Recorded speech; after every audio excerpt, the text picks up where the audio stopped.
What is up, and welcome to No Good News number 31. Alright, this is funny. So, I posted, the last one was episode number 30, Roman numerals XXX 30, right? So just as a gag, I posted it as XXX adults only, exclamation point. I posted it 18, I listed it as an 18 plus video. I marked it 18 plus video, 83 views. What's wild is not one dislike. Like, not one person. I guess I'm assuming most people knew it was not going to be hardcore pornography, which, well, maybe you can find on YouTube. I don't think there really is. You might be able to find a little bit of nudies here and there, as long as it's artful. But not on this channel. I never do that anymore. But no, I'm sure people figured out. For some reason, the analytics for the video isn't up yet, so I can't tell how long people watch for.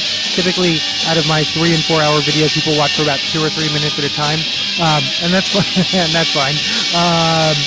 But I'm wondering how long it took people to figure out this is not pornography. It's not going to turn into pornography. This is just a random person rambling about stuff happening in the world, which is what this show is, a random person rambling about stuff happening in the world. We will get to that shortly. But I just want to say, I see y'all. Y'all are the same people who watch my Hanes tagless hashtag ad over and over.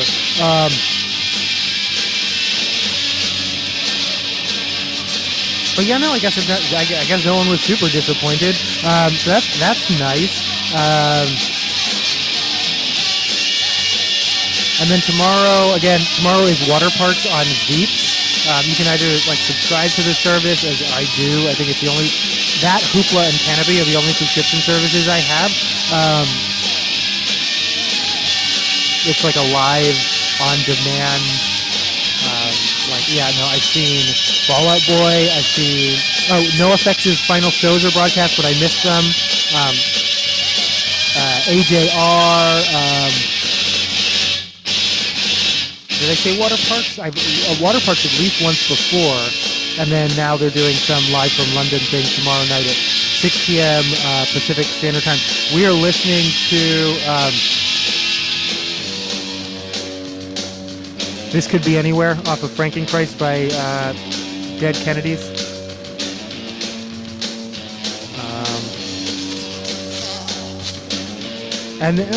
Okay. So I often say, if you ever stumble upon this show and you're from my job or related, please don't watch. This show isn't for you. This show is, it's something else. Though I do tend to talk about my job a lot because I don't have any life outside of that. I'm really, really proud of the team that I work with. They did an amazing job. We did I didn't describe it. It's we can't call them trainings because of a specific legal loophole reason. So we come up with these other names for them, which I won't use because I don't want people to be able to find my job I don't want to get doxxed.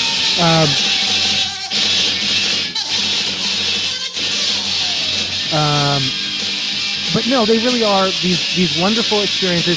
The last one, I did a lot of the heavy lifting, which I expected because it's the topic is something that's sort of newer for this group of people. I'm probably the most experienced, so I'm more experienced in an older version, so I can really, as much as anyone else, I'm also just kind of guessing and hoping I'm giving the best answer, but I'm more confident doing that, I think, maybe than other people.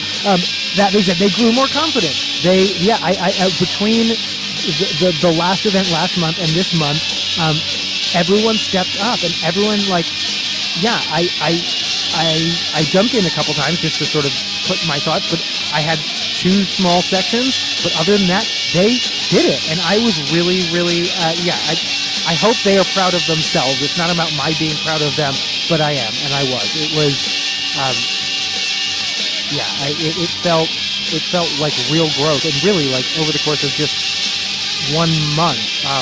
We've only done a few of these, but,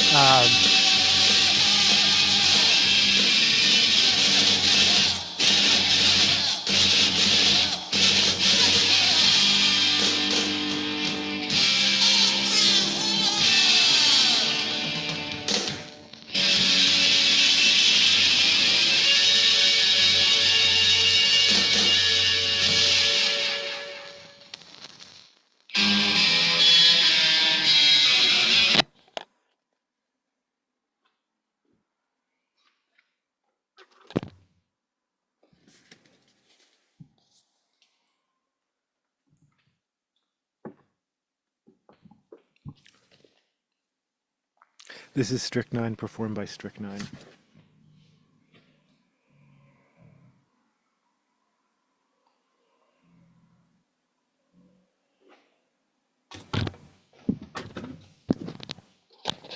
Off of Dead Rats and Oakland Dogs.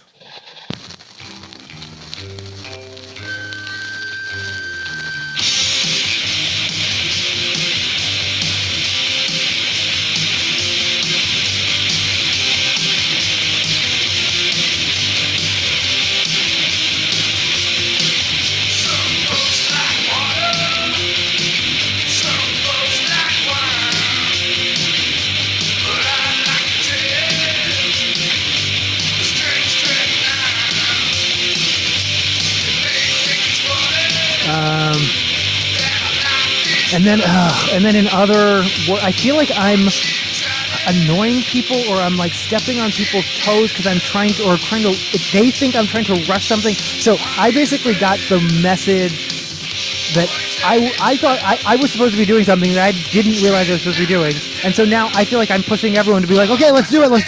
And everyone's like, just, okay, calm down, slow down. But again, it's because I feel like but I'm not trying to rush other people. I'm just trying to catch myself up, if that makes sense.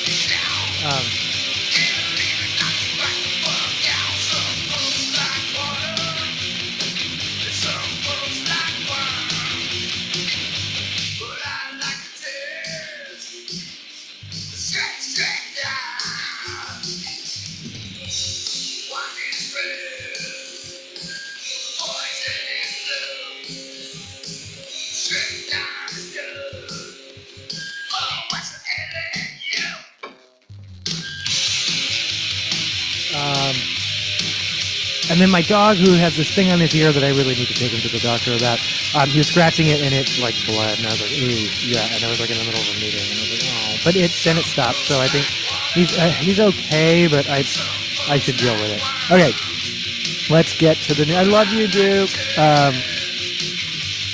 And Daisy, and Karma, and Luna.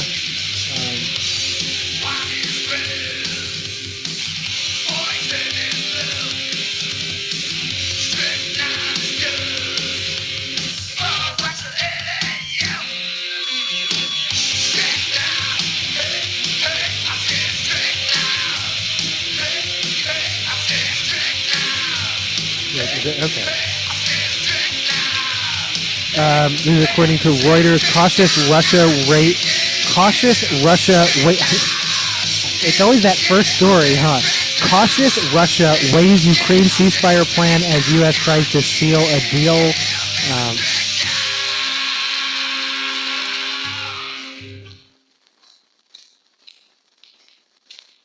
As we get into the news, all the typical warnings.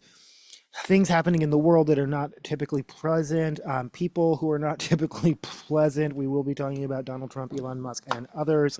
I apologize that pretty much that whole episode, because I realized like, oh my God, I was like, I often don't exactly remember how many stories I got to. We're starting with 81 tonight, and we'll see. Usually roughly half. I rarely get to local news anymore. I'm thinking of just compiling them all together, and I mean then they just become outdated. But this is Keep a Knockin' by the Sonics, who I believe are the originators of the song Strychnine, but if you told me no, that's a cover too, it's originally by someone else, I'd believe you. But I'm pretty sure Strychnine is actually by the Sonics, but I could tell me I'm wrong. This is Keep a Knockin', which is definitely a cover also.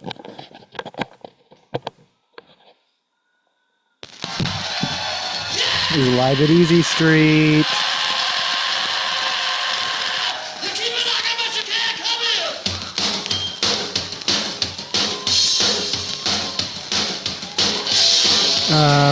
And then just I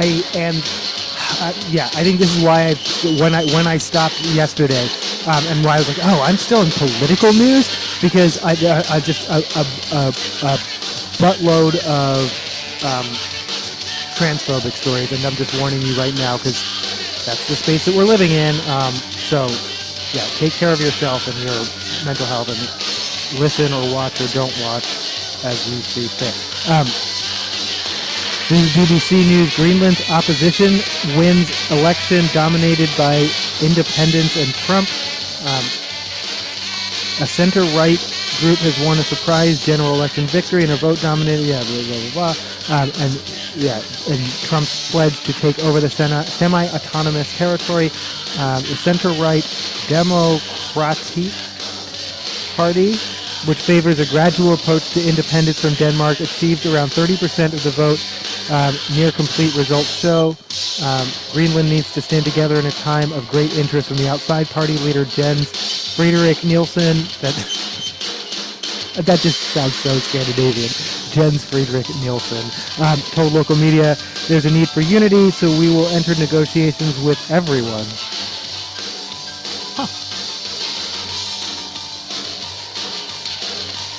His party will now have to negotiate with other parties in order to form a coalition. Greenland, the world's biggest island between the Arctic and the Atlantic Ocean, has been controlled by Denmark nearly 3,000 kilometers or almost 2,000 miles away for about 300 years.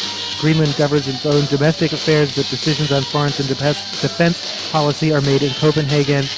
5 of the 6 main parties in the election favor independence from Copenhagen, but disagree over the pace with which to reach it. USA Today, will there be a recession in 2025? It's up to Trump, economists say. Yeah, but also, it may be too late. That's the wild thing. Regardless of what happens, and this is what I was trying to get at last night, like, whoa, regardless of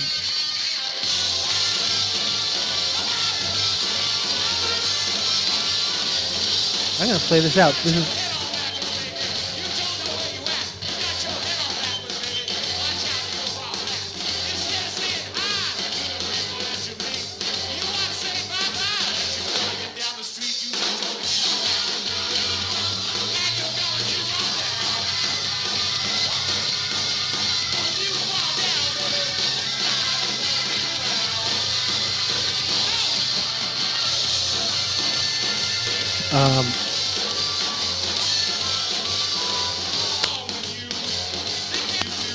Meanwhile, Senate Deseret News. Senate Democrats get jammed by Republicans in a lose-lose showdown dilemma.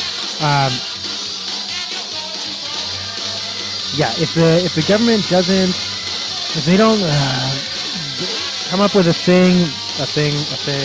marvelous thing, a budget, I believe is the word I'm looking for.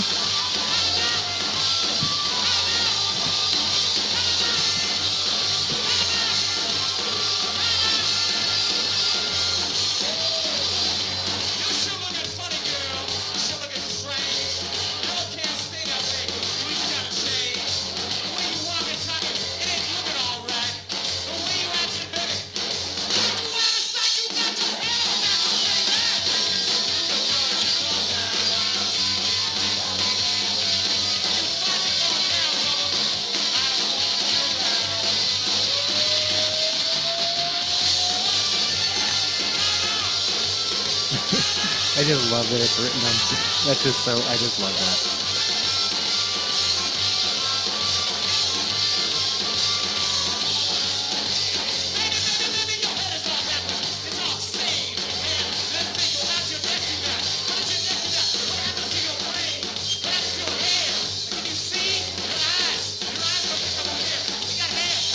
He makes the best fucking songs. He makes the best fucking songs that I've ever seen in my life. If I ever meet him, I'm gonna say thank you. Thank you for making some excellent fucking movies.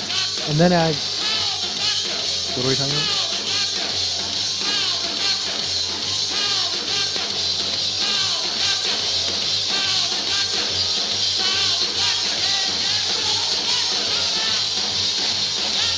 Yeah, if they don't, the government is scheduled to enter a shutdown after 11:59 p.m. on Friday, effectively freezing federal funding until some sort of deal is passed.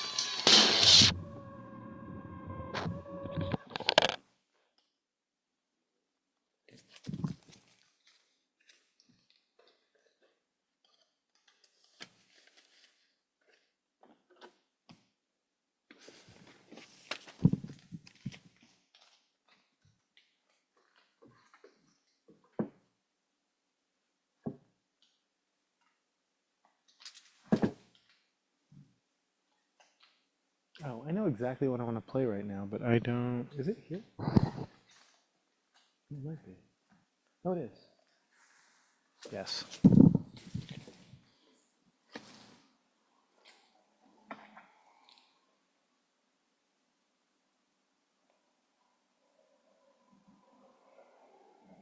Oh.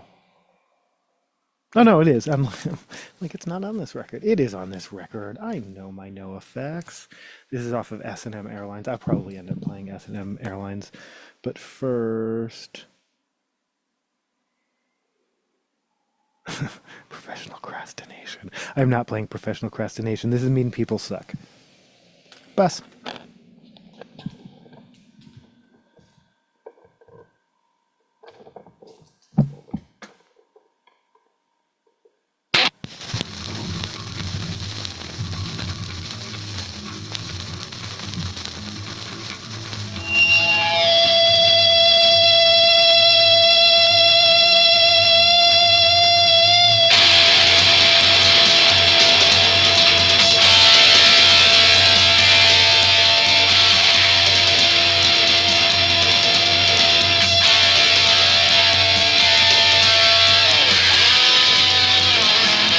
Yeah, no, but that lose-lose obviously being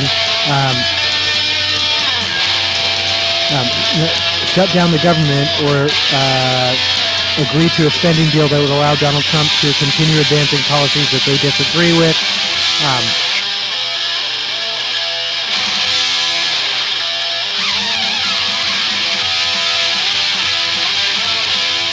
As they weigh two options considered politically lethal.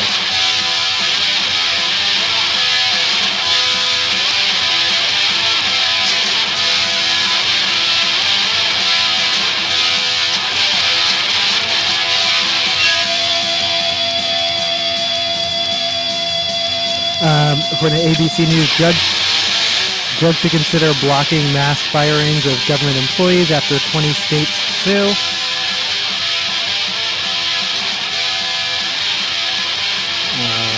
And according to BBC News, U.S. aid staff told to shred and burn classified documents.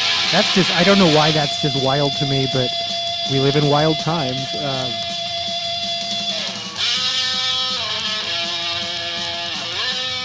Yeah, may you live in interesting times truly is a curse. I now fully understand. According to NBC News, Canada hits U.S. with $21 billion in retaliatory tariffs as global trade war heats up. Yeah, fuck it, I'm going to play it out. This is Vanilla Sex followed by S&M Airlines off of S&M Airlines by NoFX.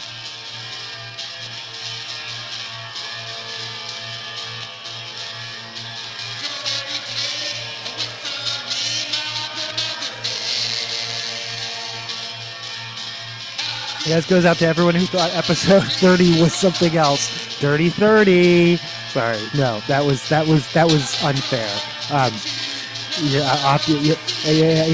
have to make up to you on my OnlyFans channel. I'm kidding. I don't have an OnlyFans channel.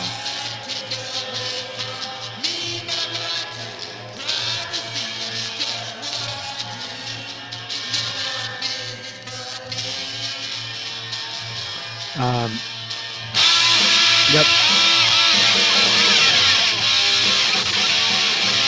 Trade war escalates as Trump pledges more tariffs, is according to BBC News. But then I'm hearing conflicting things. So this is dated, says March 12th, 4 hours ago, and yet other things said that he's now, he's backed off of the all tariffs for a month on both Mexico and Canada, and then the extra...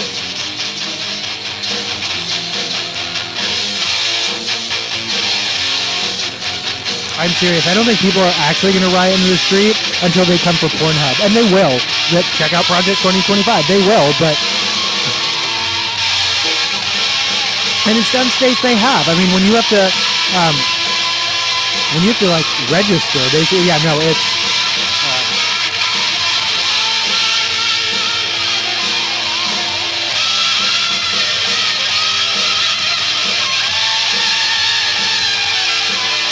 Yeah, because some of the people who control this data now, including, I'm assuming, can access the registries of places like Texas where you now have to like submit a copy of your ID to view Pornhub or what have you. Some of those people are really crazy religious extremists. You might not want them to have your data. Not my data. You don't have to do that in my state. I mean, I don't ever go on Pornhub.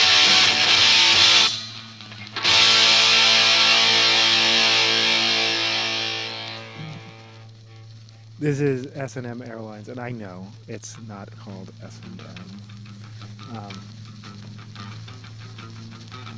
Budsum. The Budsum community. Shout out to the BDSM community. Like, it's not the BDSM community, it's BDSM. Okay, calm the fuck down. I'm kidding. I'm ace, so I am I still part of that community? I still strongly support the BDSM community, but I'm ace. I don't. Yeah. But back in the day, I was a switch. In case you're curious, whether I topped or bottom. Bit of both.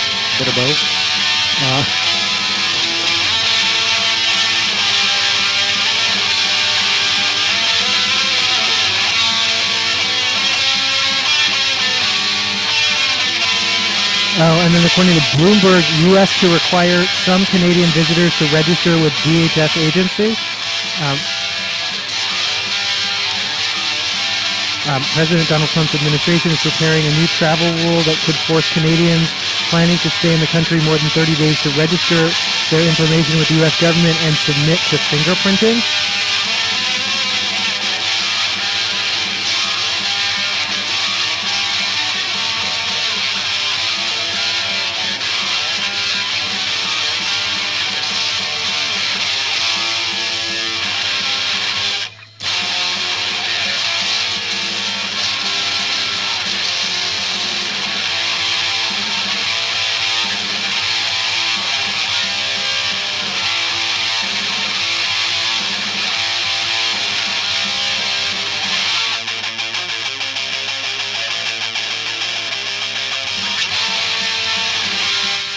Sometimes I think Google is it Google.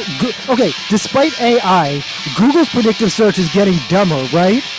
British tourist detained by ice cream truck. Really, Google? Is that really what you thought I was Googling?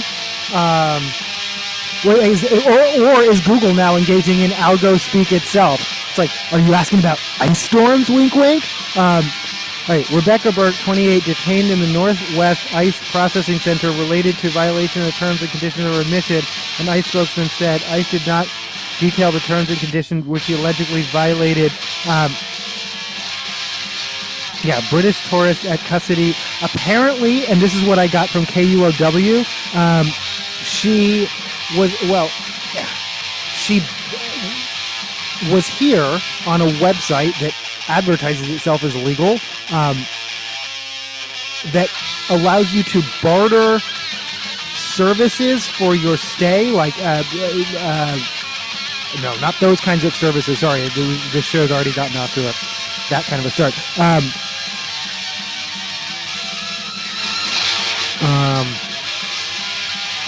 Chores, like basic chores, and she's been documenting that, and then, I guess she tried to cross into the Canadian border. She admitted that that's what she was doing, and they called that work, and they said that's a violation of her visa, and now I'm assuming the British Embassy is involved, but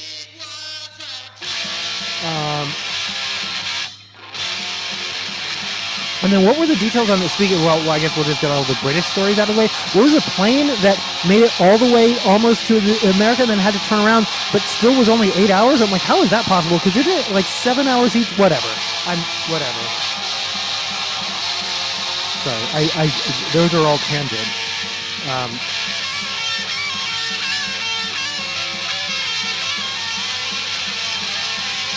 The head of the EPA says he will The head of the EPA says he will roll back dozens of environmental regulations, including rules on climate change, is according to Associated Press, because of course he does. for reference, this is what the guy looks like. It's like he kind of just looks like a football coach or something. Right.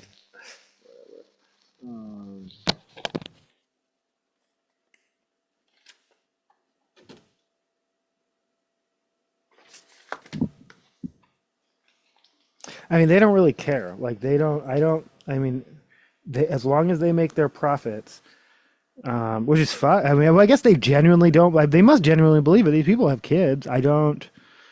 Like, oh no, they'll be on Mars. Is that the deal? Oh my gosh. Okay. Um,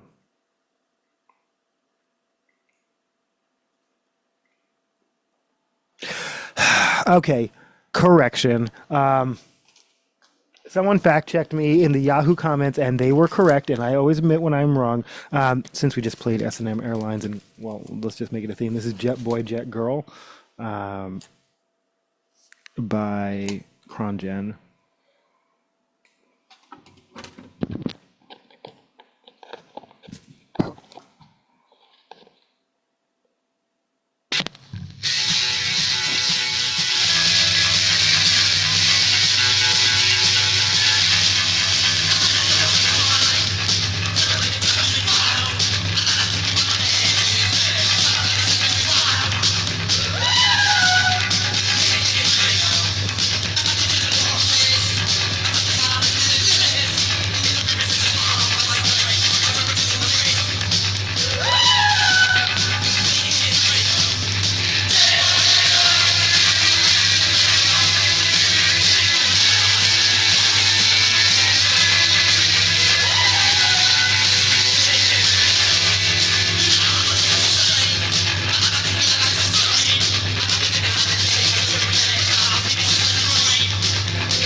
Oh, I'm only just okay. Yet another one, but this is written from the point of okay. Yeah, no, they're all songs about pedophilia. We regret to inform you the duck is pedophile. Yeah,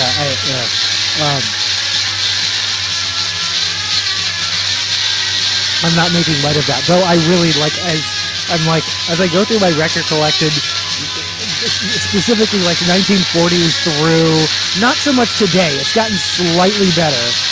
But like through the 2010s, it's always like, you're too young for me. Oh, girl, go, yeah, come back, all that stuff. Or, come on in. Okay.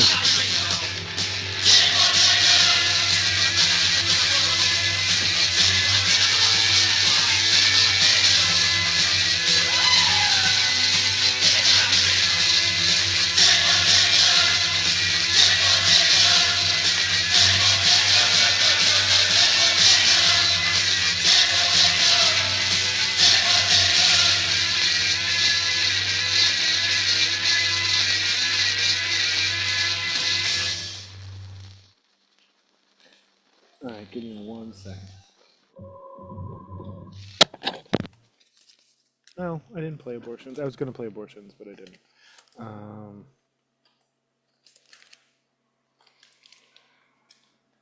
remember I turned that all the way up. Okay.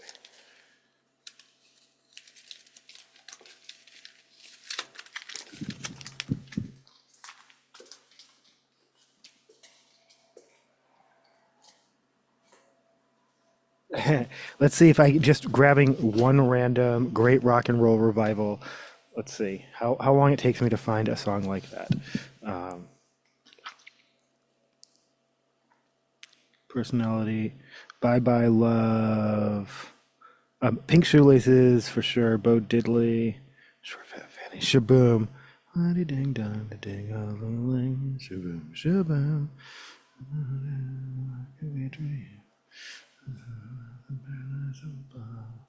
Wake Up Little Susie, found it. Oh, Chantilly Lace.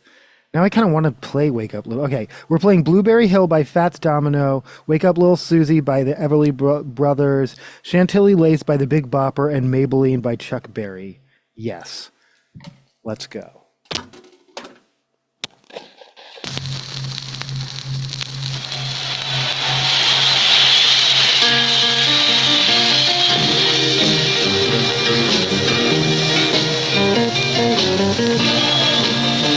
I can't remember. The Blueberry Hill restaurant is still there in Las Vegas? I think they were remodeling the last time I was there. Oh yeah, Blueberry Hill, Las Vegas. Oh, I've searched this before. Oh shit! They have multiple locations. Oh, and they're all like in the... Oh my gosh. Wait, there's a location in the Bellagio? That doesn't sound right. East Flamingo, Decatur, West Flamingo.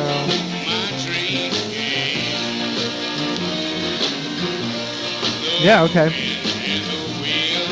Oh, wait, hold on. There's a website.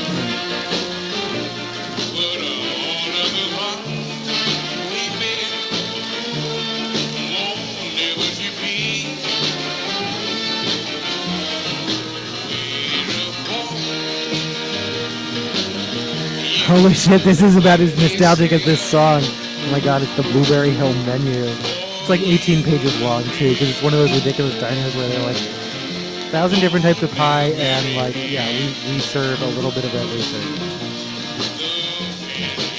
Omelets. I'm getting hungry.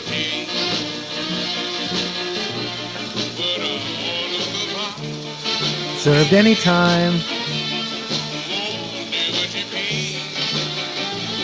Breakfast south of the border. I feel like that's funny. Okay, no, it's fine. It's fine. That's a real tortilla warmer. They, I don't know. At least for the picture, I don't know if they actually bring that to your table. Is that like? Oh, okay. That's just the bun. I was like, is that like rye? No, it's just like a hamburger bun. Gotta put the onion ring right on the burger. That's how you do it.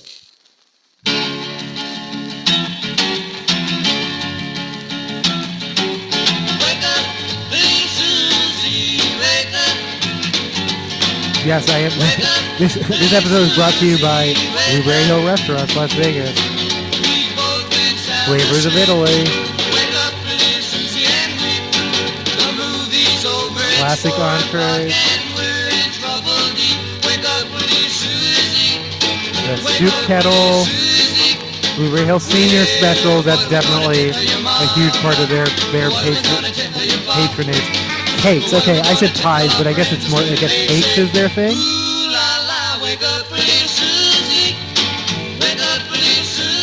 Kitty menu, the size, beverages, brought to you by Tropicana.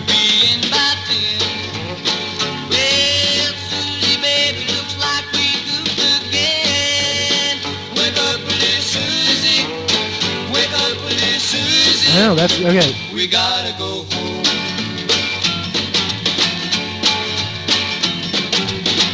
Blueberry Hill Restaurant, Las Vegas has been family owned and operated since 1966. We are not a franchise. We've been proudly serving Las Vegas, Nevada since 1987.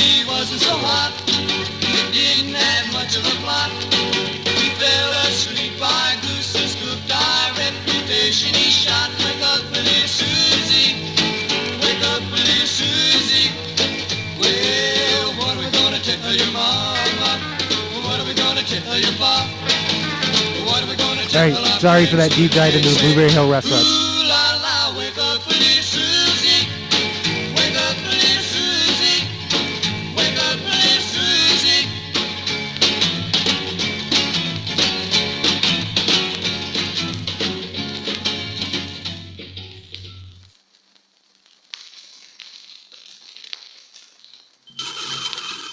Hello, baby. This is Chantilly Lace by the Big Bopper. Oh, you sweet thing. Do I want? Okay, all of which to avoid admitting I was wrong, apparently. No, I'm kidding. The Hatch Act does not apply to the president or the vice president. It may be the entire executive branch, in which case Doge, we'll get to that in a moment. But yeah, so Trump can literally host infomercials from the White House, from the Oval Office, from the White House lawn. There's nothing to stop him, except, you know, like decency, common decency, but there's nothing to stop him. neck goose like a girl. Oh, baby, that's what I like. What's that, baby? But Tesla owners are desperately trying to disguise their cars. This is actually kind of funny.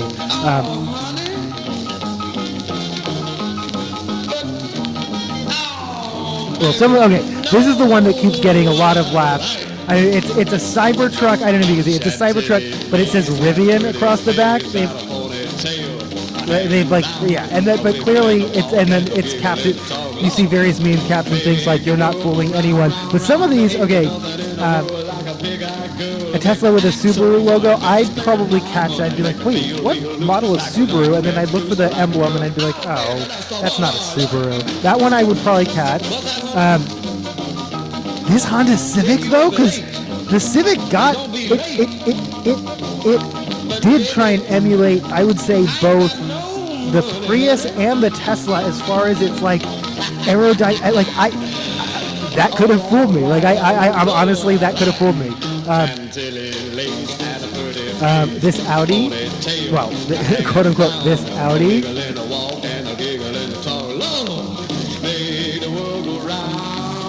What is that? Acura?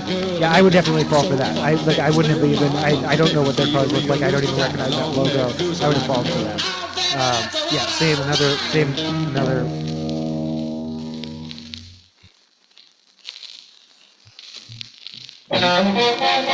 Maybelline.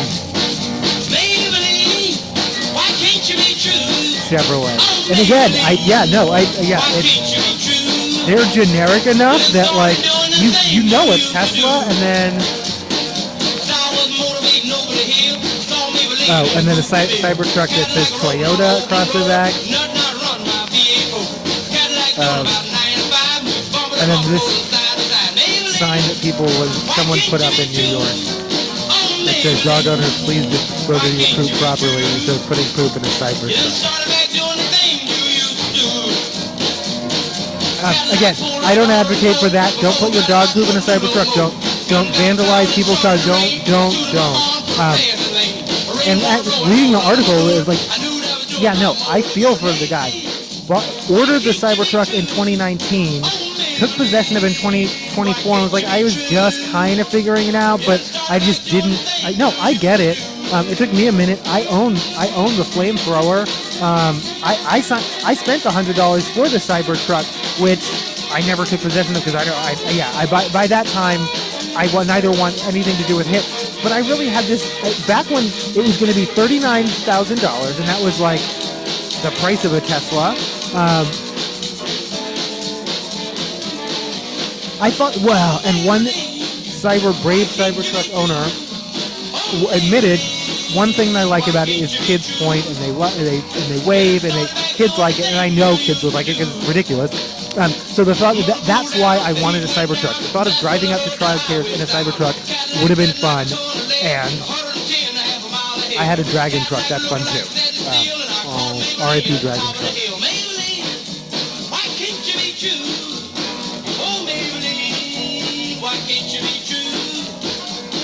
But no, I really feel for people who bought a Tesla for all the right reasons, who just maybe don't pay a lot of attention to the news, and then just kind of have gotten wind of like, oh wait, is something going on? Yeah, who bought it for the right reasons, but now they're on the wrong side of something that they didn't choose. As one guy, as one guy put it pretty well. I've never bought a car for political reasons, but now I feel like I have to get rid of one for political reasons, and people can't. Like, no one wants your fucking Tesla. That's the truth. This is the Dare with "You're Invited."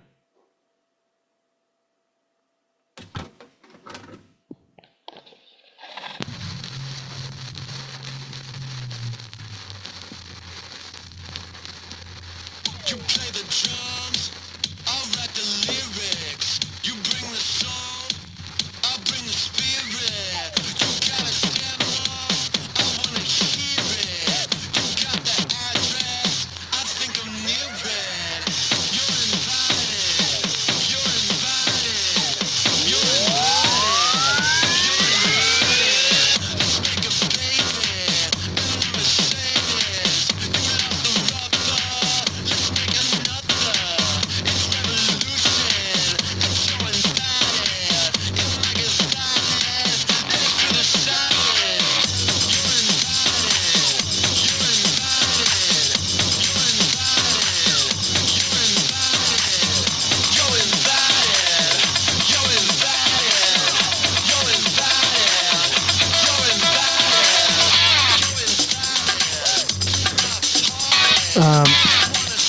Apparently, this is going to CNN. Trump official tasked with defending Doge Department of Government Efficiency cuts posted fashion influencer videos from her office. Thus, as the Office of Personnel Management oversaw the layoffs of thousands of federal workers and pressed others to justify their positions, the agency's chief spokesperson repeatedly used her office for a side hustle, aspiring Instagram fashion influencer. I have nothing. There is me too, but I don't use my office for it. Also, they took my office away from me 2 years ago. I'm still bitter about it, but that's neither here nor there.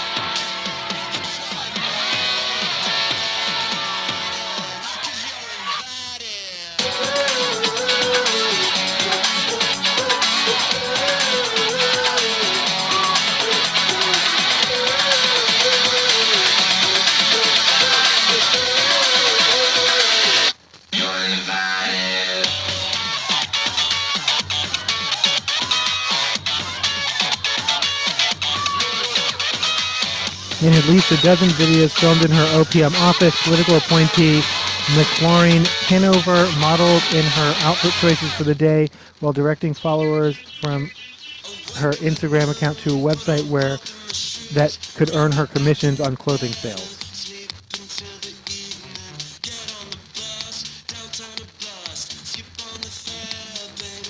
I'm going to play this out. This is all night.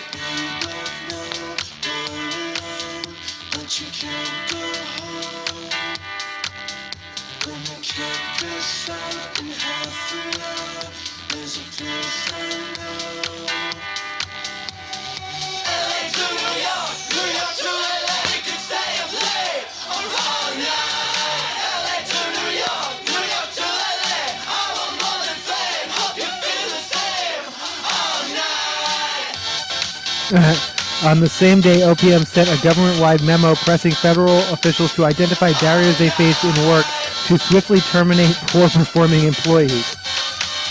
Pinnifer posted a video blowing a kiss to the camera with the caption "Work Look" and the hashtag DCInfluencer. Her Instagram account linked to the site where viewers could buy the $475 purple skirt she wore in the video. One watchdog group said her videos could run afoul of rules restricting the use of government property for personal benefit because while in the workplace she was using a website that pays content creators commissions from clothing brands they promote.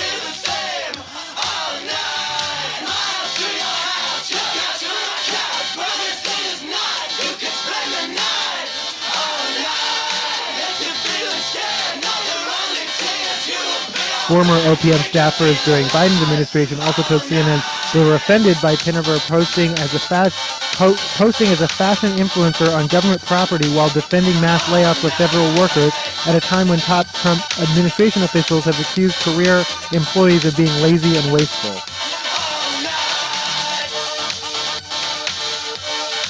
Meanwhile, this is Snopes. What do we know about the rumor claiming that Department of Government Efficiency staff have taxpayer-funded six-figure salaries? Nothing. There's no transparency, and there probably doesn't need to be because they've built this into the executive branch. They know what they were doing there. And so when people are like, Elon's, when Trump's like, he's not the president, he kind of is. You built his work into the executive branch to give him certain shieldings and permissions that are of the executive branch on purpose. So own it.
Yeah, this is Knock the Dust Off the Rust Belt Tonight by Poggy Lafarge. Well,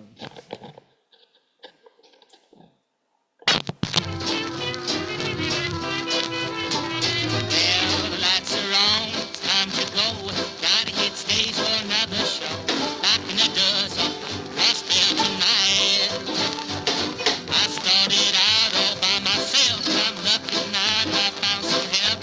Knock the dust off the rust belt tonight. Have you seen what's happening right here? You ask most people, they don't care. But now is the time we have to do things right. So we're knocking the dust off the rust belt tonight. From the CXI to the STL, I'm gonna raise it up, so do it well. Knocking the dust off the rust belt tonight. Take the jazz band with a country beat. It's Midwest and swing for your dancing feet. Knock the dust off the rust belt tonight. Well, have you seen what's happening right here? You ask most people, they don't care. But now is the time we have to do things right. So we knock the dust off the rust belt tonight. A newspaper man said it could have been done, but I looked, I wrote it and sung our song. Knock the dust off the rust belt tonight. He said, "You know, man, you gotta keep well. You have what it takes to stand the test. Knock the dust off the rust belt tonight." Have you seen what's happening right here? You ask most people, they just don't care. But now is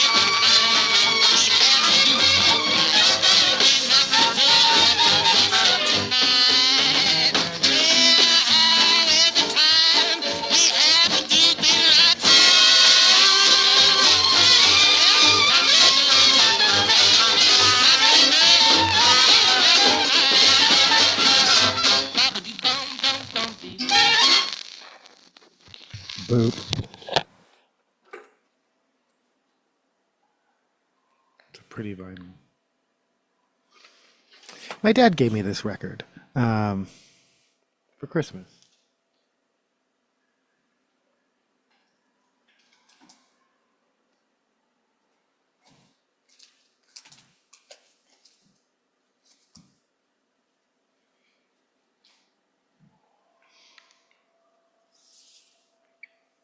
Okay, so the question is the person that this song is addressed to older or younger than Josie? When you say, yeah, no, do you hear it? Like, I like my girl's a little bit older. Do they mean she's too young or she's too, it's hard to tell. You can't tell. This is a cover. This is, and the band is called Self, covering Outfield's Your Love.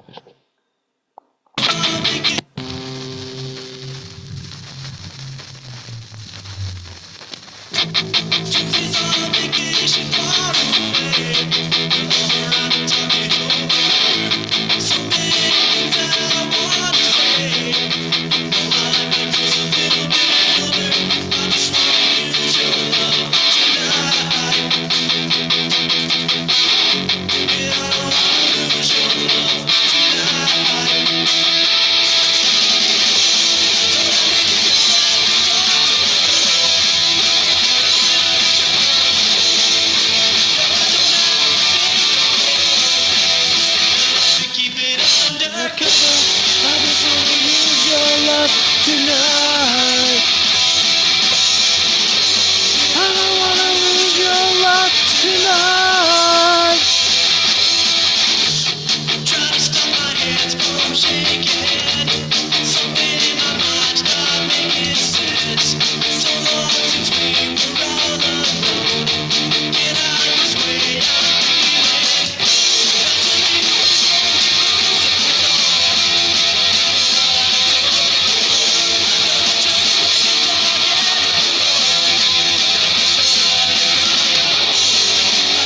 is also totally fucking the 80s. The 90s underground covers the 80s mainstream in the 2000s.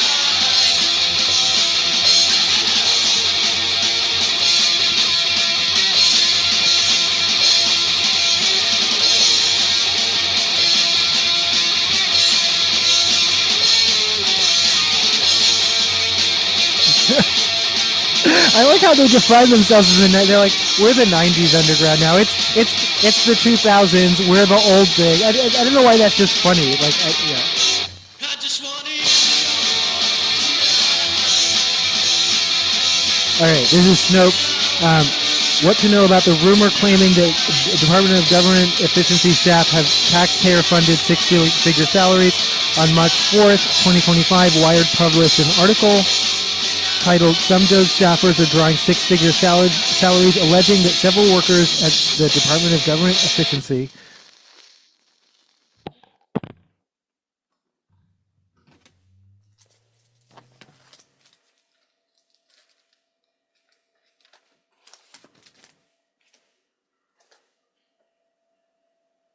This is New Sensation by MMXXV off of Kick.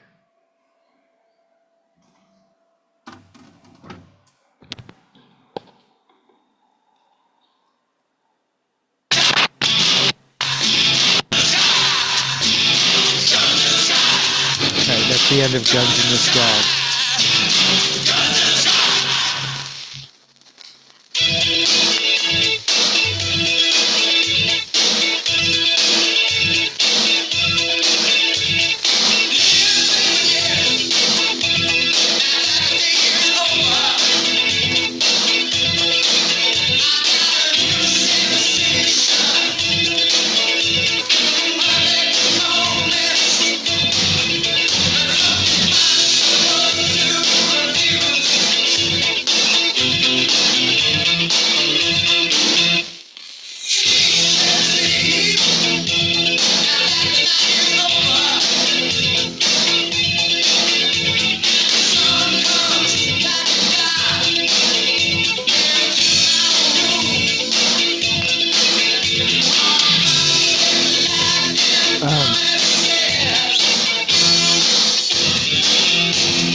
Despite a claim of, I'm sorry, did I finish that sentence? Of no salaries for the workers whose goal is to cut government spending by dramatically reducing the government workforce.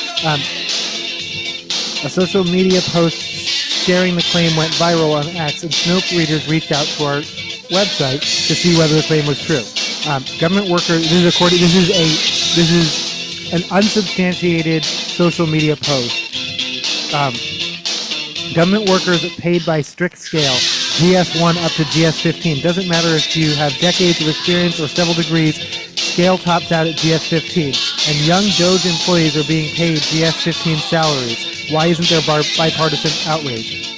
This is Snopes. We could not confirm nor disprove any of the information reported by Wired, which was the origin of the claim.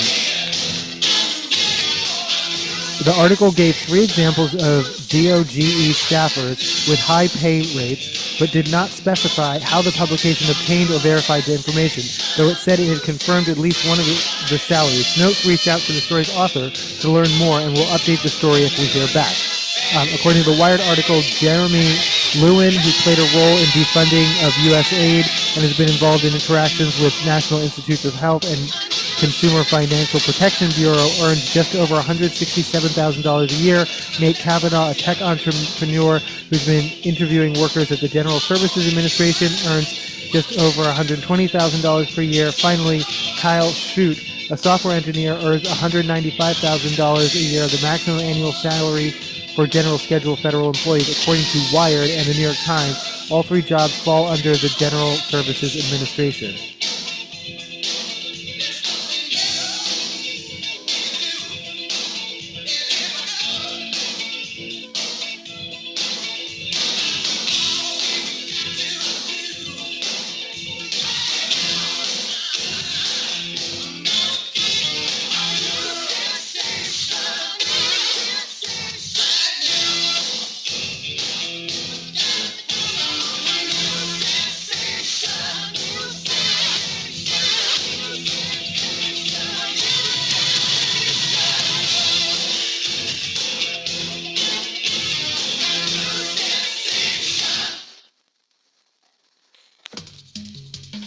playing this out. This is Devil Inside, and I am playing it out.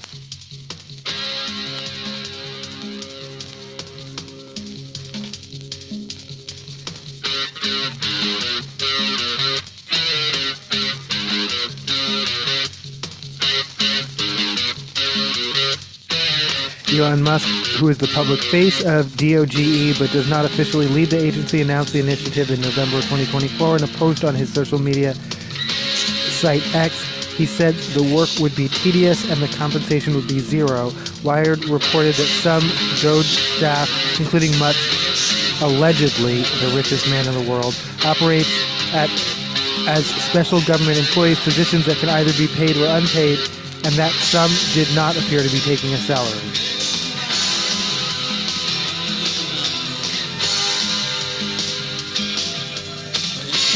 This is according to the Wrap, and this is where we left off yesterday. Yay! New news. None of that old news shit. Actually, no, that was all new. I don't know what I'm rambling about. Trump administration commends Washington Post overhauling newsroom. Was also was that the Wrap? That was the Wrap. This is also according to the Wrap. Washington Post columnist Ruth Markets quits paper after 40 years over spiked column on Jeff Bezos. So that's what you're cheering for.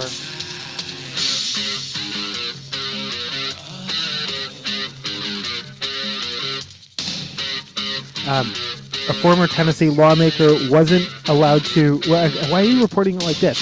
Wasn't allowed to reverse his guilty plea. You're like, who are you talking to? I'm talking to the Associated Press. I'm just reporting what they reported. Trump pardoned him. He was like 2 weeks into a 21-month sentence for election fraud, which, as far as Trump is concerned, isn't a crime. He's a Republican, and now he's free. So, cool. Meritocracy indeed.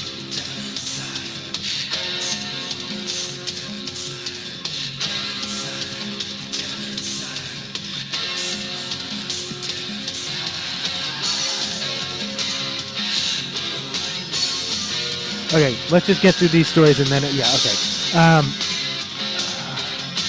This is also Snopes. Canceled $600,000 research grant, didn't fund study of menstrual cycles in trans men. I don't know how long the proposal for the study was, but probably pages and pages and pages. However, one line in the entire study, the word transgender appears once in the Southern University research proposal. The full sentence reads, "It is also important to recognize that transgender men and people with masculine gender identities, intersex, and non-binary persons may also menstruate." This sentence also appears in the grant description on usaspending.gov, an online database of federal grants. Its goals and objectives section, the project proposal did not mention transgender men, but rather outlined 6 key goals.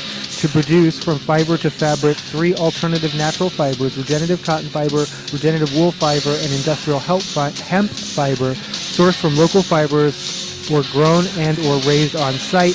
To develop prototypes and patents for sustainable, reusable, and disposable feminine hygiene, sanitary pads, liners, undergarments using alternative natural fibers.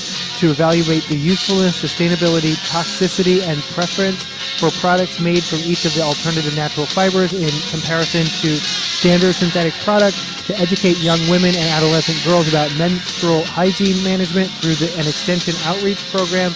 And to enhance instruction for students enrolled in family and consumer sciences, animal sciences, and plant and soil science programs. One more. To provide local fiber processing center for local fiber growers in Louisiana. So, it's very clear this is all, it's about agriculture, it's about, none of this has to do with trans people, except for one line that acknowledges a medically true fact.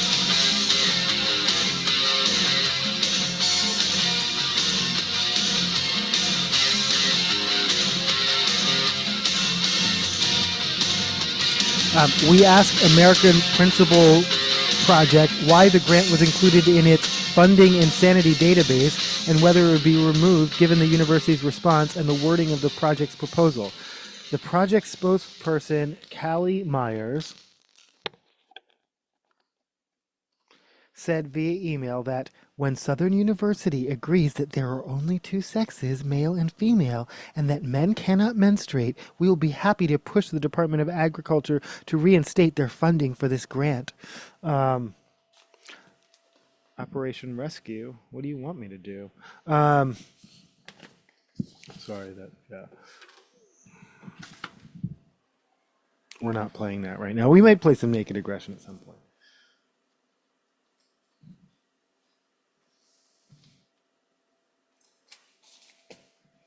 While we're on a little bit of an 80s kick, we're going to play some Leonard Cohen.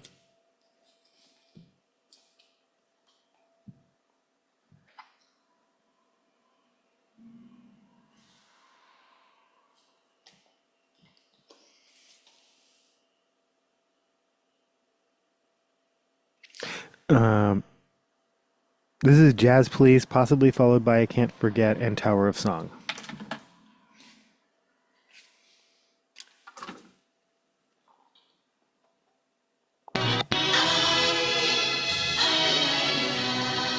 This is the end of Take This Waltz, which itself is a hauntingly beautiful song. I love Leonard Cohen.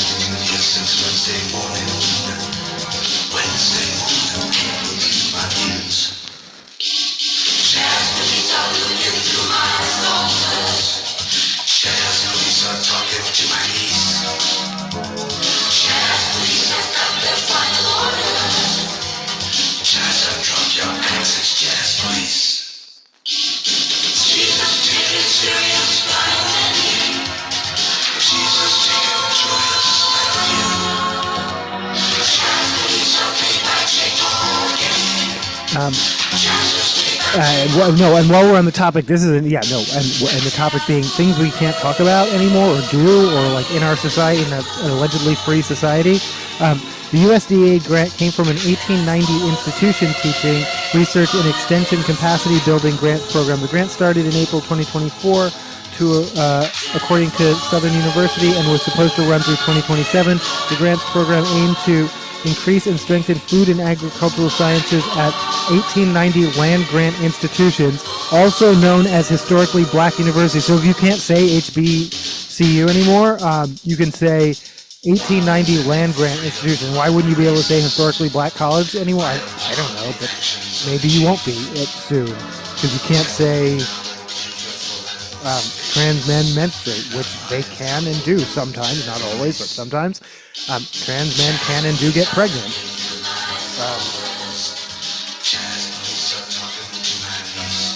I mean, you can say it, but people are going to freak out and cancel your funding and shit.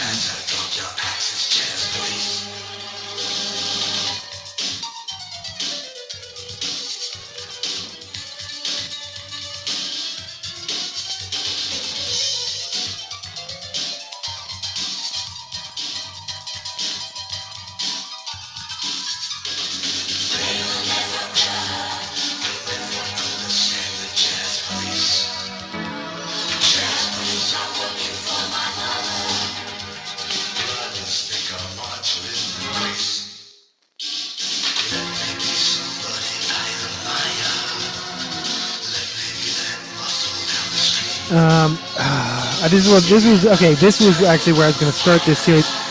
Nothing against queer icon, and I agree, BuzzFeed, he's a queer icon, Sir Ian McKellen. Come out, get in the sunshine. Ian McKellen encouraged closeted celebrities not to hide their sexualities. I almost said you are a cis white man. You're gay, but you're still a cis white man. Other people's results may vary. Your experiences are your own. You're also inured by the fact that you're famous and rich. And so, yes, he came out a long time ago, in 1988, roughly 25 years before gay marriage was legalized in the UK.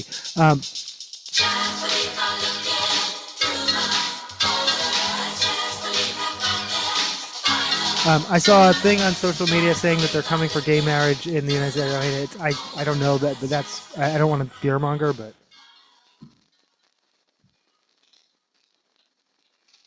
I wouldn't be surprised.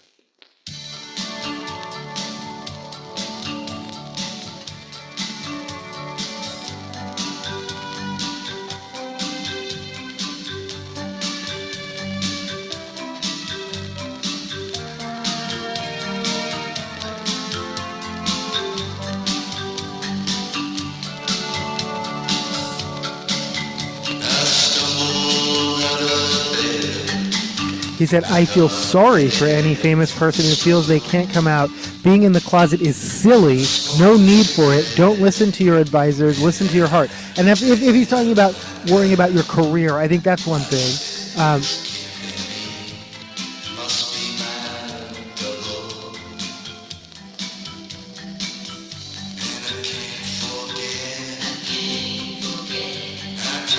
I've never met anybody who came out who regretted it. Wow, then you and everyone you met are really, really privileged. I wouldn't go as far as to say I know people who regret it. I don't know anyone who's come out who hasn't questioned whether that was the right choice or not because of some life circumstance that made them question that. And I know a lot of people right now. I mean, I'm hearing more about detransitioning right now than I've heard ever. And it's not because people don't know who they are. It's not because people aren't. It's because people don't feel safe. And I don't know what what's going on where in Ian McKellen's world, but in my world, people don't feel safe. And it's coming out is,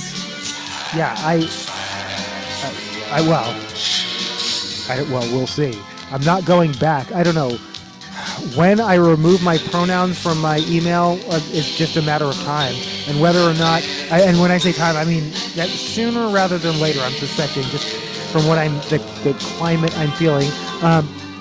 And I'll let you know whether that is just voluntarily for what I will at some point feel for my own safety and protection, or, and that can mean economic. That can mean, I'm not worried necessarily that someone's going to beat me to death because of the pronouns in my work email, but that I could lose my job. Just because someone decides, someone's going to use AI to scrape all the data of all the nonprofits in the United States and figure it out and fire everyone who uses they them pronouns. Why not? They're proud about doing shit like that. I mean, they're already doing it at the highest levels of the armed forces. Why would they pause or hesitate for low-level nonprofit employee? Of course. Like I said, whether I will remove it for self-preservation, and I do mean economic, or I will be asked to by my job. I almost want to force them to make me, but I'm also reaching a point where common sense says I probably should just do it preemptively if it's not already too late. Because again, they have those bots, they have those databases, they're using those AI tools.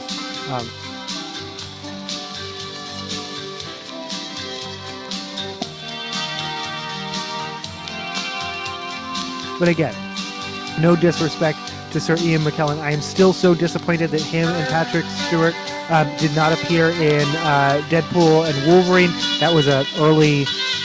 originally they were set to appear. It was announced. It was official. And then the pandemic happened, and then schedules changed, and so ultimately they didn't end up in it. And we were warned of that. I did know that. But they said a nice tribute was included, which is true. I love the end clip montage, which is like behind the scenes and like sort of it's a lot of like makeup tests and things from like all the X-Men across the years, and I loved it. But I still wanted to see Patrick Stewart and Ian McKellen in Deadpool versus Wolverine. I still love Ian McKellen, but bruh, sometimes you're that I'm not sure that's the best advice for everyone.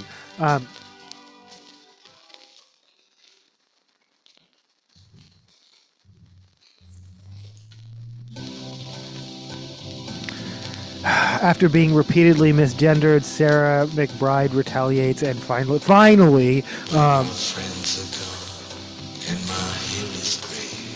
thank you, Madam Chair.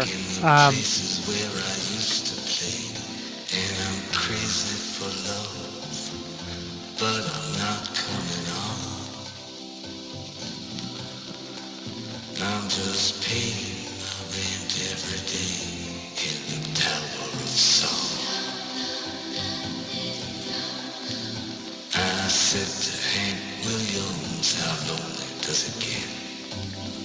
Hank Williams hasn't answered yet, but I hear him coughing all night long. Oh, 100 floors above me in the Tower of Song.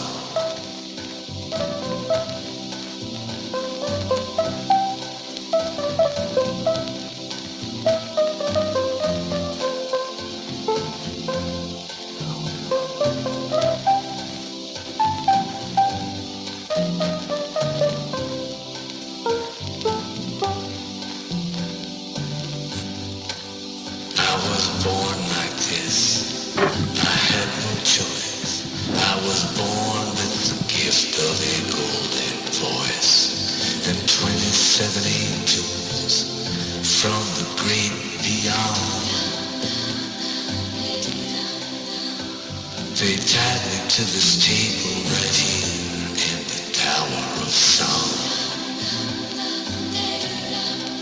So you can stick your little pins in as McBride started her line of questioning. This is an example of how sometimes allyship backfires, or again, I understand Rep McBride's whole thing is just I want to focus on Delawareans. Like I get it. I hear your message. She is misgendered. And again, I because you're still kind of implying that calling a guy by feminine is offensive. Yeah, no, but no, you're just calling attention to the fact that they're gonna do it. You're gonna do it. I get why she did it, and I'm glad she's standing up because she's done a lot of like, that's not my fight. I'll just use any bathroom. Don't worry about me. And I do a lot of that, and I piss people off. Like as a vegan, people are like, no, stand up for your rights. Like don't like. I'm like, I don't have. There's no right to eat vegan outside of your own home. Like there's no expectation. Though here in Seattle, you're like, wait, seriously? You have one vegan thing on the menu? Are you serious? But in general, in the world, I understand. But other people who are much more militant than me, historically and traditionally, have gotten mad at me at just being like, no, it's okay, I'll just make do. Oh, I'll just pick it off. Oh, whatever.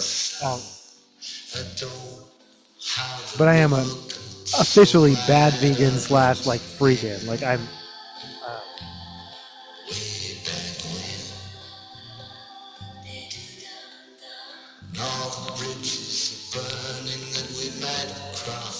But I feel so close to everything we lost. We'll never have to lose it again. Now I bid you farewell. Don't know when I'll be back. They're moving us tomorrow to the tower down the track, but you'll be hearing from me, baby, long after I'm gone. I'll be speaking to you sweetly from a window in the Tower of Song.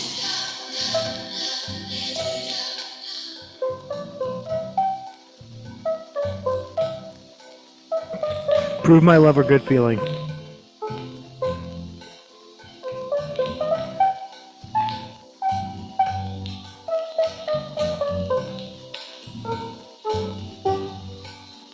Yeah, my friends are gone. And my head is gray. I ache in the places where I used to play. And I'm crazy for love, but I'm not coming on. I'm just paying rent every day in the Tower of Song. Yeah, no, with more states moving to restrict adult trans care amid gender-affirming youth care battles. Yeah, it's none of it's no good news. The show is called No Good News for a reason, but literally this is the block of news that I've been avoiding. I do like her jacket. It kind of freaks me out though, because sometimes she looks a little bit like Christy Nome to me, but I do like her jacket. That's just, I'm like, that's just a politician haircut, huh? That's just how it doesn't matter. Like, that is a bipartisan politician haircut.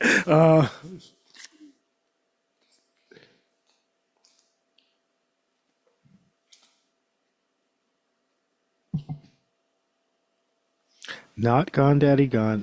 This has proved my love. I may play Good Feeling later.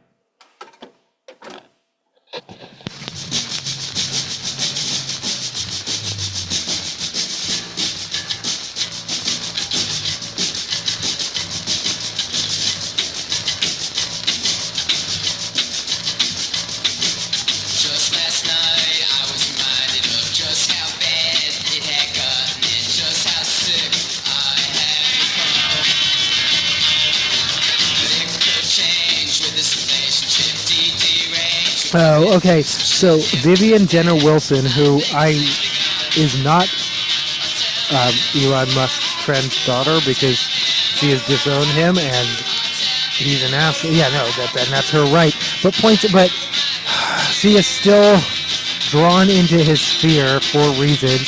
Special things come in 31 flavors. Out of mints, Slammed her disowned father for allegedly using sex-selective IVF for his kids. The 20-year-old, in a scathing thread, claimed that her assigned sex at birth was a commodity that was bought and paid for.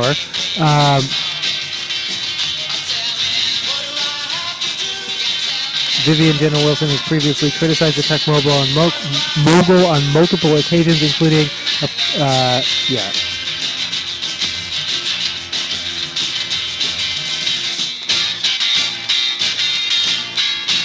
says the expectation of masculinity she had to rebel against was a monetary transaction.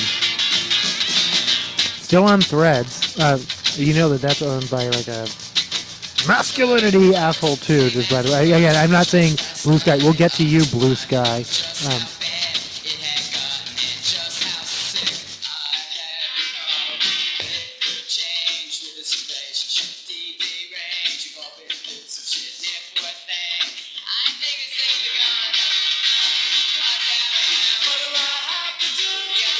Trump White House leads MAGA meltdown over Dylan Mulvaney on The View.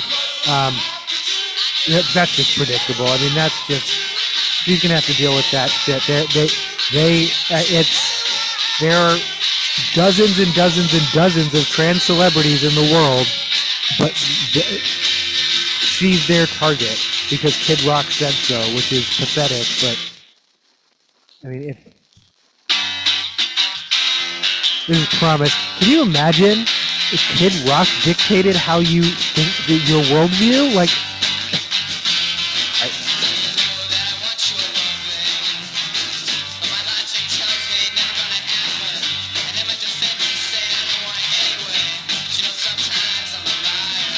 oh, and then this is terrifying. Yeah, no, this is a HuffPost piece.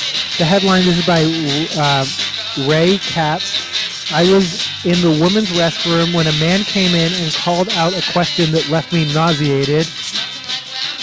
Hello, are you male or female in there? He came into the women's bathroom. So in defense, or some perceived defense of women, in any event, they talk about how they're non-binary. They talk about how they were on basically a van camping, van life kind of trip with their partner. They had cut their hair. They were feeling safe in their.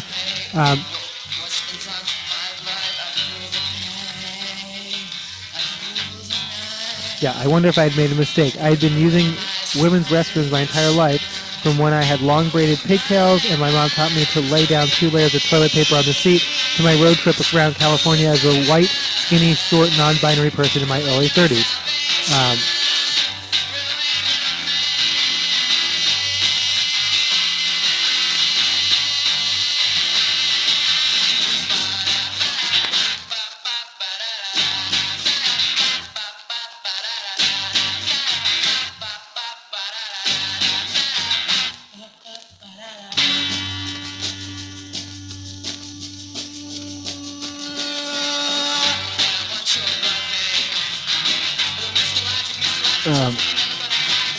immersed in nature and distant from society and community, I could recognize my true self more clearly and took this opportunity to explore a more masculine appearance. I don't have much experience with people thinking I might be a man. Growing up, people always assumed I was a girl. I still can't cut my hair without shame, hearing women's voices in my head. Oh, but your hair is so lovely, you should keep it long. It's as if I hurt my community every time I do it. You know what? No, I hear you. But you know what? No one has any right to your fucking hair, and this is real to me because this is not gender shit. This is like racial shit. White people who felt they had a right to my dreadlocks. No, you do not. When I cut my hair, it is an act of defiance. You have no right to my hair. That is 100%. Don't even.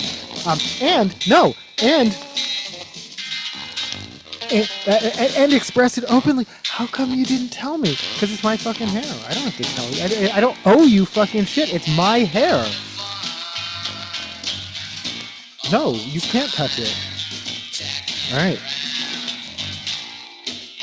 This is To the Kill.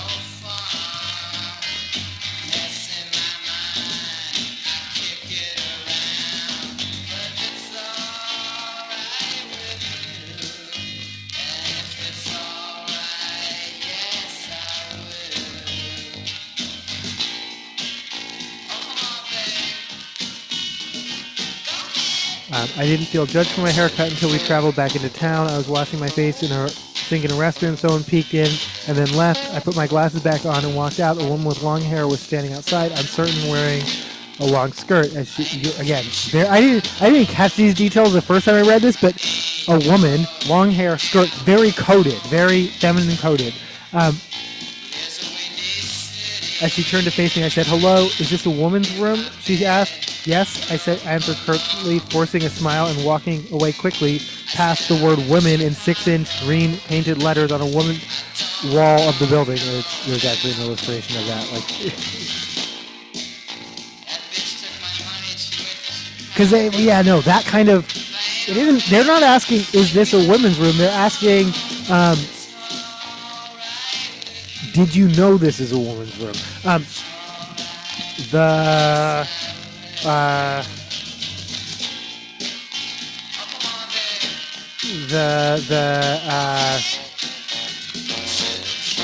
Words.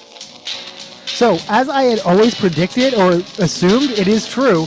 Funhouse and El Corazon share bathrooms, and they're party bathrooms. Like, they're all genders, and they're like party stalls. Like, you know what I mean? Like, yeah, they're party. I'm kidding. Nothing happens in the bathroom except a lot of people going, "Is this what? Who's what?" It doesn't matter. It doesn't fucking matter.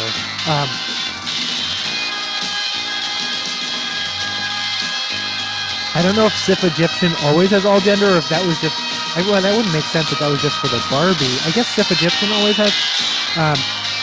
Vera's bathrooms are all gender.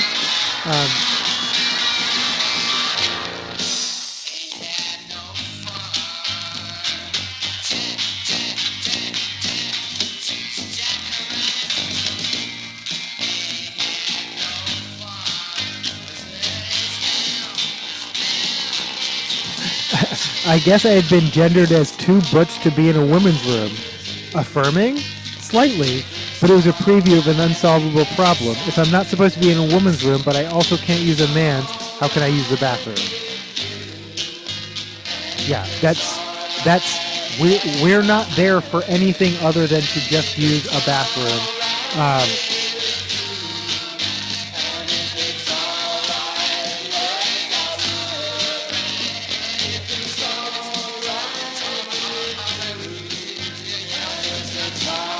Partner and I found a lovely city park and a picnic area and a gazebo to eat breakfast, and after our camping in a national park nearby, after a mug of coffee, I visited a public restroom. I didn't expect a stranger to yell at me through a flimsy stall door. I'm not playing. I said I wasn't playing Gone Daddy Gone, and I'm not playing that tonight. Or Good Feeling, which I initially promised, but I'm already I'm over it. But yeah, no, we've hit our quota of violent femmes for tonight, but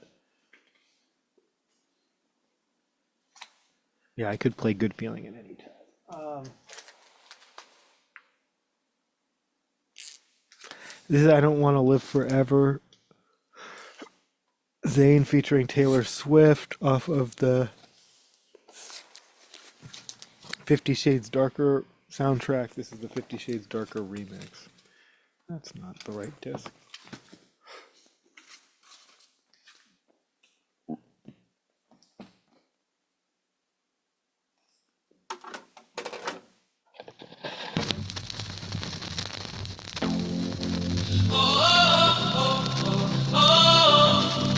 I love this song.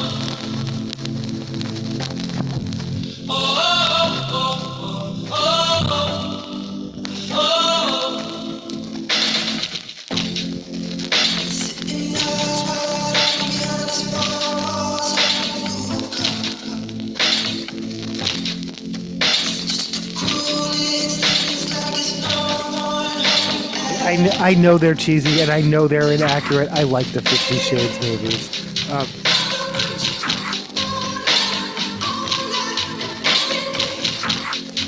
I will never not think he's saying I feel crunchy.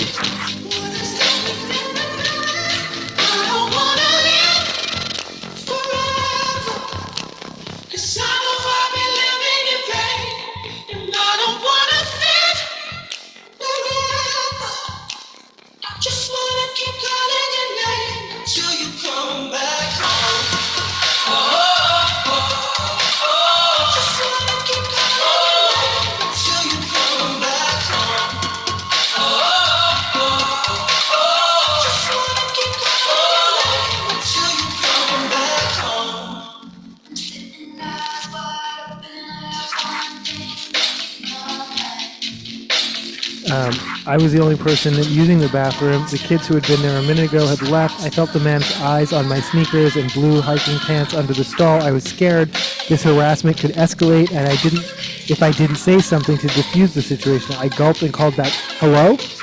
Oh, you're female. My bad." He sounded reassured by my quavering voice. I heard his footsteps leave the room. The bathroom. The women's bathroom. My heart raced as I fumbled with toilet paper, fingers shaking. I felt nauseated. My voice had immediately identified me as female.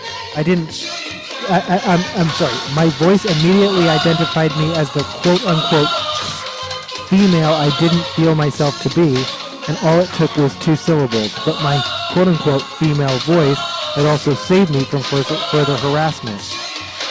Would that man have dragged me out of the stall if I had sounded like a man, quote-unquote, or remained quiet? Would he have looked under the stall? Would he have tried to check what was between my legs when my pants were down? Did he have any idea how much violation these real and imagined threats were to me? And why was a man even in the women's room questioning me? Perhaps they were alarmed that I, with my short hair, had been in a restroom with their young kids. I felt physically ill at the troubling thought that someone would assume that I would do anything harmful to children. I hadn't said anything, made eye contact with anyone, or done anything other than sit down quietly in the stall in the room that matches my assigned sex at birth. But again, it's not about you're comfortable using the assigned sex, but you're also detailed. I'm sorry. I don't know why I'm already arguing with the author, but this story illustrates one complication, but not all of them.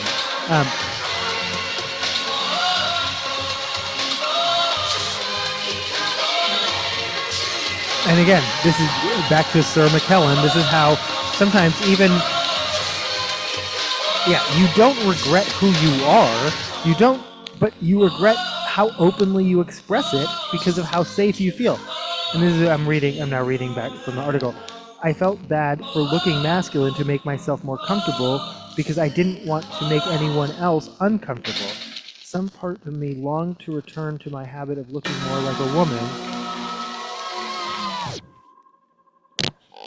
but I also felt sick from not feeling right in my body. Word.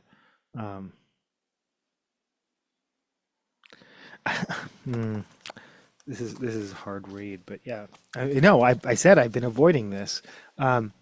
I can empathize with these strangers viewing me and my body as a threat because I have also viewed my body as a threat. Yeah, no, yeah, same.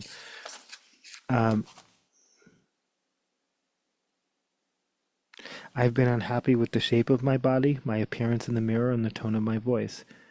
And I've had that thrown back in my face in such a and to have that thrown back in my face in such a vulnerable moment, pants down, defenseless, forced by my body's very personal needs to be in this gendered room, hit close to home.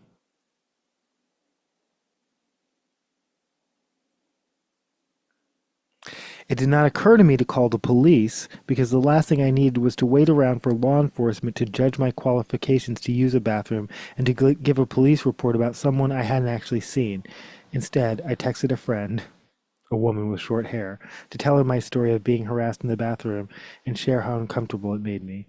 She responded that women have screamed after seeing her in the restroom, and she'd had security called on her. My experience seemed mild in comparison. I appreciated her perspective.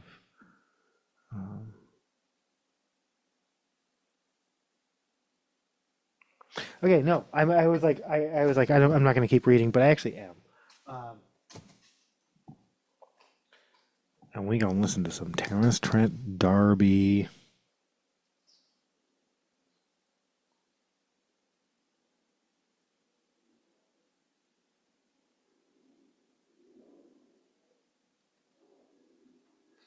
This is If You All Get to Heaven.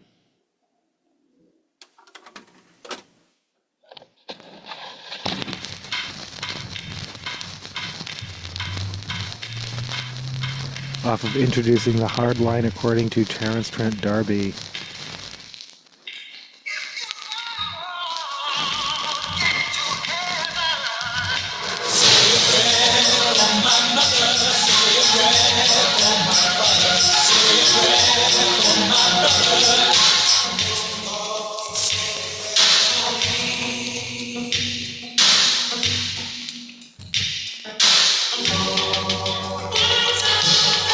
For the next several days, I felt intensely conflicted and full of gender dysphoria. I was tense and nervous using public restrooms. I wore my pink hat, forced a big smile, and strutting confidently, femininely, trying to look like the kind of woman no one would object to. But I'm not a woman. I came out as a trans-masculine, non-binary person in my late 20s, a person who feels more like a boy than a girl on the inside. A person whose anxiety and depression eased once I no longer had to hide who I am. I have to choose between a woman and men's restroom. I have to choose between a woman and a men's restroom in most public spaces, as unisex bathrooms are uncommon. Laws restricting bathroom access, which are becoming more prevalent in the United States, attempt to define sex based on whether an individual can produce eggs or sperm. In practice, people look at your body shape, clothes, and hair and make an assumption about which restroom you should use. Most people assume I would use the women's room, so that's what I continue to use. Trans women often have harder choices. Anyone who pushes back on my use of a woman's room suspects that I am a trans woman. They correctly identify me as trans, but in the incorrect direction. But you're not. So which way? It's not a direction. Okay, whatever. I'm not here to critique their writing. I'm here to be like, I feel your story. Like, I totally feel your story. Trans women are the target of bathroom bills and may encounter harassment and violence in either bathroom. Being legally required to use the wrong bathroom can out person as trans, which can be dangerous for them. Trans women may need to go more frequently on average.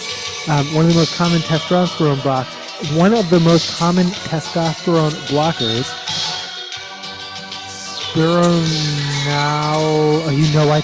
I try and say the medical terms. Okay.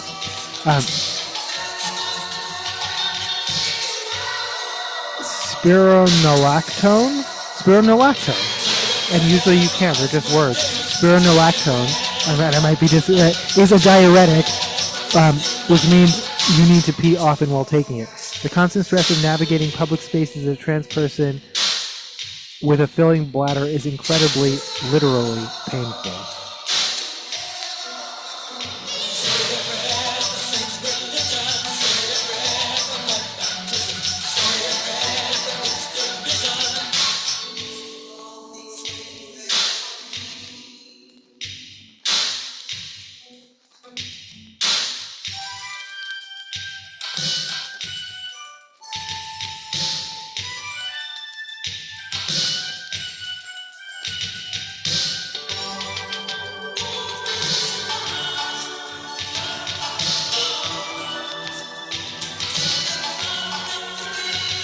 A couple of weeks later, my partner and I returned to the same city park. After relaxing at the picnic tables, I walked over to the bathroom.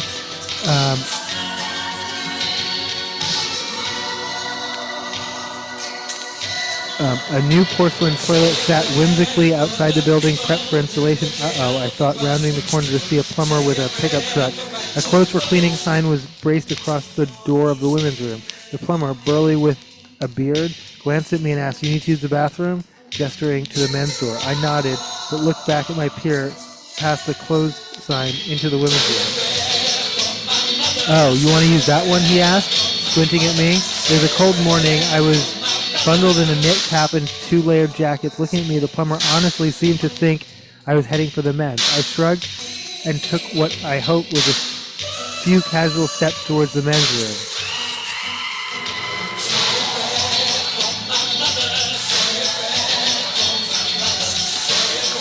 "Use the toilet in the last stall," he prompted me. Perhaps the other plumbing hadn't been hooked up yet. "All right, thanks," I said, pitching my voice down, trying to sound like I meant to go into the men's room all along.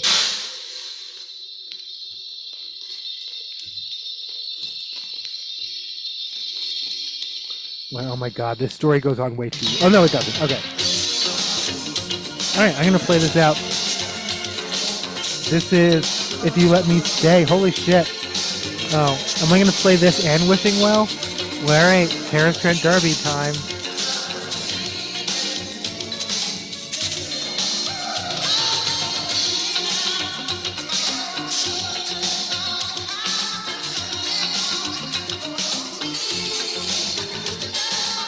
I used the toilet in the empty men's room to pee. I washed my hands and walked out, nodded to the plumber and walked out. I felt rattled but also surprisingly comfortable. Someone had told me that I could use that bathroom, that stall, and I felt validated in doing the right thing. It was the opposite of being questioned for being in the women's room. I hadn't made anyone uncomfortable by existing. Was that a success? Is not making anyone uncomfortable except myself a healthy baseline? Non-binary questions. That's my own editorial there. I'm sorry. Although the experience felt validating, using the quote-unquote wrong bathroom can have very real consequences. In California, I didn't face legal consequences for using a men's bathroom. If I had instead been in Florida and refused to leave the men's room if asked, I could have been charged with criminal trespass, likely a first-degree misdemeanor, which carries a prison term of up to 1 year or $1,000 fine.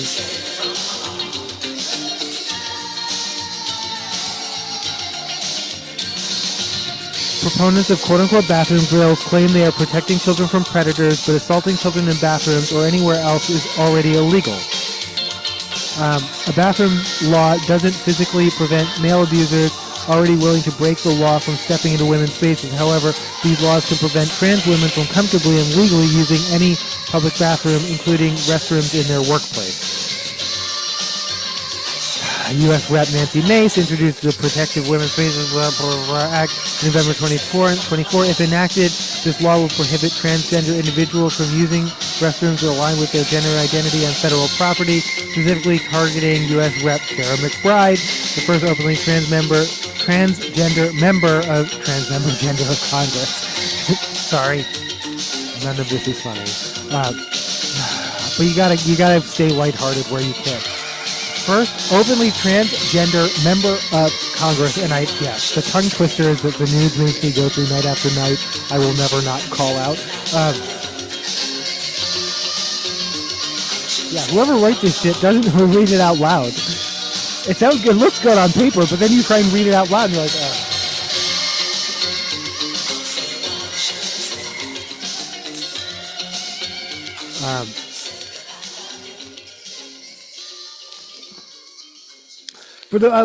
so a couple things for those of you who are like worrying about Sarah McBride. First of all, she has her own private bathroom. Second of all, was I going to play Wishing Well? Yes.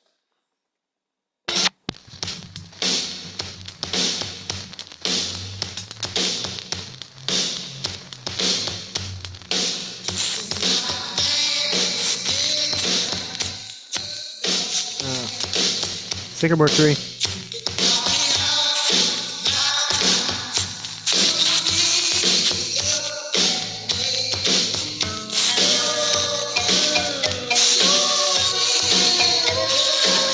All right, we're at the end, so I'll go ahead and read. Even though I actually didn't read the whole article because I started off skimming and then. Anyway, this is by Ray, R-E-Y, Katz, K-A-T-Z, on Huffington Post. I was in the women's restroom when a man came in and called out a question that left me nauseated. Which is a kind of a clickbaity title, but again, my understanding is the people who write the articles aren't the same people who write the titles anyway. So, yeah, I'm lucky I don't work in a place where I can't use the bathroom, but navigating my gender identity is still a constant struggle. Not solely with myself, but with everyone I interact with. I have to justify my gender expression to strangers and negotiate with them, whether or not our interactions are negative or positive. So why do I subject myself to this frustration? Because it would hurt more to hide myself every moment of every day. So yeah, no, I guess I am coming around to, yeah, no, you're right, Ian McKellen. I'm not... whatever I do in the workplace, I'm not going back. My expressions are my expressions, and if I have to ride the light rail when there's a Sounders game and I can feel all the sports fans glaring at me because they're all dressed alike and I'm dressed very, very different, I'm still going to dress like myself. I'm still going to be myself. It's that genie's out of the bottle.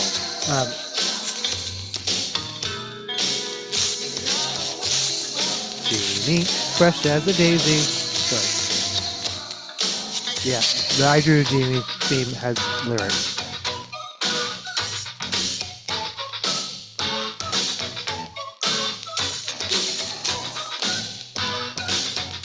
Finding more authentic ways to express myself feels like a weight that I wasn't aware that had been lifted off my chest, and suddenly I can breathe deeply, newly grounded in the reality of my body. Swimming in a river after I cut my hair, I felt distantly afraid but excited about what was to come. I felt grateful I took this step towards my true self. Ray Katz is a non-binary writer, MIT alum, small business owner, and black belt in Kokukai Aikido. They are working on a memoir about coming of age as non-binary martial artists. Check out their relatable true stories at Amplify Respect and Small Business Services at raycatz.com.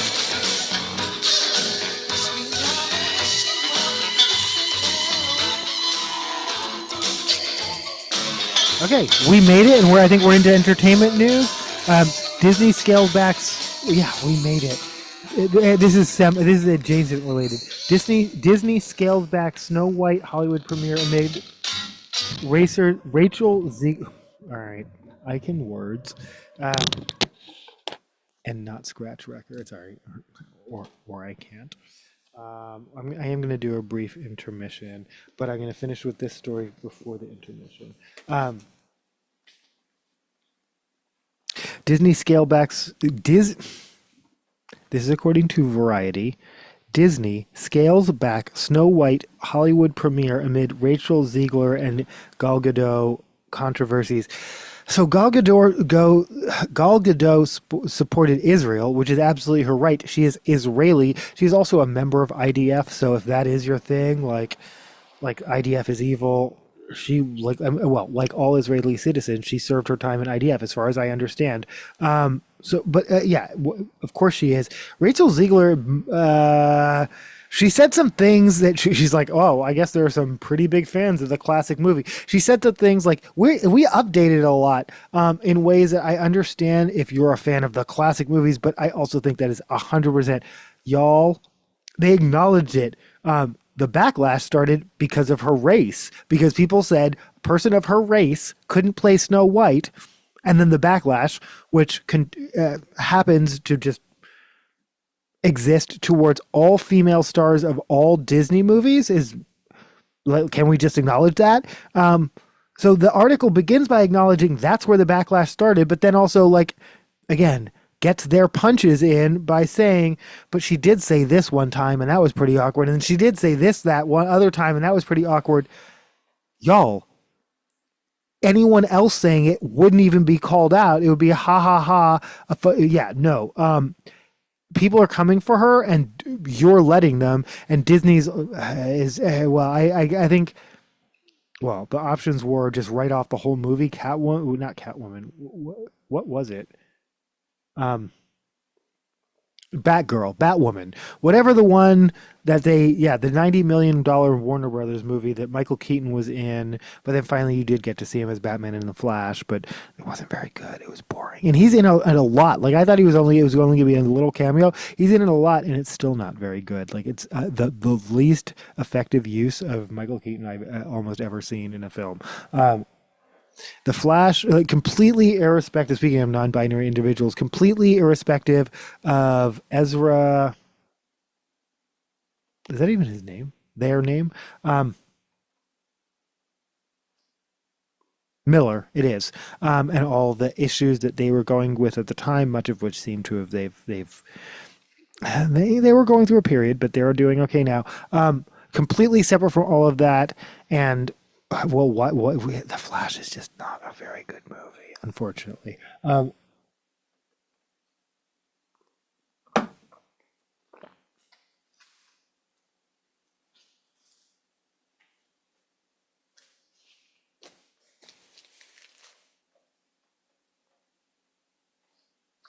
This is Disharmonious Unlife featuring Wino by Red Mesa.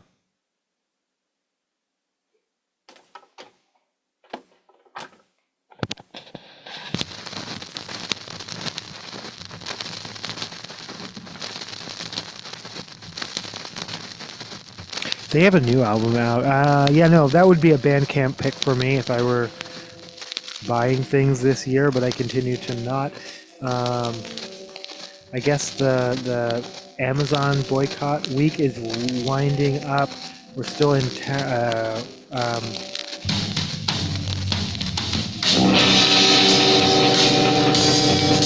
like, is this the right speed or not? I guess it is. The Target boycott is continuing.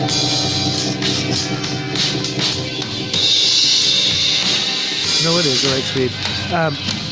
I am less boycott and more, well, no, boycott. Yeah, support Costco, and yeah, support small local independent businesses, minority-owned businesses, queer-owned businesses, etc. But yeah, no, rather than boycott, especially short-term boycotts, just change your behavior. Even if it takes a little more effort, I'll be right back.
Albuquerque, New Mexico's Red Mesa.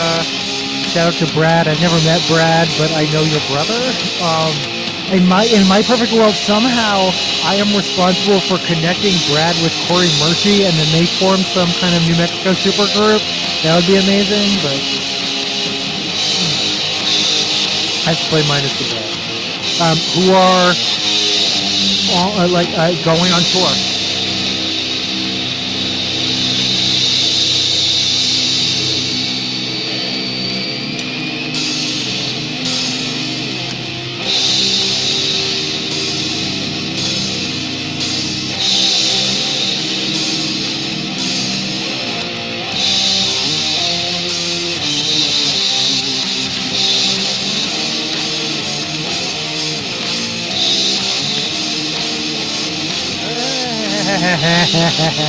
Alright, found ya, you rascal, you. Alright, that was hiding.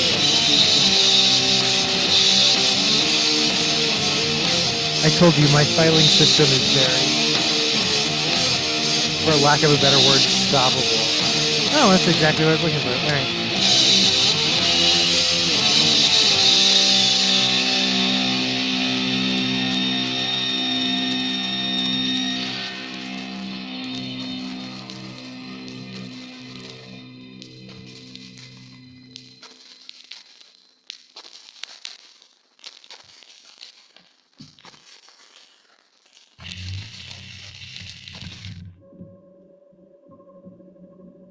Actually, this is Revelation. I'm going to play it out.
I feel like I played this whole thing pretty recently.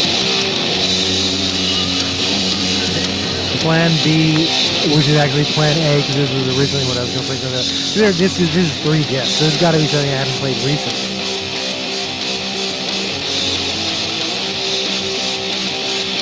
Oh, I know what I can do. Alright.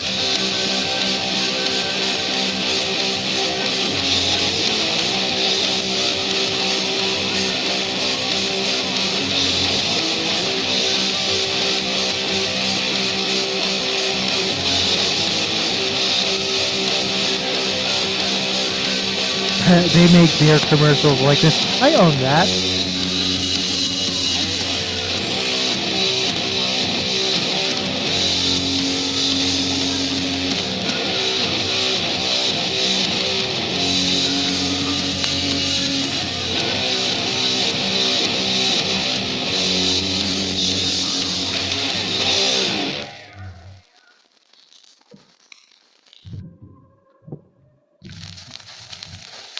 Oh,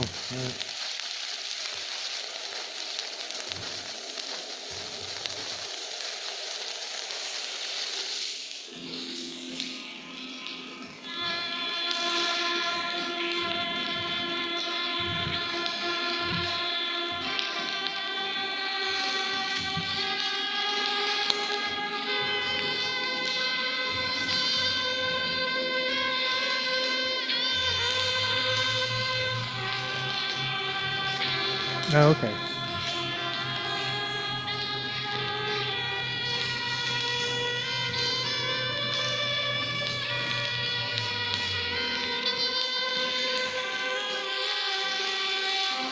Let's play guitar in a 5-guitar band. I do.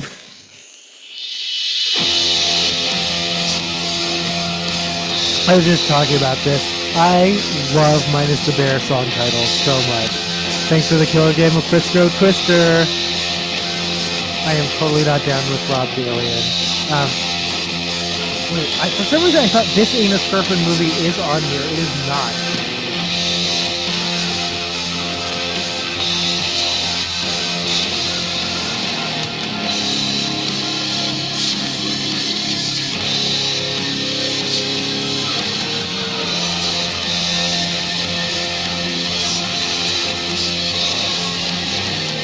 Oh, okay.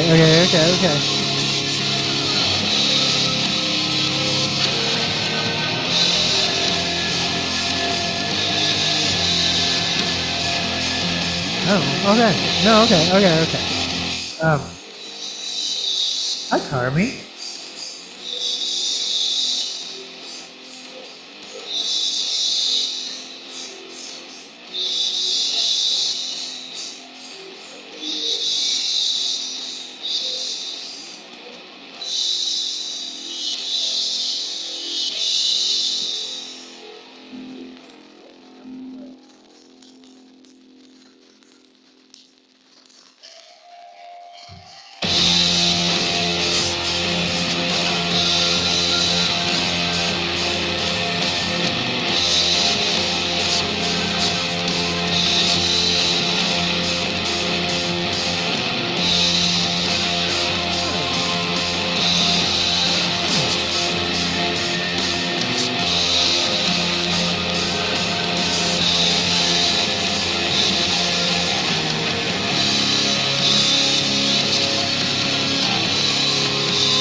Maybe I do.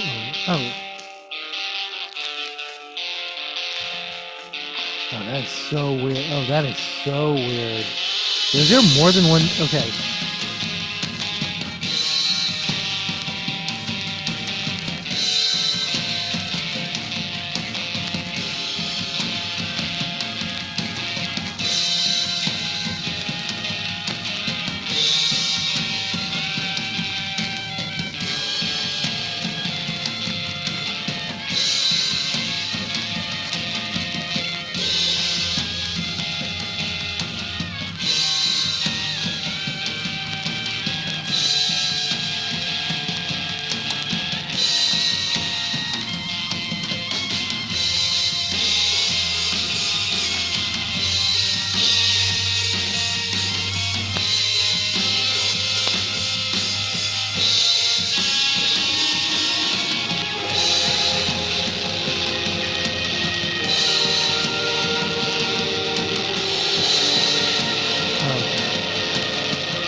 All right, let's get back to the news.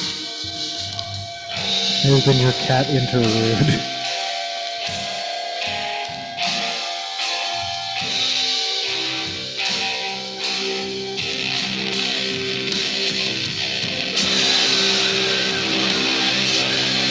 Also, Brace minus the bear.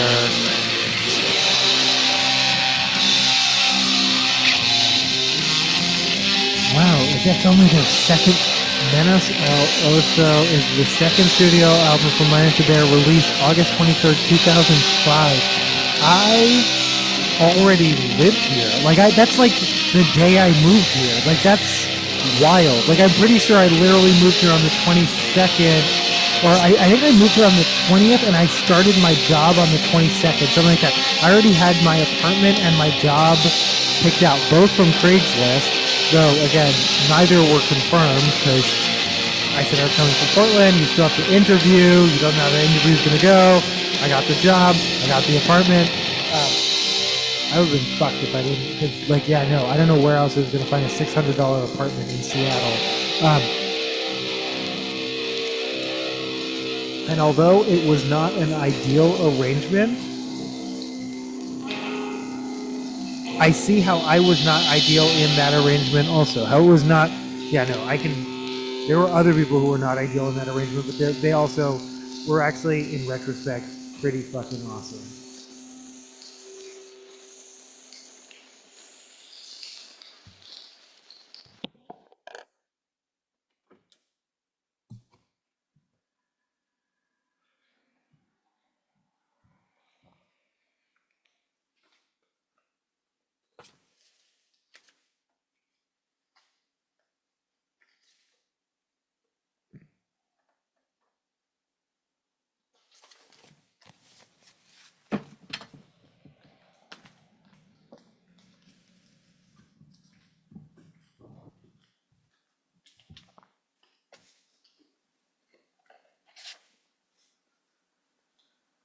Alright, this is drilling off of Farewell, but this is one of the songs they will be playing, assuming they're playing Menace on Oso in its entirety, which is what I understand they will be doing.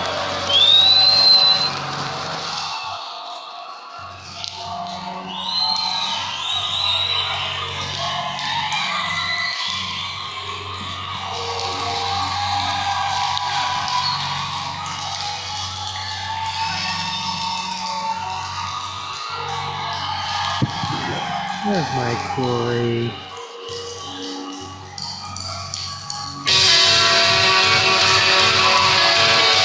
And as usual, I don't anticipate him ever watching this, but if you do, Corey, say hi to your sister Sarah.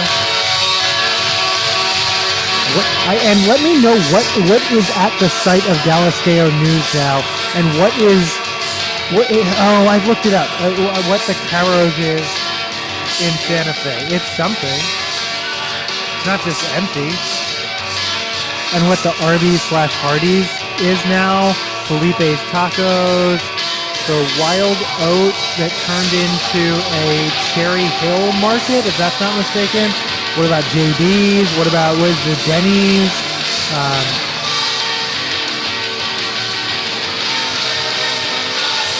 How are things in Santa Fe? But I think Corey lives somewhere else in New Mexico anyway.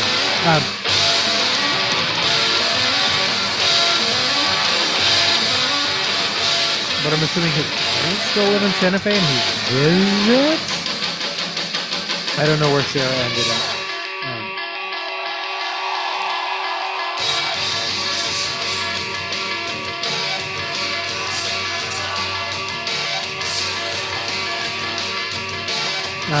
This is according to Variety.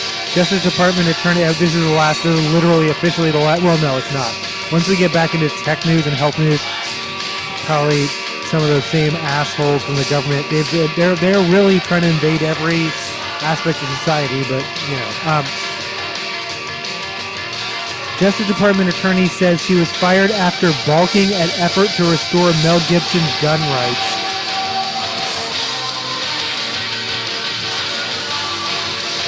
I didn't know they had been removed, but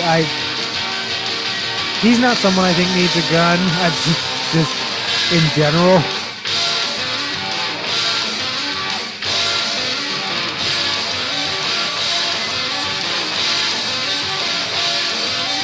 Oh, according to futurism, I don't know what it is. Saudi Arabia's 100-mile skyscraper is turning into a disaster. This is a weird, I don't know. This is a weird project to begin with, but I guess by karma, we're following it. So,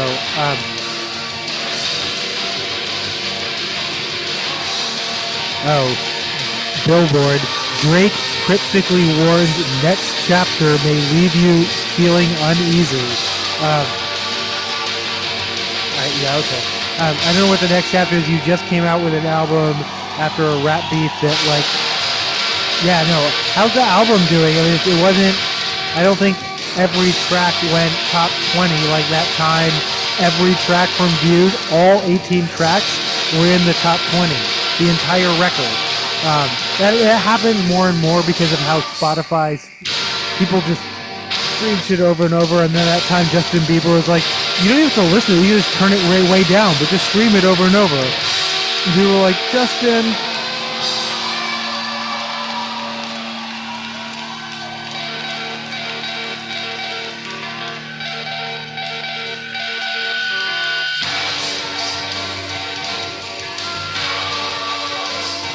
This is the last kiss, I'm going to play it out.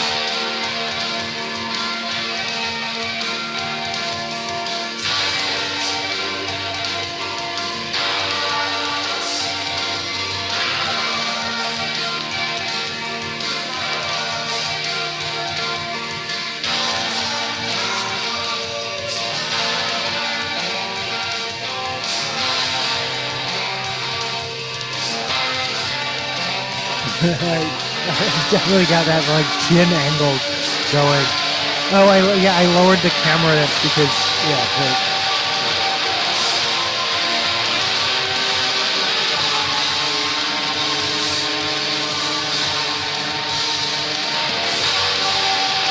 and now because it's featured, I didn't mean to like.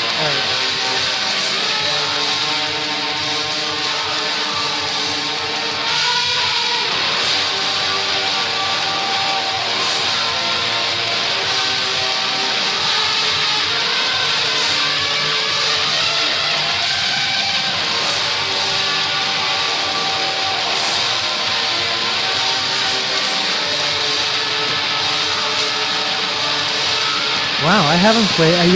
That was pretty far back. This used to be like absolute must play every episode, along with like. Okay, I could play this whole thing, but that was Lemurs, man, Lemurs. Minus the Bear on tour soon. Well, soon-ish, not till October. I don't know. They're playing some festival in October in Las Vegas. That was the first thing that was announced, and then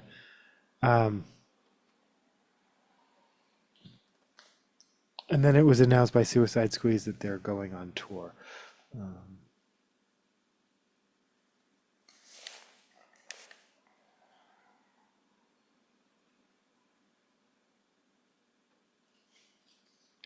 I can't tell what to play.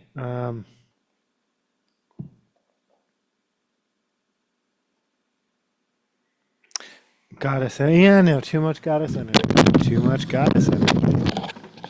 This is Goddess Energy by Goddess Energy off of Who Is She? Is that, wait, this is Goddess Energy? Yeah, no, that was right.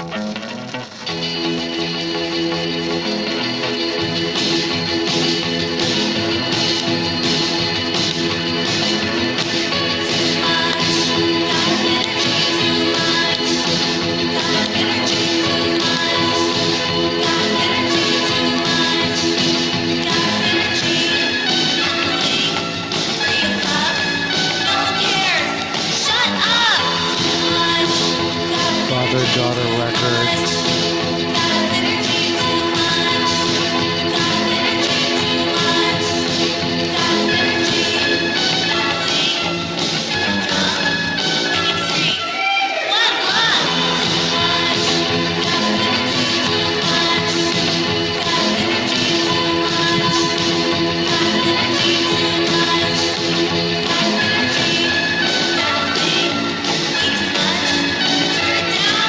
Shut Thanks to Anne Hathaway, obviously. Oh my God. It says thanks to the Seattle Kraken, and then it's crossed out, and I don't know why.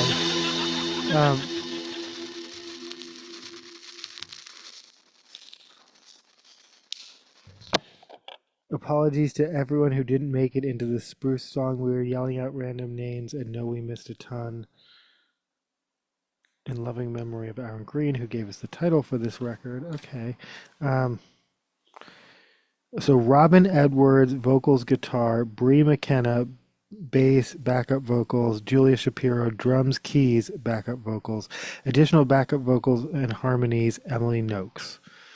So yeah, Lisa Prank, multiple members of Taco Cat, Julia Shapiro from Chastity Bell, Child's Birth.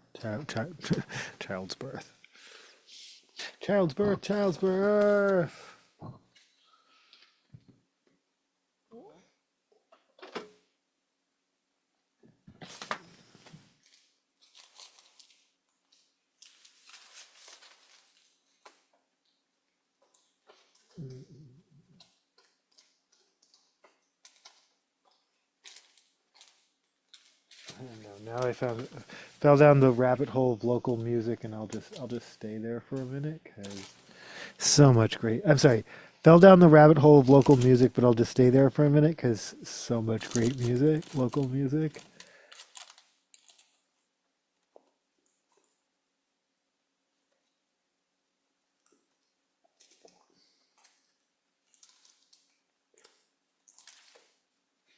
Oh. Aww.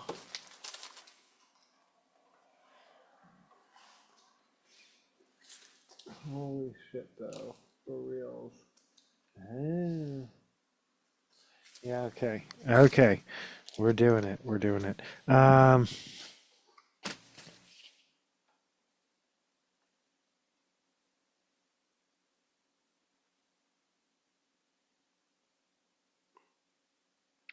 Okay, I'm not playing Taco Cat, but love that cover. All right.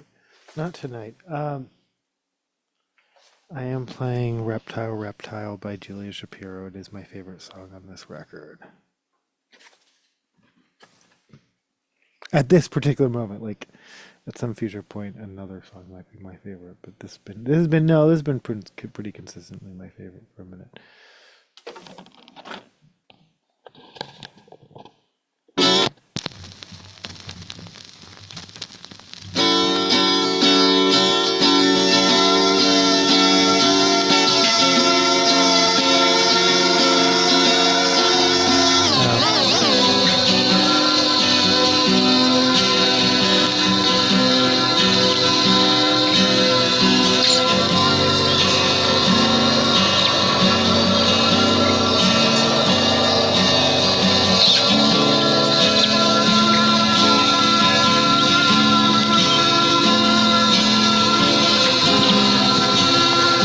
Also, wait, was that Variety? No, that was Billboard. This is Variety. Millie Bobby Brown, and I did not put, well, whatever. I did probably. Subconsciously? Yeah, no. Millie Bobby Brown hits back at Cowboy saying, she looks 40. You did meet me when I was 10. My face grew. What do you want me to do about that? This is the ugliest, darkest, like, yeah, no, we're doing this. They're doing it again. They did it to Britney. They're doing it again.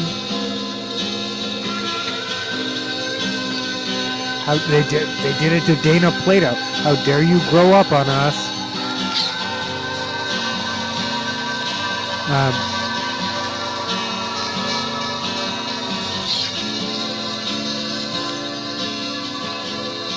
Millie Bobby Brown on performing a Grease dance routine with Jake Bon Jovi at their wedding, and why she's happy John Bon Jovi didn't perform.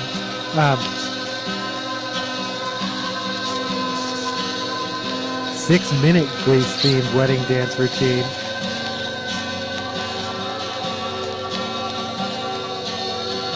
Shaving her head every 3 days for Stranger Things, and having 50-plus animals at home.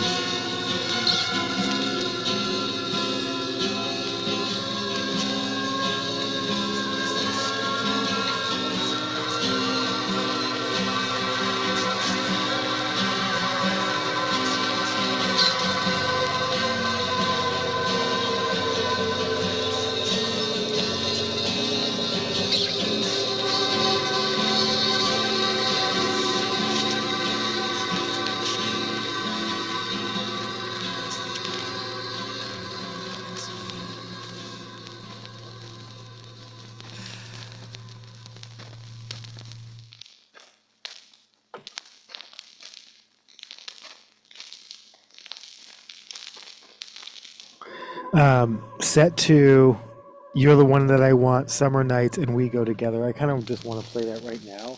Because I could. I can.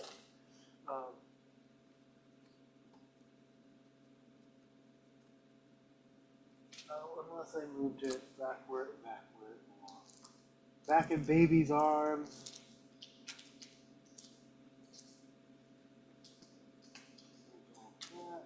Whistle. There's lots of shake. Okay.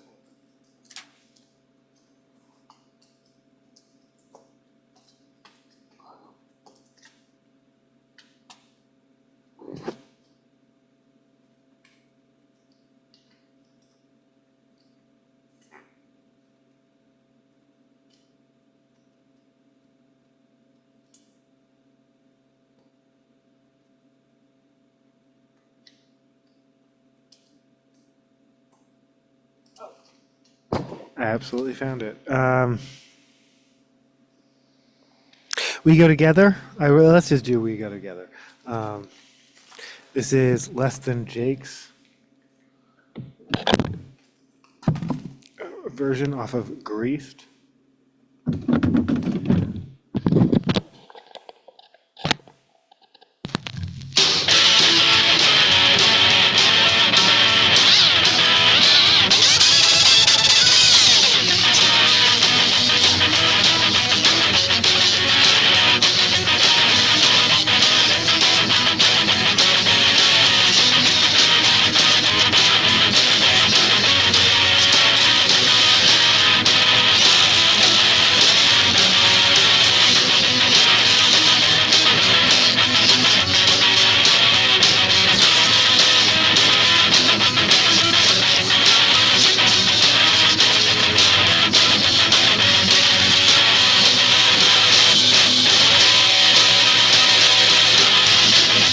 This is not the right speed.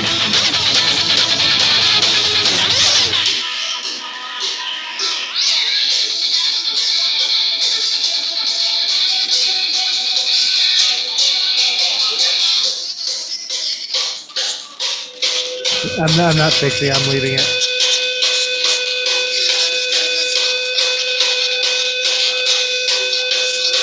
Definitely. Right.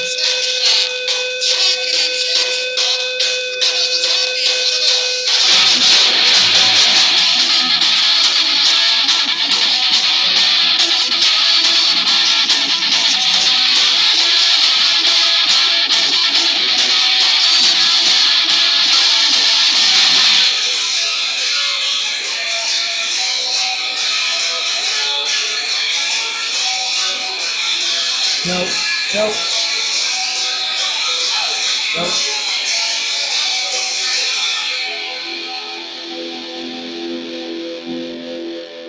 What did you think was happening? Why would the light be on in here? What?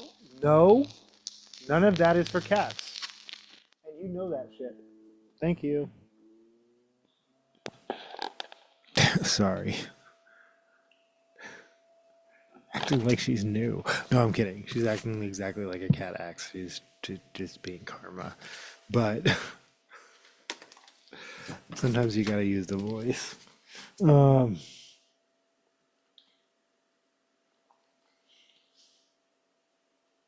This Rock and Roll Is Here to Stay by Shana Na.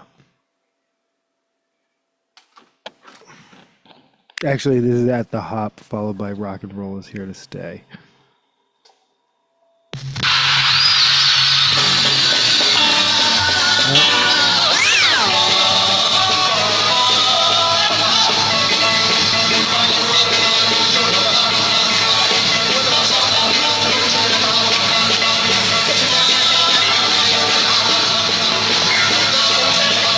Shana Na, who played Woodstock, I still argue no one will, because they're a novelty artist, no one will accept my argument that they are the first punk band.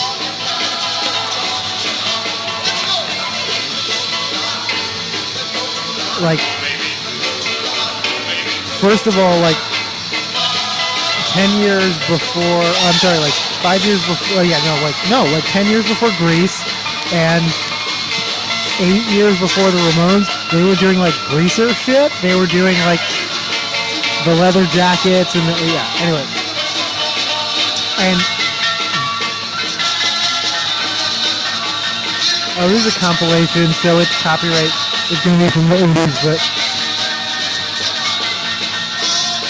copyright 1977, 1973, 75.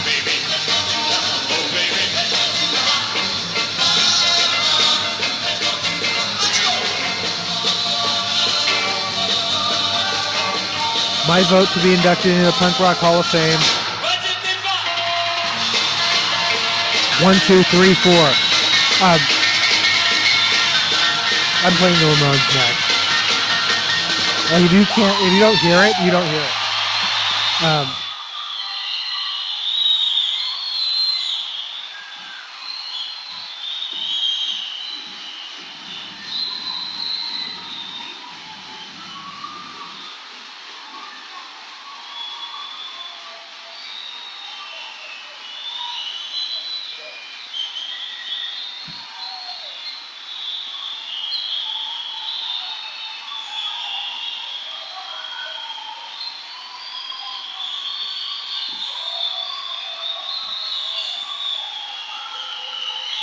So that's a hop.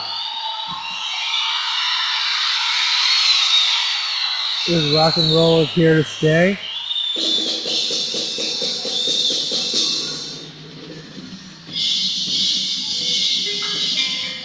And actually BRB.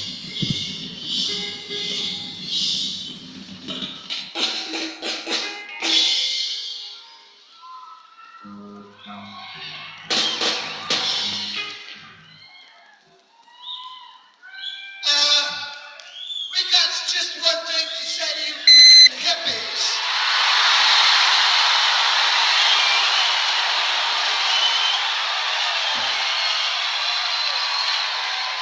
And that is that rock and roll is here to stay.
All right, much beloved Sha Na Na.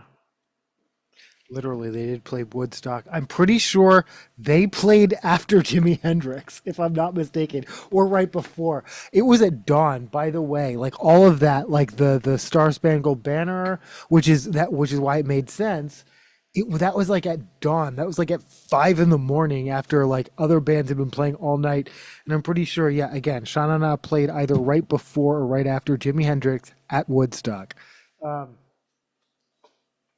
I just want to play Nine Inch Nails. I don't think I'm gonna be able to find it.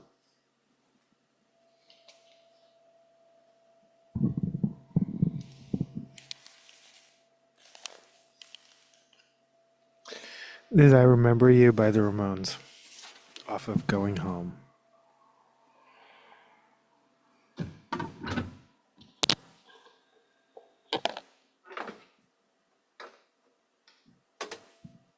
Oh, possibly followed by "Now I Want to Be a Good Boy."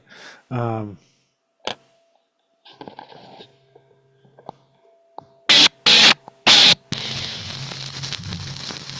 oops.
Roku Records.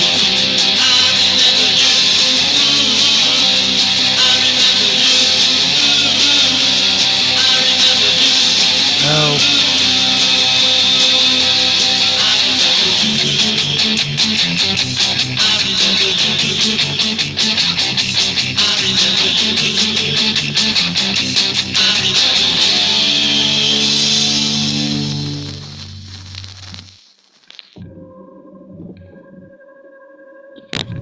That was the Ramones with "I Remember You" off of Leave Home. Um,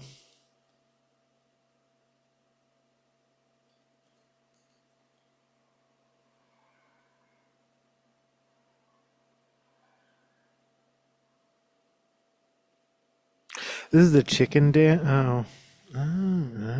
Okay. Okay. I see what's going on here.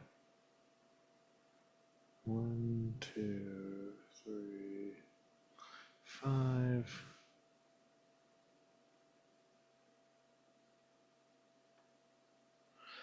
Okay.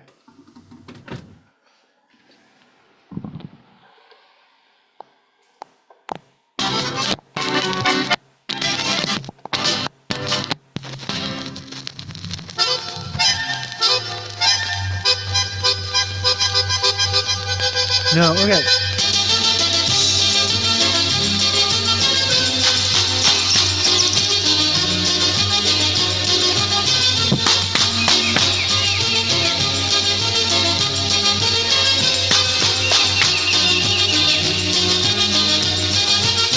And shake your butt.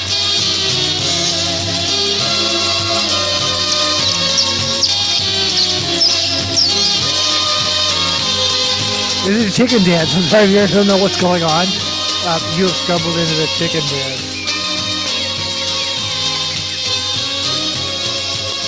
Just a little bit of this and a little bit of this and shake your butt. Just a little bit of this and a little bit of that and shake your butt. Just a little bit of this and a little bit of that and shake your butt. And shake your butt. I don't think those are actual words, but that's how I learned it.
We dressed as Sandy and Danny, she said, of a dance which took them over a year to master.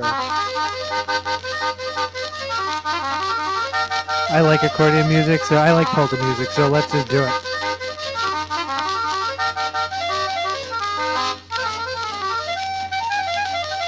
This is the Helena polka. Oh no, wait, I'm sorry. This is the clarinet polka.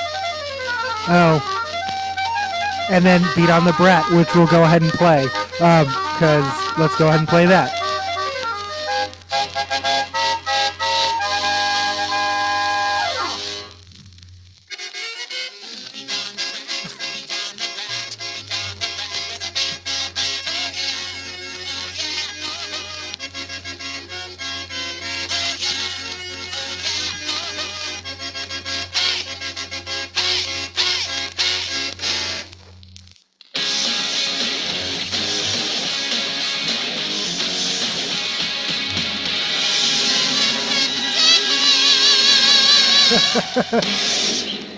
Bowling with the devil.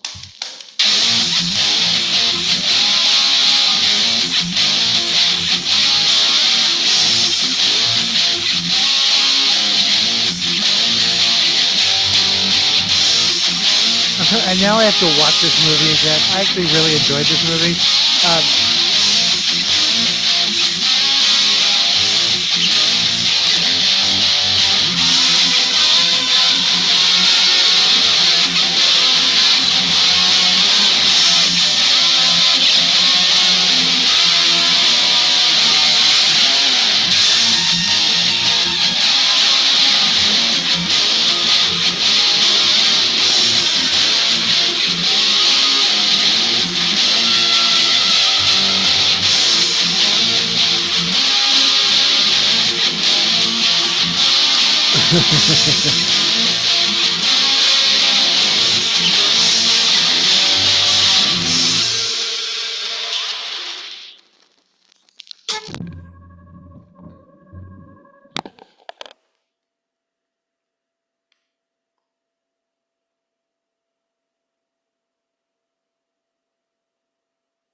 She said her father-in-law, Bon Jovi, John Bon Jovi. Didn't sing at the wedding. He was able to just enjoy himself. He definitely danced the night away. I'm happy. I'm so happy he was able to just be the father of the groom. So it makes it sound like she was happy he didn't sing. Like it sounds like they were almost trying to make some clickbait shit out of it. Maybe not. Maybe I'm just misinterpreting. But yeah, she was happy he got to just be himself and be a guest. Also, this is following on the news I reported just a couple days ago. Kevin Bacon does not want DJs to play Footloose. That being said, bitch, don't ever show up wherever I am. Don't ever 6 degrees me, because I will absolutely play Footloose. I will find the Footloose. No, you know what I won't? I'll play Flashdance just for you, Kevin Bacon. If I ever see you, if you ever appear on my show, I promise you I'll play Flashdance just for you. Oh, and also, oh no, I can picture you. Well, it doesn't matter because I wouldn't say your name anyway on the show.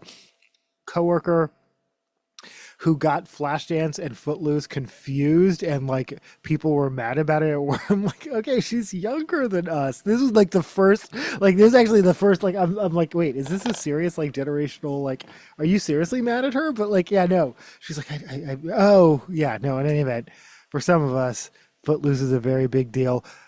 Dirty Dancing is a very big deal, and Flashdance is a very big deal. Dancing movies, dancing. There's a machine. I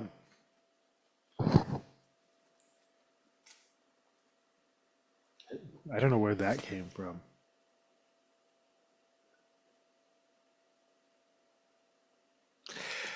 I'm going to go ahead and play Romeo's tune, followed by The Sweet Love That You Give.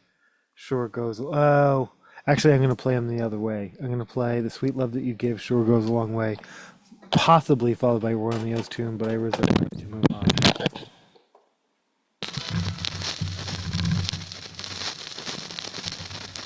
Steve Forbert off of Jackrabbit Blues. I'm sorry, Jackrabbit Slim. I don't know where I got blues from.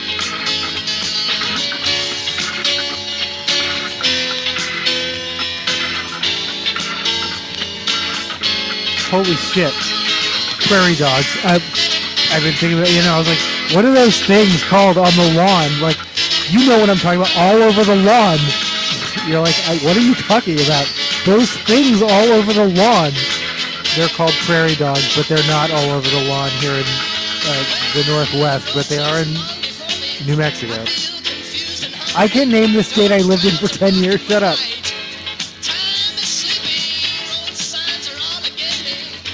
No jackrabbits. I never spotted one. Jackrabbits are like the Southwest Sasquatch, I guess.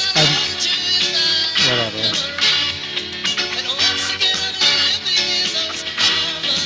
No, and then someone was like, no, jackrabbit is a real thing. Okay, now I have to look it up.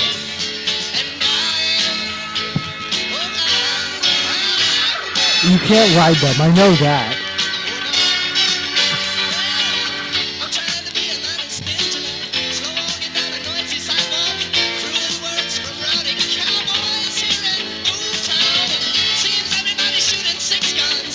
Cheers.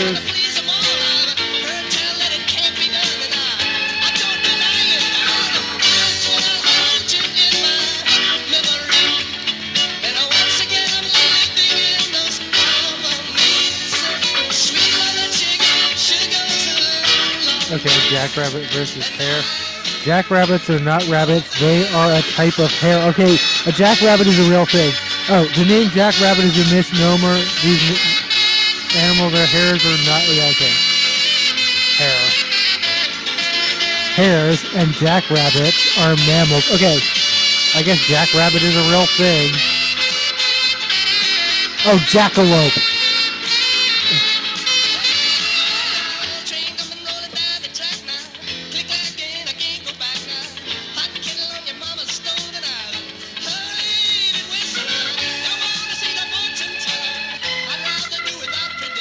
Wait, there's a Tex-Mex restaurant in Seattle called Jackalope. Oh my god, it's near me. Okay, done. Wait, is it currently open? I mean, not currently open, but closed. They open at 8. Oh my gosh. Okay, first of all, saving that. Oh wow, their bar looks amazing too. Huh, they're a little pricey.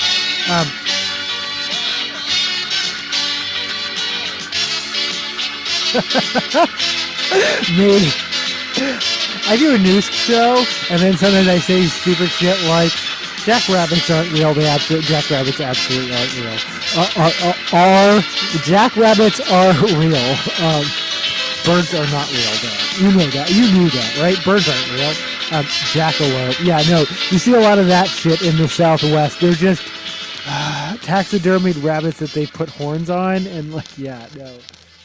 Jackalopes are not real, but prairie dogs and jackrabbits are. That was Jackrabbits. I'm sorry. That was The Sweet Love That You Give Sure Goes a Long, Long Way. This is Romeo's Tune by Steve Forbert.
Brown did have her Grammy Award-nominated friend Ray perform while they were cutting the cake, singing her songs, as well as That's Amore. Ray singing That's Amore, I want to hear that, actually.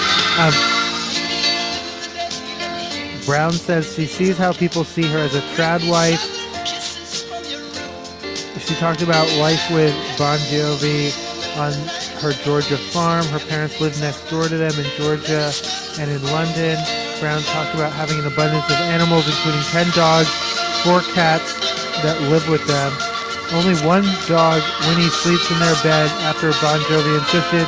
The animal lover has 25 farm animals and 23 rescue dogs in her sanctuary she built on the property. Millie Bobby Brown runs an animal sanctuary. Of course she does.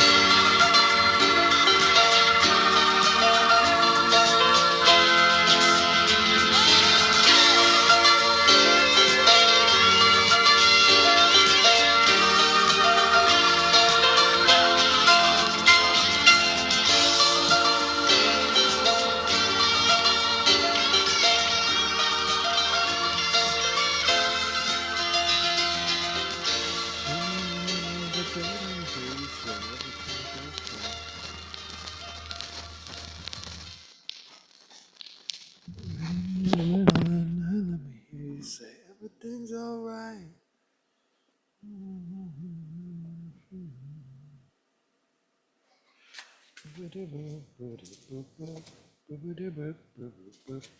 This is Jenny Was a Friend of Mine by The Killers off of Hot Fuss. I did not realize that this song was about Jennifer Levin.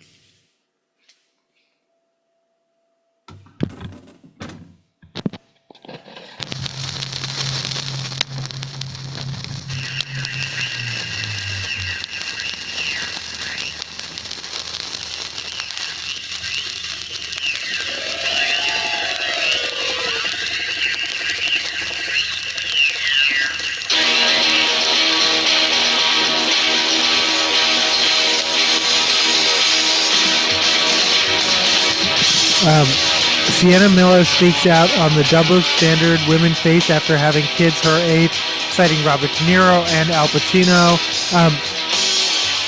Sienna Miller, I was like, isn't Sienna Miller like 22 years old? She's 41. We're all getting older, including Sienna Miller. But in my mind, I'm like, isn't Sienna Miller yeah, Millie Bobby Brown is still 10, and Sienna Miller is like about 22 at the most.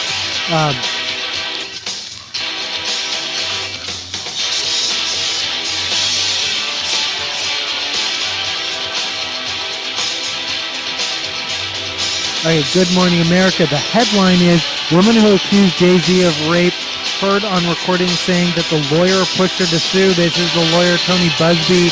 Jay-Z is counter-suing both of them.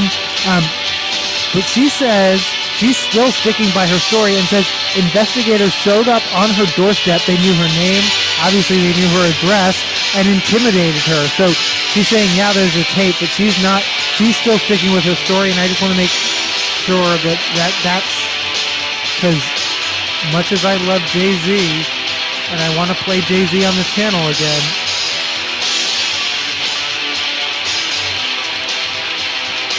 we believe victims. I believe victims.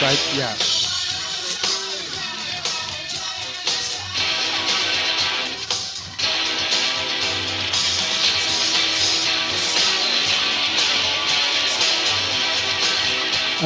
Gene Simmons charging $12,500 a day to be his personal assistant and roadie.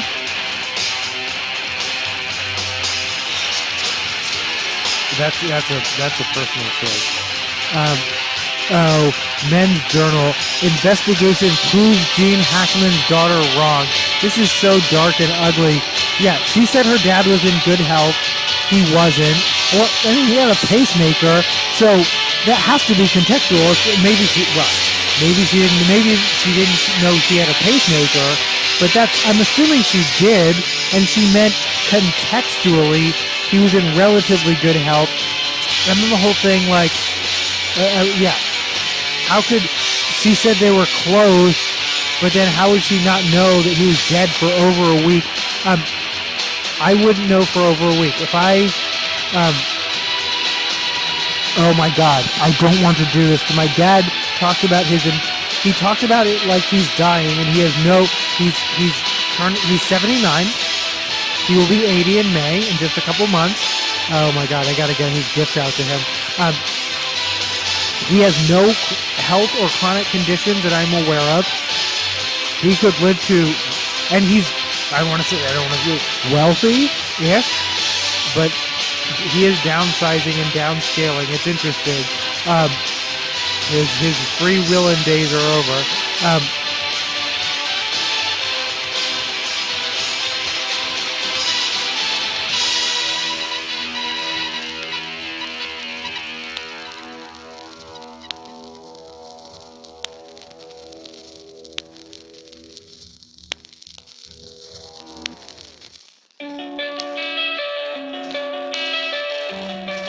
I am gonna play. It's Mr. Brightside. Come on. Why would you play The Killers and not play? Well, I mean, no. Sorry, there are lots of Killer songs you can play that aren't Mr. Brightside. But once it's already playing, why would you stop playing Mr. Brightside?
But no, okay, yeah, no. I hate to think about it. My dad loves to. Apparently, he's thinking about. I'm more okay. I'm worried that he's thinking about his death too much, and that's going to visualize it. Stop. But he is older, and yeah, no. And now, yeah, no. This Hackman. I actually, when I waited, and I talked about this. I waited on Gene Hackman and his wife Betsy Argawa. I just mispronounced it. It's not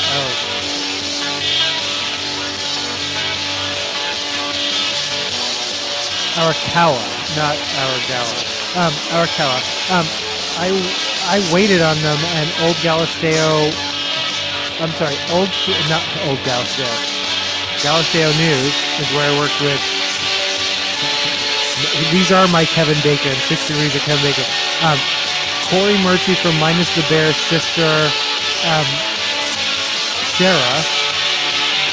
She gave the cook. I believe his name was Michael, but I can't remember.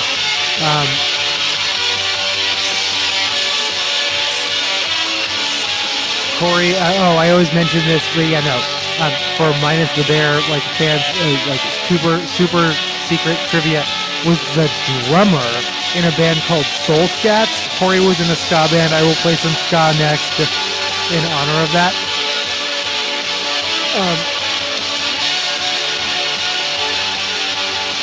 But at Old Santa Fe Trail Bookstore and Bistro, which I actually worked at when it closed down, at much like Galisteo News, none of I used to take it super personally, but it's just how the nature of things go. But I happened to work at both when they closed down.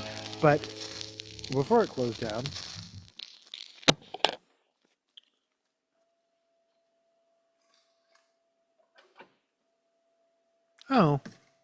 this aspect, okay, Randy was the manager. Shout out to Randy. I don't know where you are in this world. I completely forgot this aspect. There was a person whose name wasn't my legal name.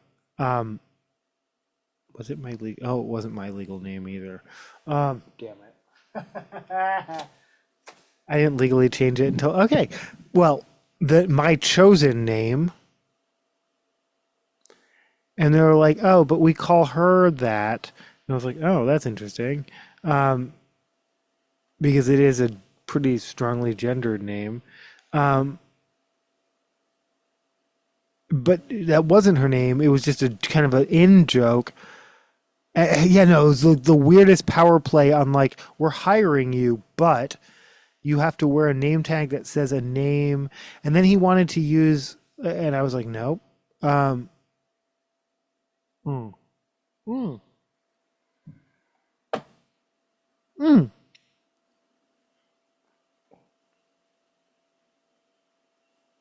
Yeah, no, was this right wing shit? I don't know. I don't know. I'm just thinking this through in real time. I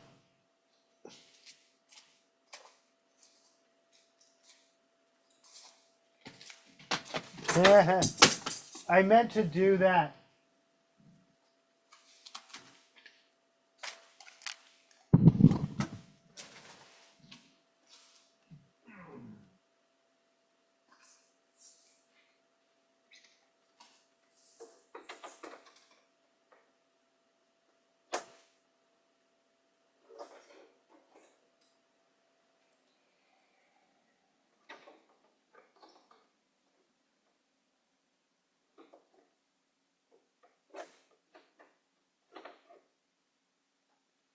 Okay.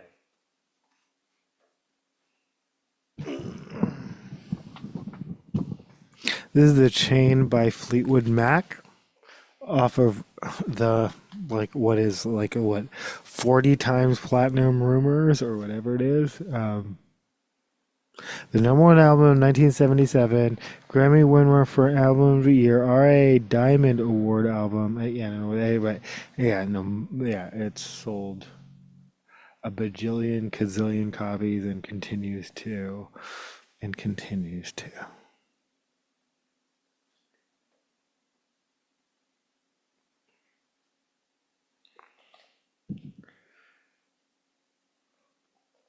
I'm going to play Gold Dust Woman and the Chain. but I'm not necessarily in that order.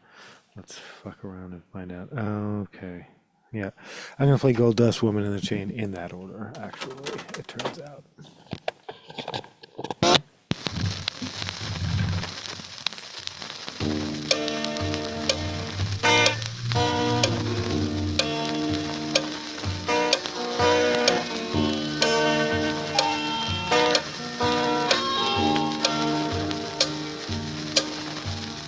Back on gold dust woman. Take your silver spoon, take your bread.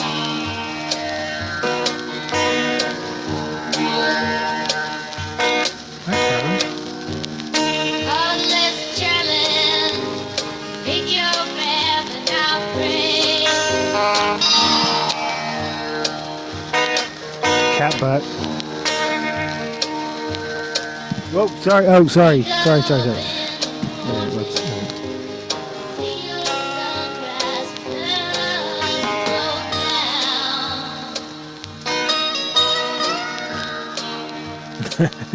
You can't, what do you want to happen? Where are you trying to go? I don't know. Cat break. What did she make you cry? Make you break down, shatter your illusions of love. And is it over now? Do you know now? Pick up the pieces and go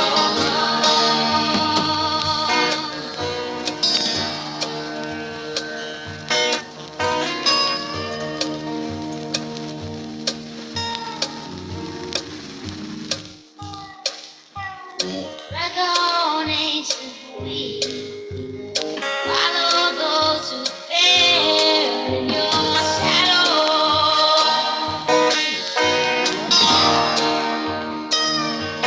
Thank you so much. Rulers make bad lovers. You're my buddy, buddy. Put your kingdom up for sale. Up for sale. What did she make you cry? Make you break down, shatter your illusions of love. That is the old Okay. Oh, yeah, no. Long stories short. If I'm assuming other people would be more responsible knowing where my dad was day to day, but it was up to me. It could be up to a week because we Zoom on Saturdays. This week it'll be Sunday, and then he's going on a trip, and so he might be gone for 2 weeks. I don't necessarily talk to my dad every week. That doesn't mean we're not close. They're close to, I think more than 200, 40-minute long episodes of a show we do together that shows me and my dad talk all the time. We're not and we talk over each other. We agree on very much almost everything.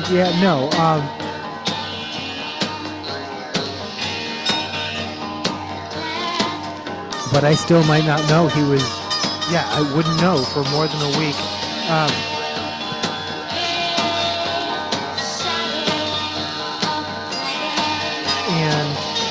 Shaming family members because they're not. I don't know what that's about, but I don't know what that's about, but I'm familiar with it. I'll just put it that way. Because they don't live up to your ideal. Because you think you could have done better. Whatever it is, whatever.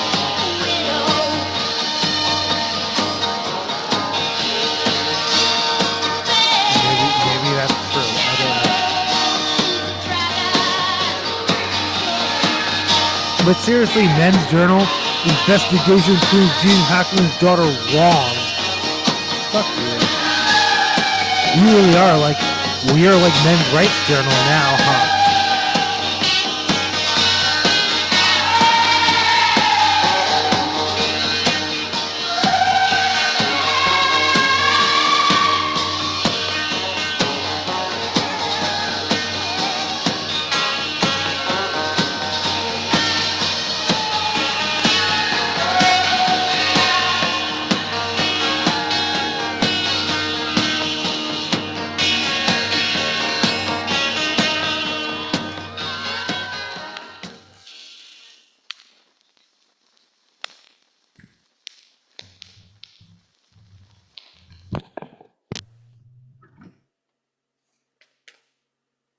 Oh.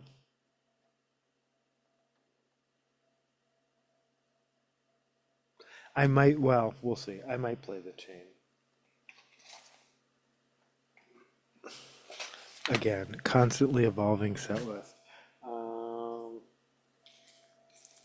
Chloe Moriando off of Sucker Punch with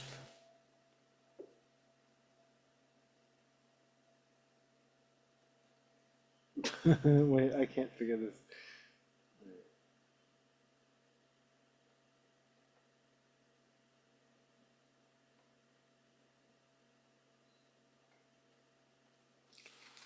Okay.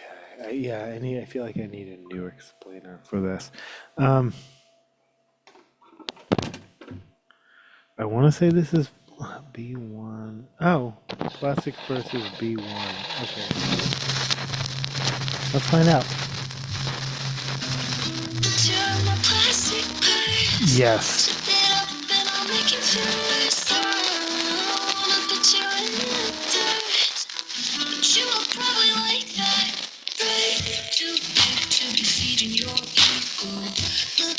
Oh, sorry, I didn't mean to see this.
Entertainment Weekly, Celine Dion warns fans about AI-generated songs masquerading as her music, fake and not approved.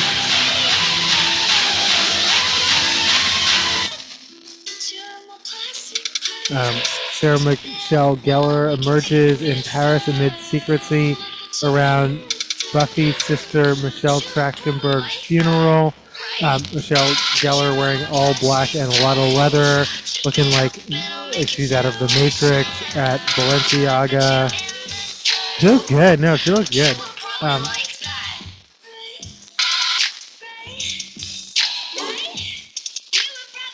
If you don't know what I'm doing, then you don't know what Swan's Crossing is, and you don't have a Sarah Michelle Gellar Swan's Crossing doll. Sydney, right?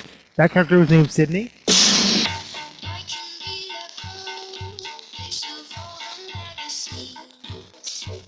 I'm gonna play this out.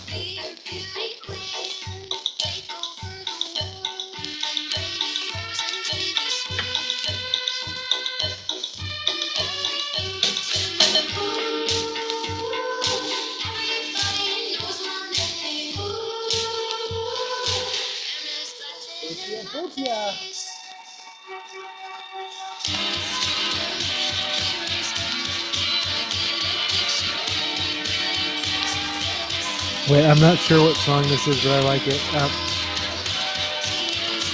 I want to say it's called Trophy. Oh wait, this is Celebrity. Oh my god, yeah, no, this is Celebrity. Okay.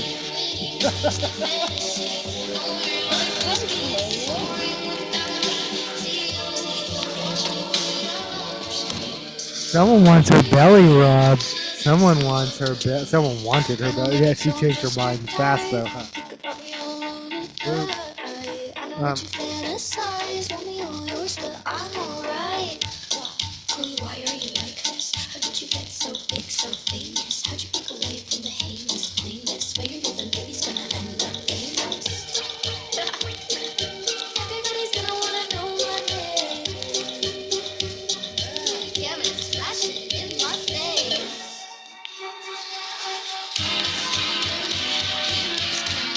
Pretend what's flashing in your face.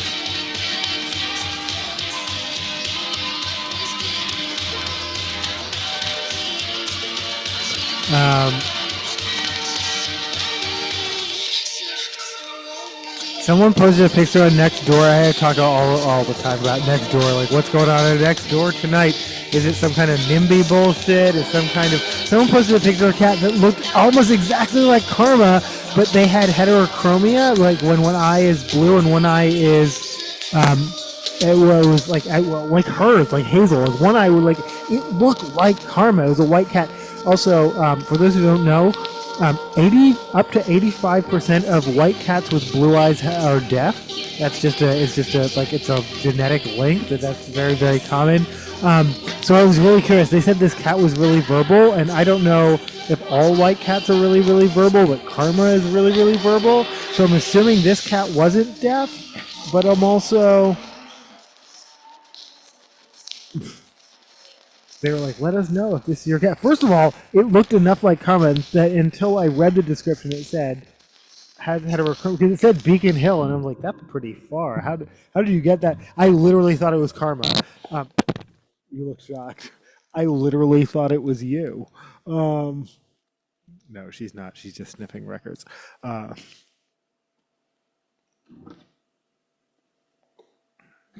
She's like, fuck you. You don't even know what I look like. I'm putting this in. But yeah, no, and I was like, oh wow, you made it all the way to Beacon Hill and you lost your collar again. This isn't even her collar. This is Daisy's collar, by the way.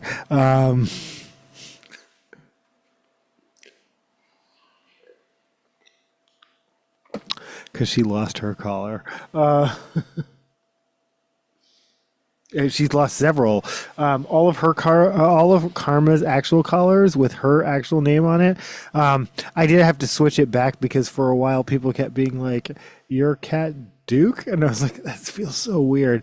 At least Daisy, like, I don't know. Again, yeah, it doesn't matter. Gender is a construct, and I don't know. It felt like people were more concerned when she had a dog. A bone-shaped tag that said Duke. They were like, none of this feels right, which is true because her name is not Duke and she's not a dog, though. I mean, she's bad. Who's a good boy? High five if you're a good boy. Yeah, no. She thinks she. Well, I'm not gonna say it.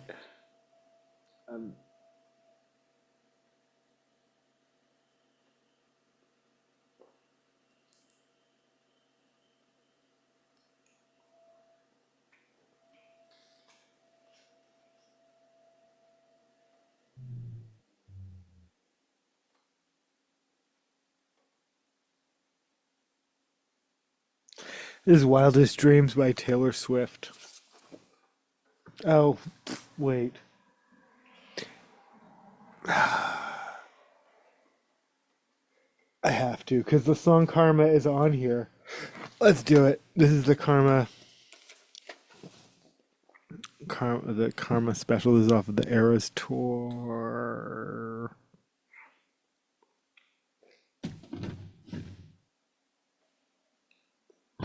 And then if she jumps down, that's fine, but I meant to do that. But yeah, no, you can tell she's losing interest. Oh, that's interesting.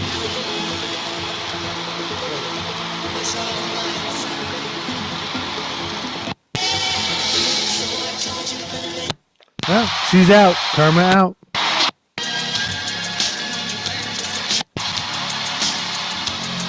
Oh, no, she wants to, okay.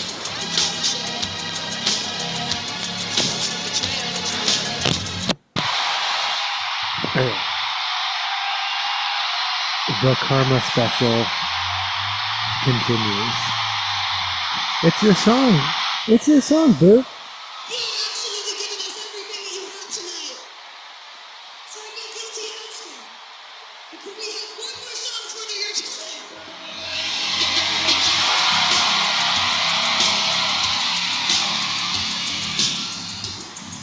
You're a relaxing thought. Yeah, you're a thought, all right. No, no. I love you.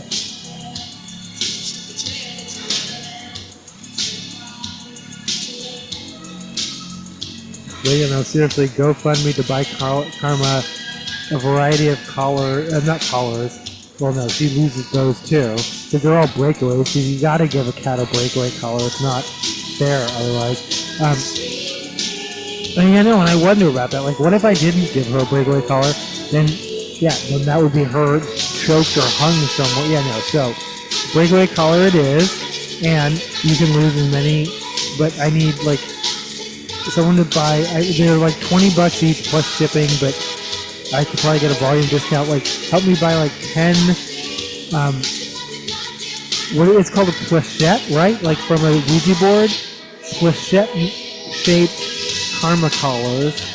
And out there, someone has the brass one and the copper one. Come on, you found it. You just didn't return it because you thought it was cool and you didn't want to return it. And that sucks, but I'll buy more when I can afford them. But right now, you can keep wearing Daisy's collar.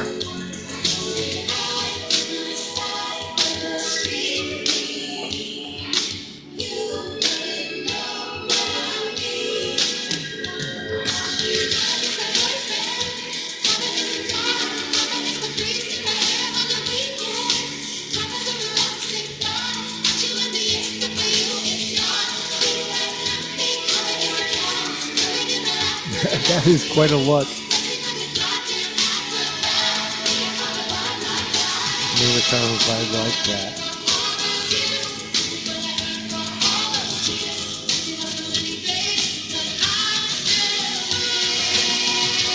Still here.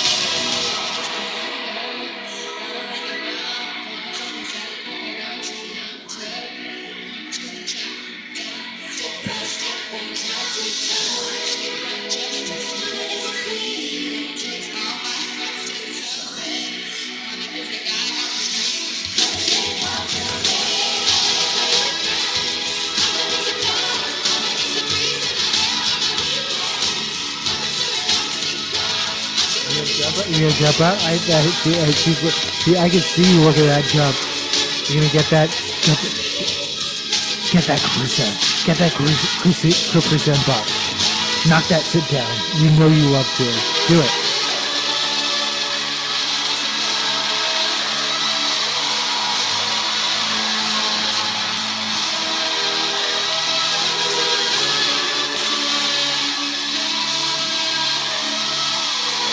Good.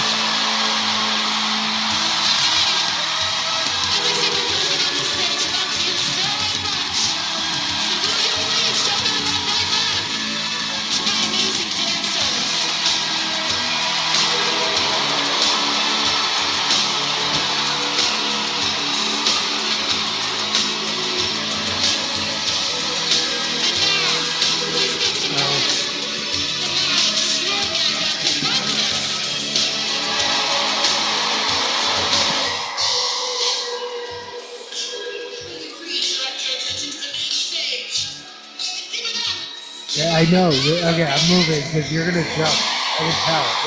Like oh no, you're not. Okay. Right. She looked like she was gonna jump. I tell you, she sometimes uses my lap as like a springboard to jump up there. And I'm like, but I can't. Yeah, no, but she didn't warn me. She didn't always warn me.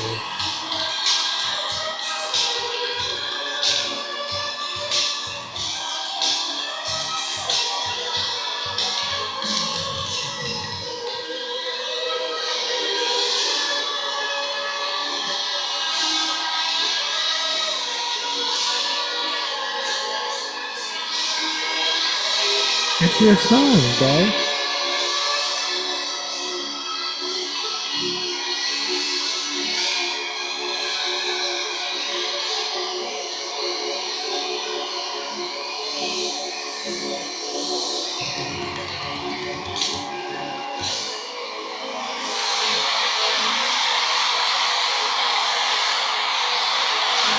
You did your official cat break.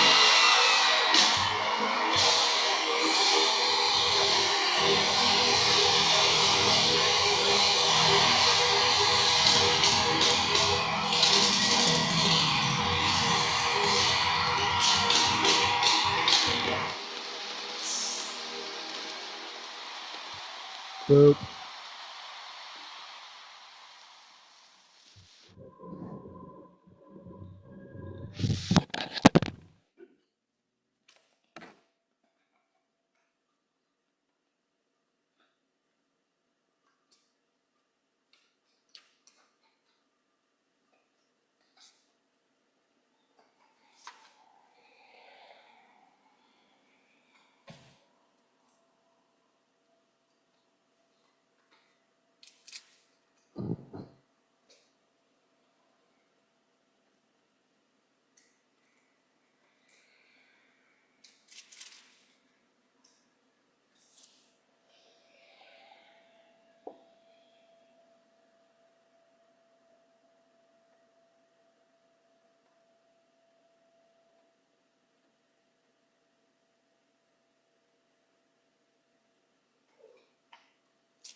All right, off of Fandom, as promised, we're playing some water parks tomorrow night.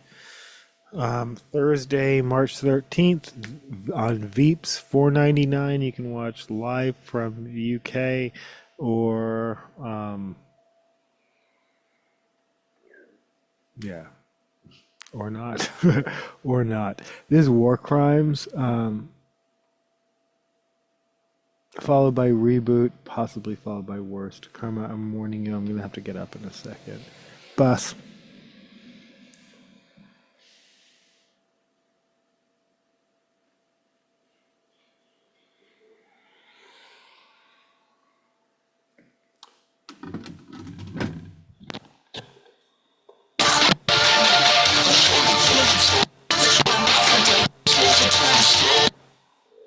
Oh wait, no, that's right. Okay.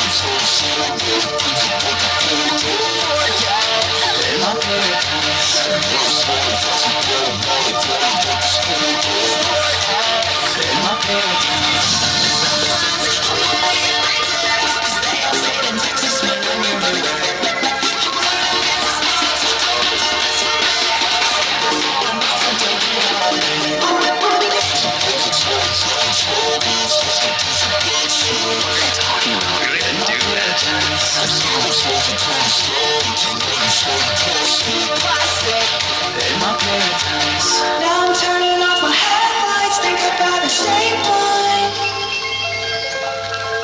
I'm forgetting how to hate myself, I'll change my own mind.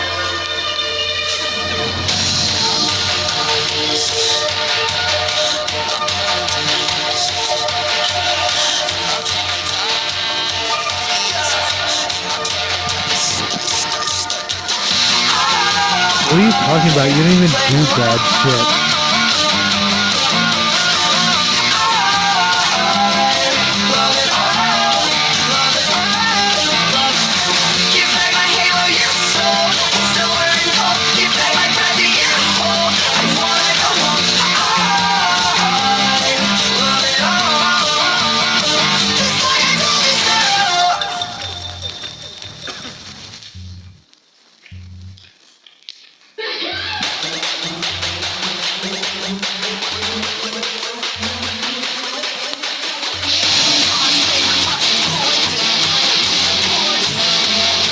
God's favorite fucking boy band is still, yes, me too.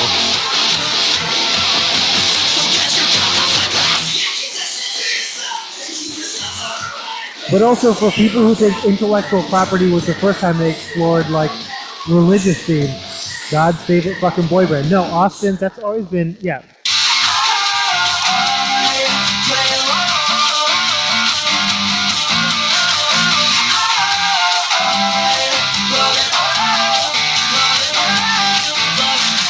Just like I told you so.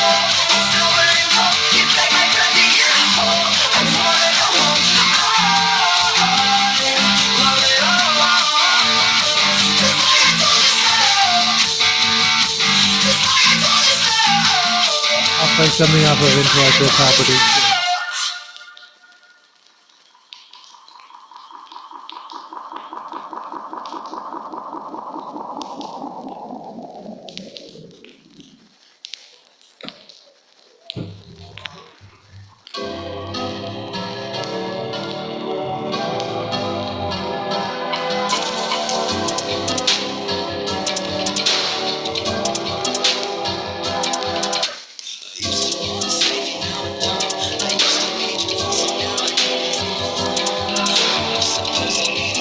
Those War Crimes, this is Reboot off of Fandom.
Holy shit.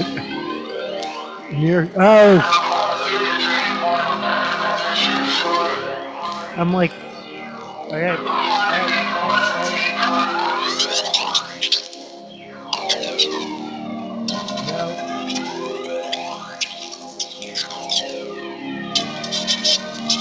Alright, I'm seeing the end of this episode and it may be ska heavy. Just one.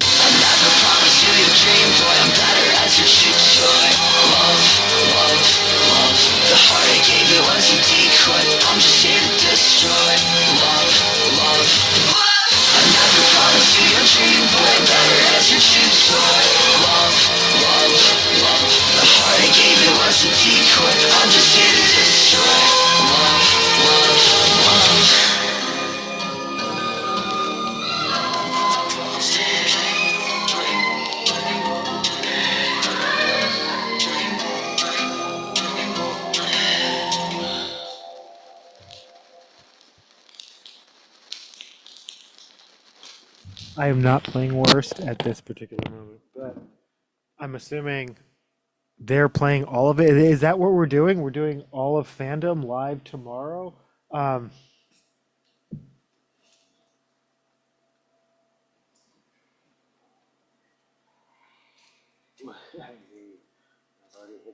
Me when I'm already hiding shit from myself. Okay. For real though, stream Fandom.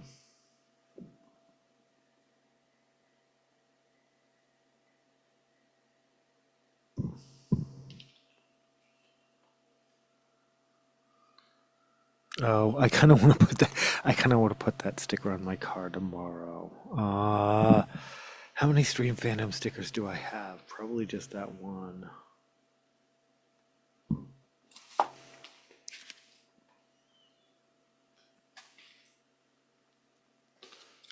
Yeah, no, that needs to be like right there. All right. Me again. Why is the New York Dolls in the ska section? This is, I almost said a cover. This is New York Dolls. The New York Dolls playing their own song called "'Cause I Said So," but off of not their produced and mixed by Todd Rundgren. Okay, but not Yeah, this is New York Dolls in 2000 and does that say 9? It does.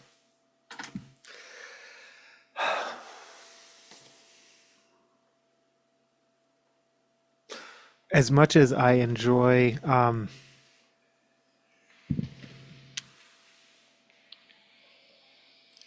Bus,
because I said so.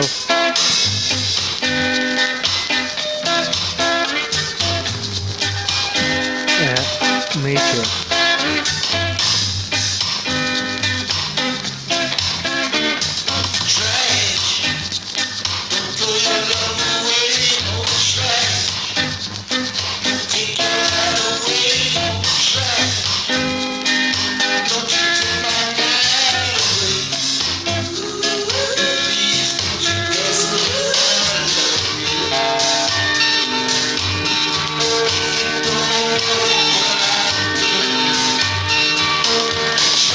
All right. I'm going to try and make it into business news. Yeah, okay. No, let's do this. Let's do this. Let's just plow through this. Thanks for being here. Thanks for listening. Thanks for watching. Harry Potter actress joins OnlyFans to get out of debt during Hollywood dry spell, ripping up the Good Little Actress rulebook. She's not Jessie Cave, most known for playing Lavender Brown. None of this means, these words don't mean anything to me. I read the first Harry Potter book and I watched maybe the first 3 or 4. I don't know how many. I don't know how many. I'm not a fan. I was never a fan. So it's again much like people who are like, oh, I hate J.K. Rowling, but I love all of that. It was easy. I didn't have to divest or like it never appealed to me. And then when I tried to connect with it just to maybe, because I was like, it's a cultural thing that people have a right to. I tried to, like, for someone else. It didn't really resonate with either of us as far as I know, but I could be wrong.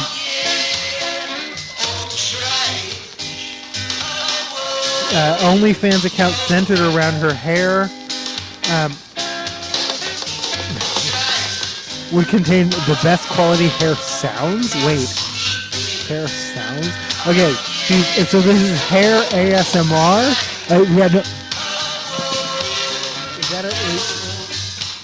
Is that a thing? Yeah, no. I don't think my hair sounds.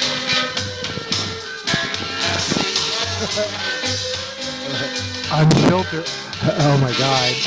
Bareback.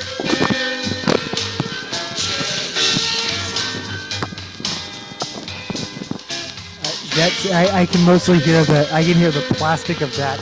I don't think my hair sounds like anything. What the fuck are you talking about? Hair sounds? Okay, I'm curious, but not OnlyFans $9.99 a month curious. Just sorry. And very sensual stuff. She also hammered home in the account would not be sexual, but it is a fetish, I think, I hope. Good luck to you. Yeah, no, that's it. That's all I have to say about that. I already joked about I don't have an OnlyFans.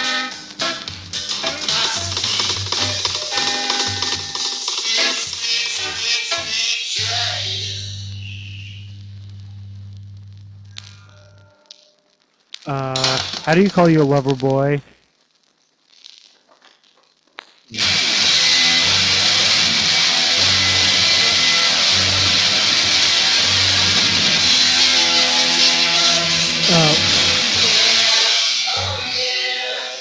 This is Exorcism of Despair off of Because I Said So.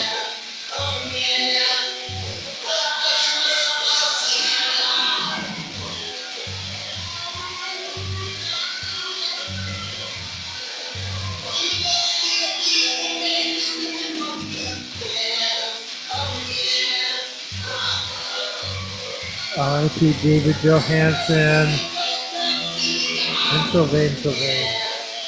Wait, me when I'm like double check. Is Sylvain? No.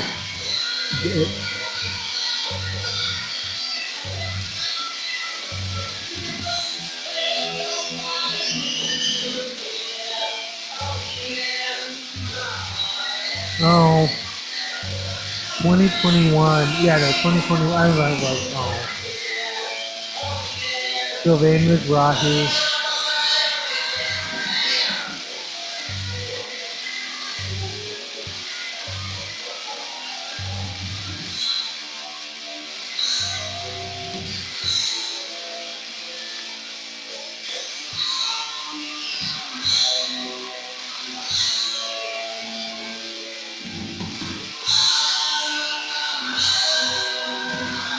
I don't do this to shame anyone, but I'm sorry. Wait, is it on this recording? No, it's not. It's on.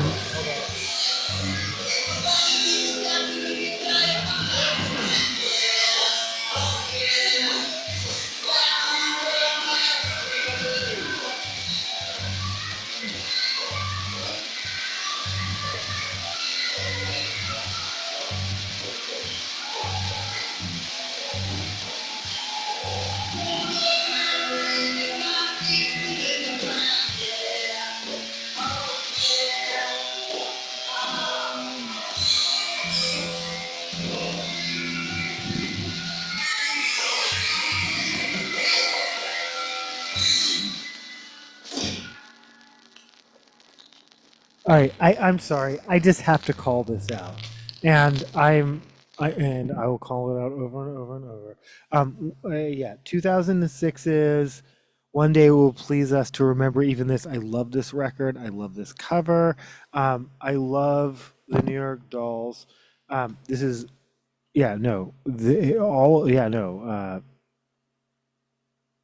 David Johansen, Sylvain. But it has a song on here called, this is 2006, by the way, called Fishnets and Cigarettes. So they're still romanticizing smoking. And I point that out only because this is, Sylvain and the Criminals. This is 1978, I want to say. I'm going to play something off of this, not to, And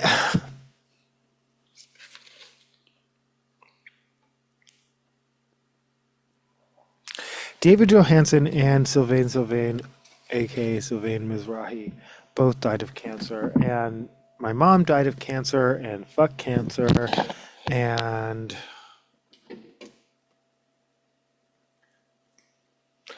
this is The Cops Are Coming by Sylvain and the Criminals.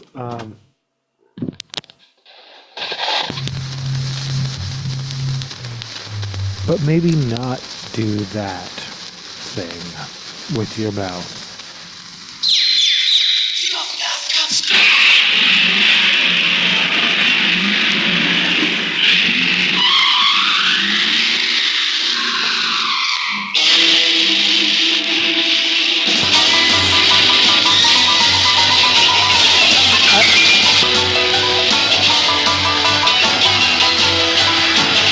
I'm looking at this and I'm like, I bet there are cigarettes on that table somewhere. I bet there are cigarettes. I am not.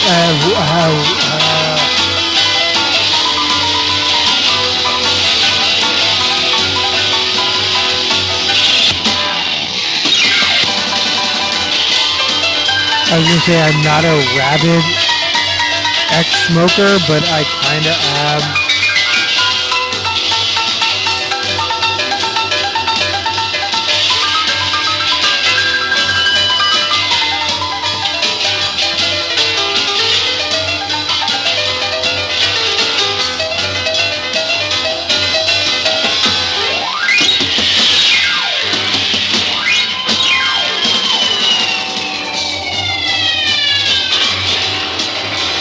The cops are coming.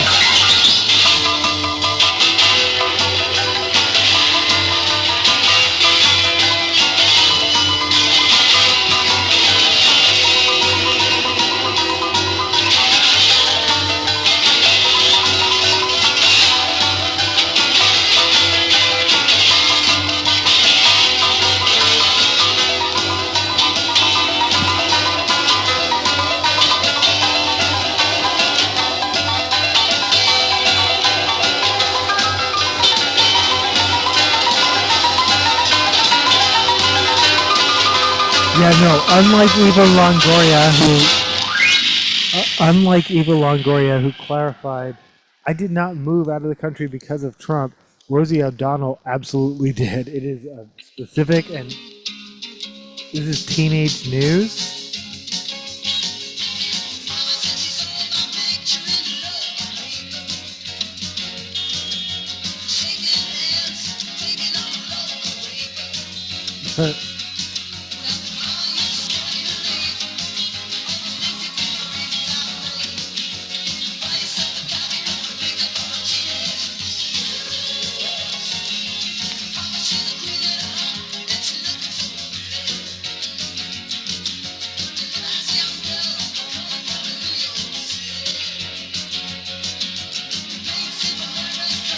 Nope. Yeah. She's like, I know, she's like, I'm just gonna wait till you're not here and knock all that shit down. Yeah, I know. I know you will.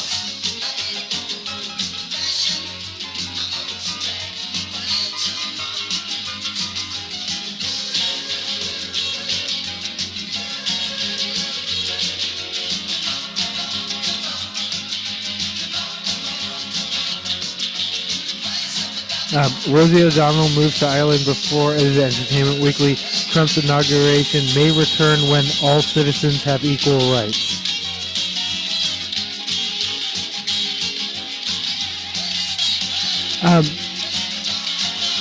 Oh, well, no, actually.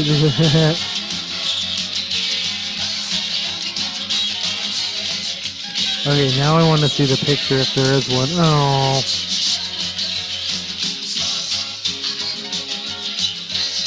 Ron Howard reunites with Don Most and Anson Williams 51 years after Happy Days premieres. But the real story is I'm sorry, not Don Post, not Don Most. Ron Howard is distant cousins with Don Knotts. Again, Ron Howard, most famous probably as a director, then as Richie Cunningham on Happy Days, then as Opie on Andy Taylor, starring Don Knotts as Barney Fife. He won 5 Emmys for that shit, by the way.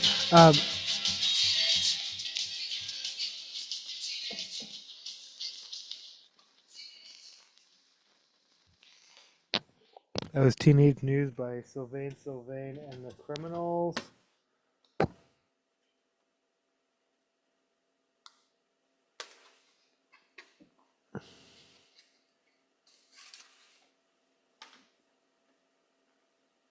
Oh, Monster Records. This is definitely a reprint. Bowery Butterflies is the name of the record.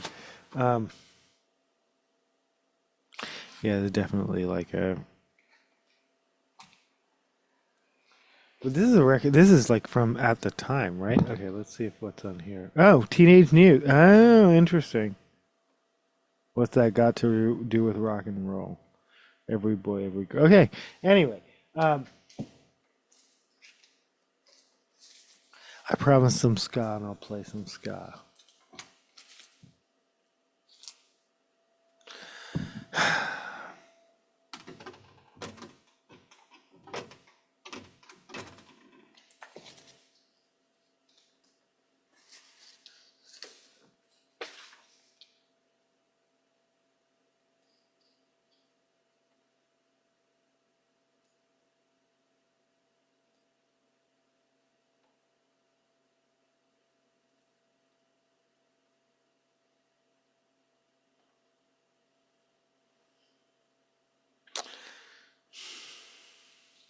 All right.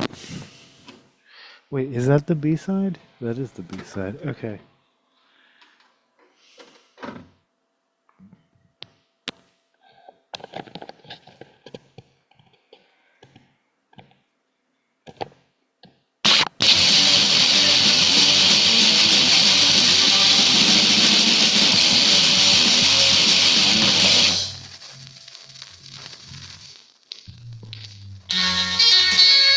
Oh.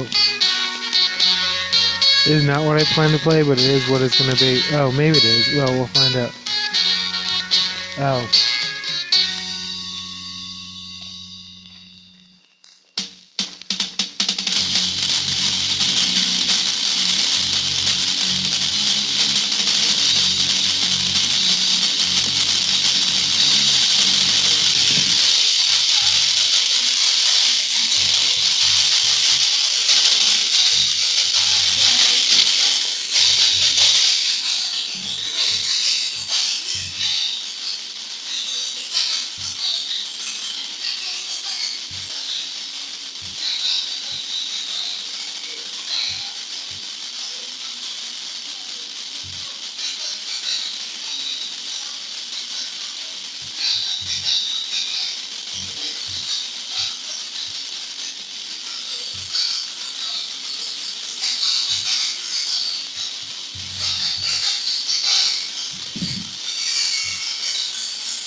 Makes me wonder if I'm on the wrong side.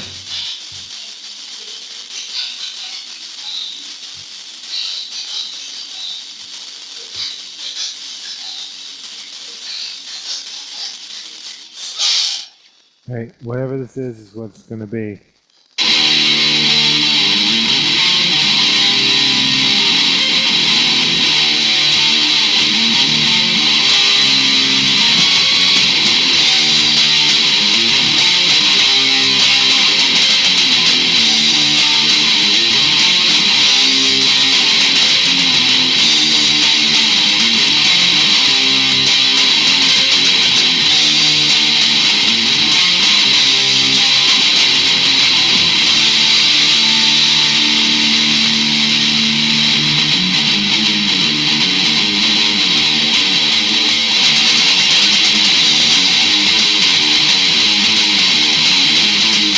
It is not ska, but it's good music. It's bristle. Shout out to Lonnie. Saw you. Yeah, someone called you out. They were like, Lonnie! I was like, oh, it is Lonnie. At the Exploited show. No, I have not played any Exploited. I will play some Exploited.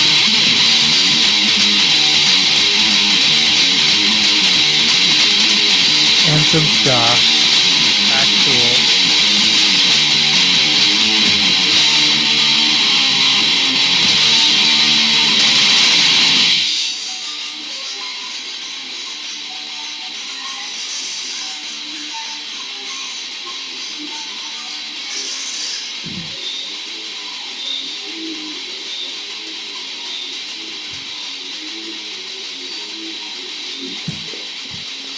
Oh.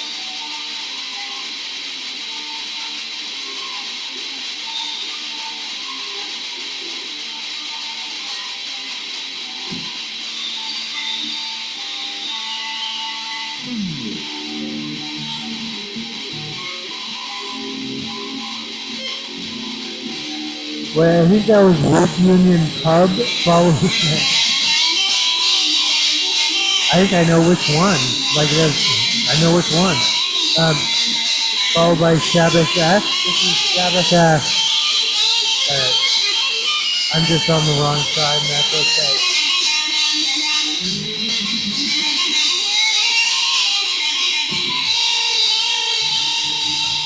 Are we going to play 4 by Bristle? Probably.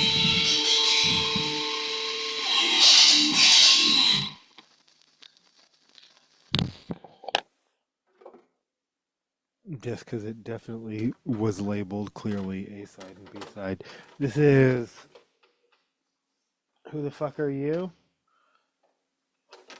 Followed by Liberty's Lying, probably. Let's find out.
Sorry, yeah. Is Won't Die is Bristle Won't Die For You is actually a song, but this is Bristle with Who the Fuck Are You? Followed by Liberty's Lying. Oh, actually, I was gonna play Liberty's Lying, but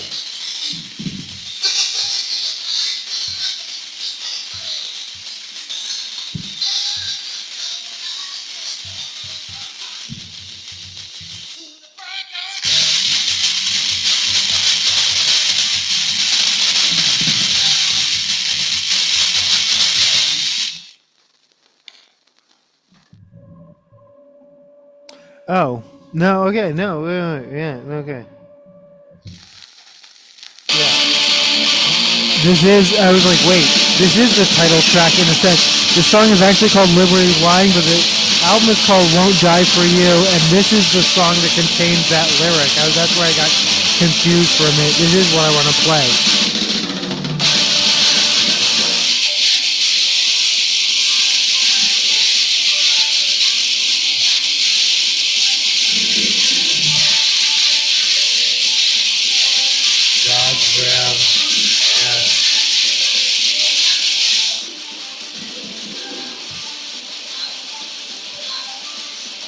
Liberty's Lying.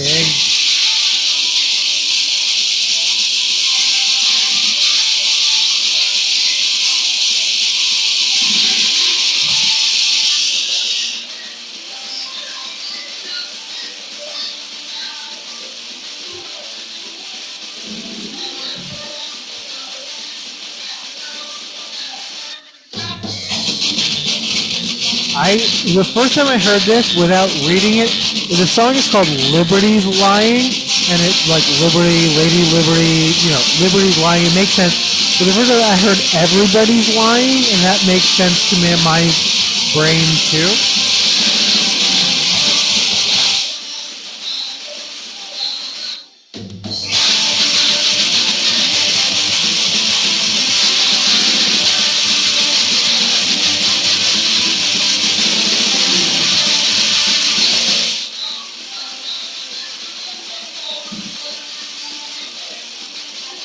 Why did I find file bristle under stock? It's wait.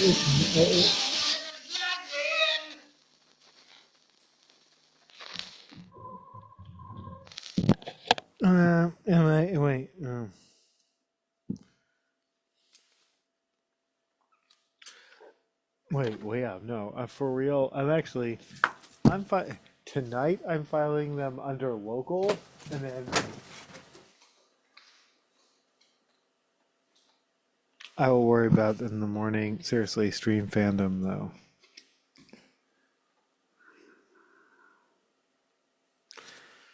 I miss having sex, but at least I don't want to die.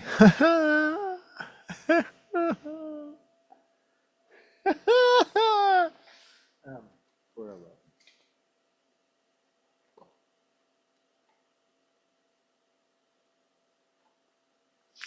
This is healthy body, sick mind.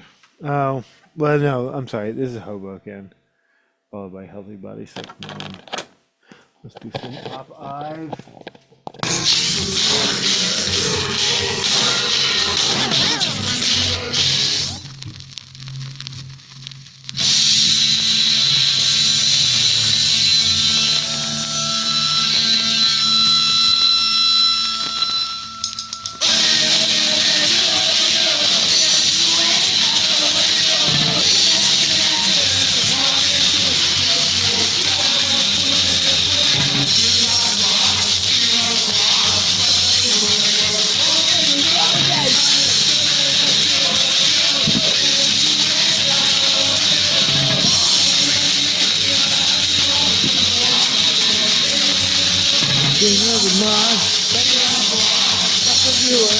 Hoboken, New Jersey!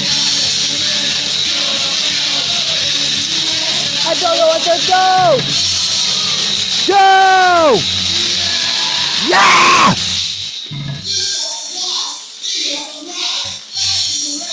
Hoboken, New Jersey!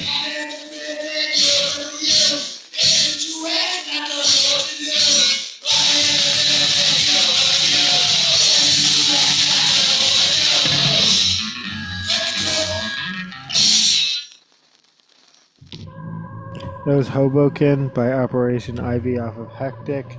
This is Sleep Long, followed by Healthy Body.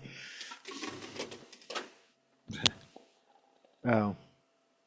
Actually, we're just going to play it. No, this is yelling in my ear. Let's just play it out. Let's just do the whole B-side.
I'm still working it out. What's your paper?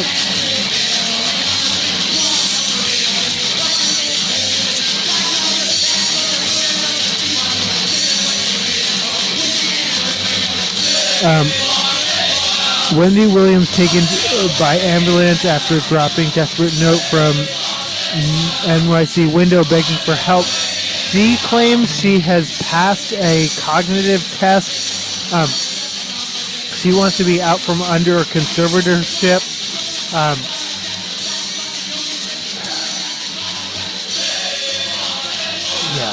This is a tragic story unfolding in real life.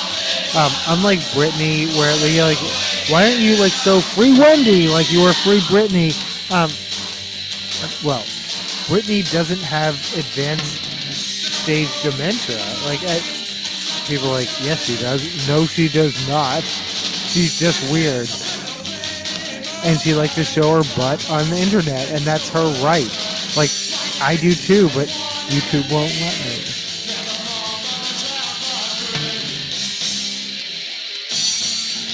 Seriously, right? When will Britney? I'm not saying like I want to participate. I'm saying it like I was gonna say, when will Britney start an OnlyFans? I just want her to monetize that shit because she shows herself naked so often. I feel like she should make money off of it. Like that other people do. And I'm not sure how Britney's making it. Britney's like, I make enough money, don't worry about me. And I'm like, thanks, Brit. Yeah, got it.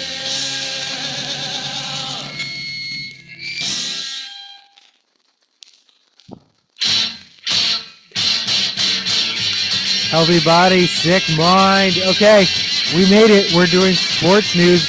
We did entertainment. We're gonna start tech news, but yeah, okay.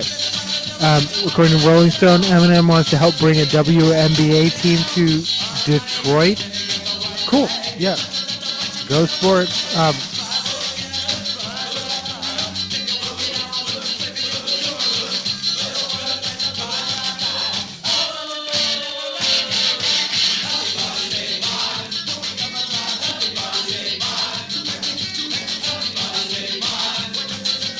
It's just a matter of set body, set mind.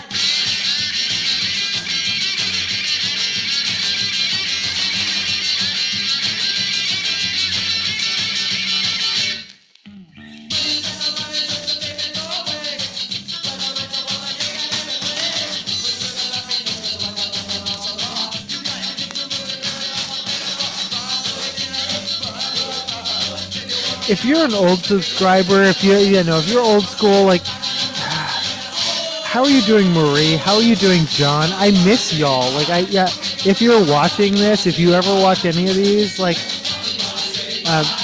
you know who y'all know who all y'all are.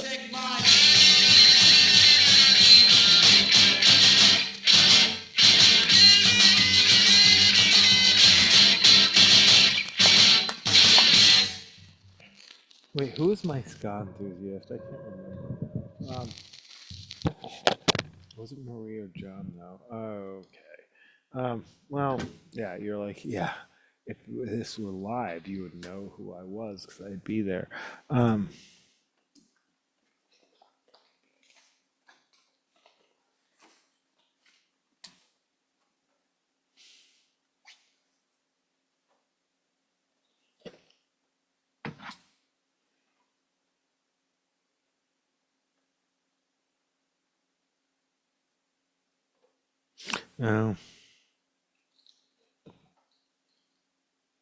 Oh, wait. Oh, that is the B-side. Huh.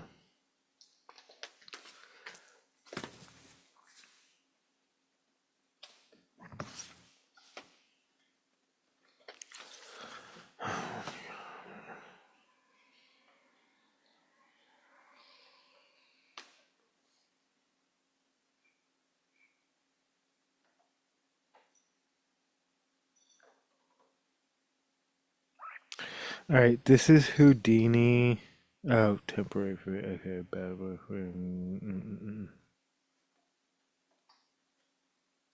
Not, definitely not featuring Jelly Roll. Fuck that shit. But this is Houdini, I think. Yeah. Well, I know it is. Hi, Combs.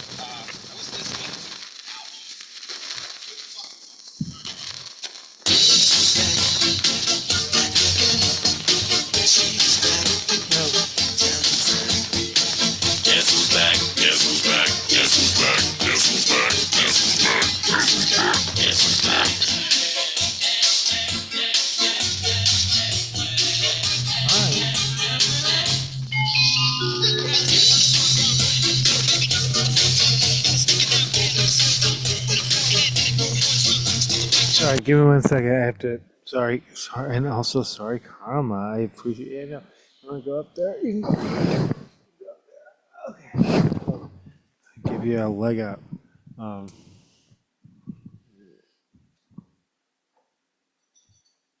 Cat butt.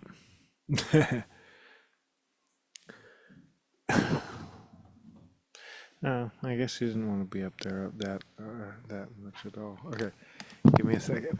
Oh my god!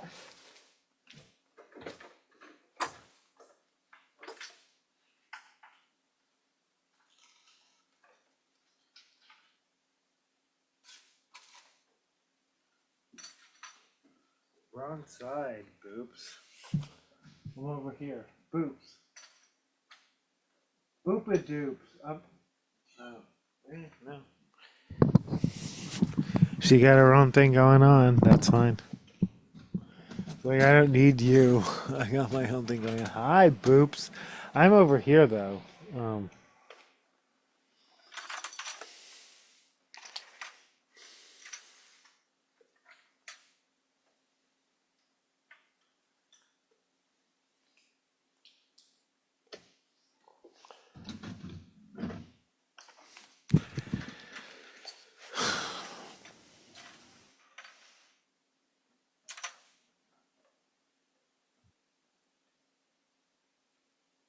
Boops.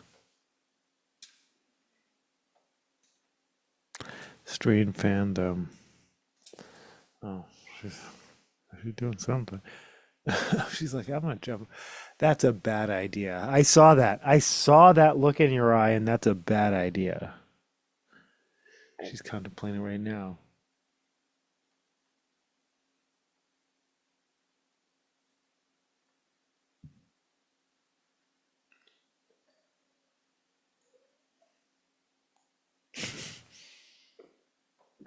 Bruh, you look fucking evil. You look like a seriously like demonic. Evil cat. No, now you look sweet. No, you look well. No. She still looks pretty fucking evil.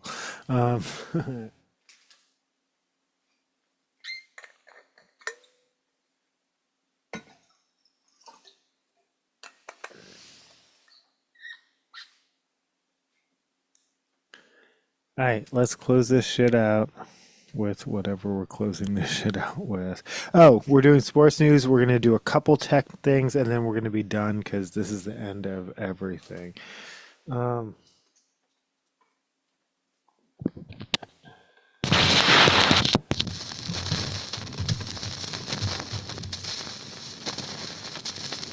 it's Paul. I was listening to an album.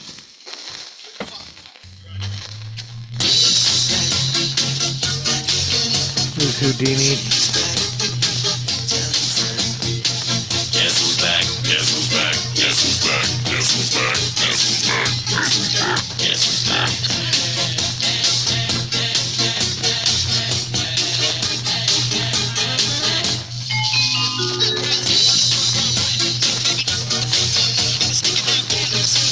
Oh, it's going to be a bunch of transphobic shit, isn't it? All right, I've already committed to it, so whatever.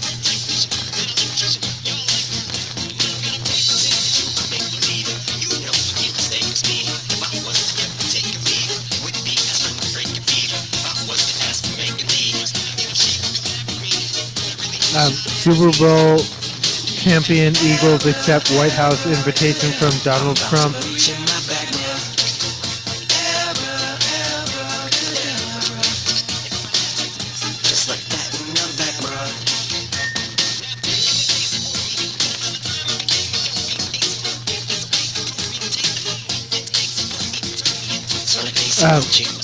Yeah, DK Metcalf to the Steelers, which you probably knew by now. And then, Geno Smith to the Raiders, rejoining Pete Carroll. And then Sam Darnold now on the Seahawks. Again, this is some of these are older news. Like I said, I was like, oh, that wasn't the old news. That was the new news. This is the old news now, but we're clearing it out now. We're clearing out our caches.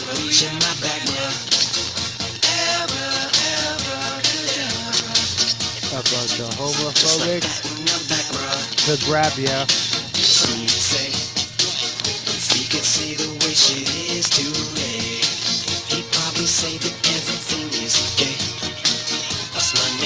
Like happy.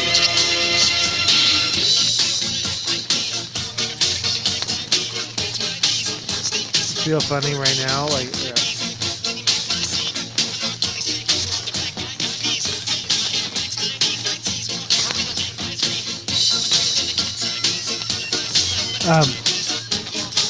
Oh my god, a bunch of clickbait bullshit. If you're a T-Mobile customer, you could be eligible for $25,000 in April, only if you spent $25,000. No, let's do it. Okay, this is where we are. How much will customers get? The biggest payout. If you spent money dealing with fraud or identity theft because of the breach, you could get up to $25,000 reimbursement. And again, by reimbursement meaning you already spent that amount and you have the receipts to prove it. Lost time, get paid for it. If you spent time fixing fraud, dealing with identity theft, or sorting out any issues caused by the breach, you could be compensated at a rate of $25 an hour. Okay. Missed work, you're covered. If you had to take time off of your job, you'll be reimbursed.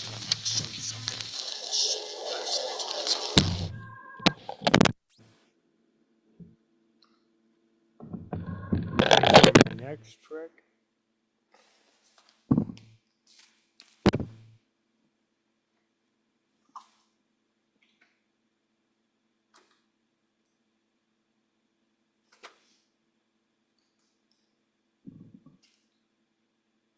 This is The Edge by David McCullum.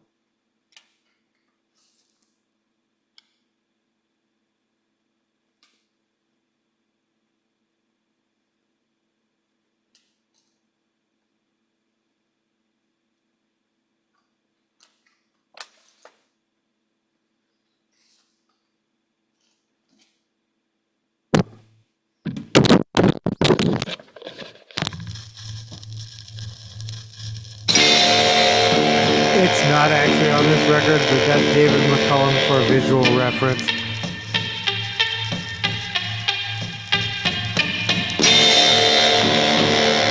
You're like, I know this song. Yeah, it's called The Edge by David McCullum.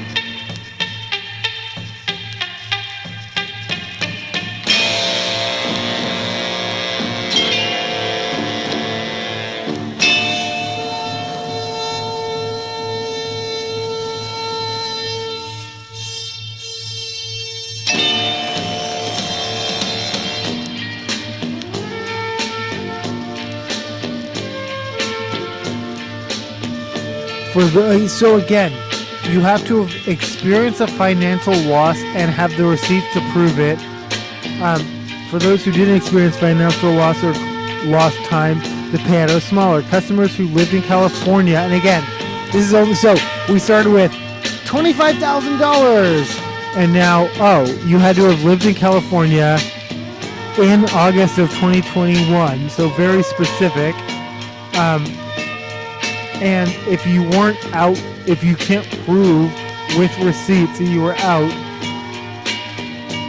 then the payout is between $25 and $100.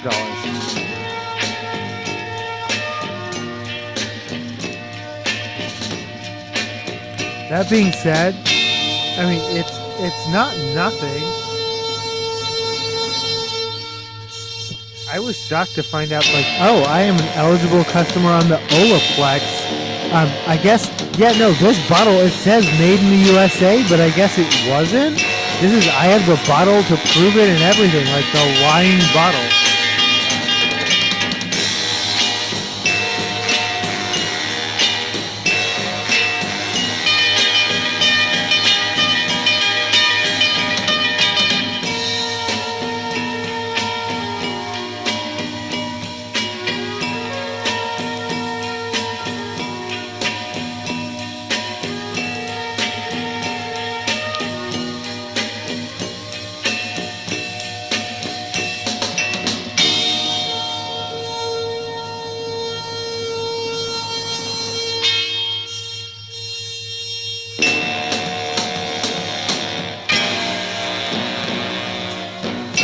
Oh, and then fuck, I went to copybuzz.com. Block, absolutely block.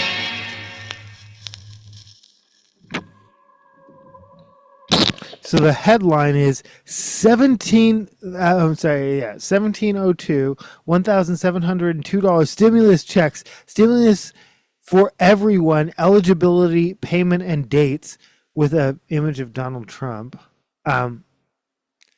It's Alaska.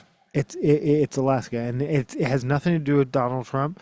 It has something to do with I guess he's drill baby drill, so maybe I don't know tangentially, but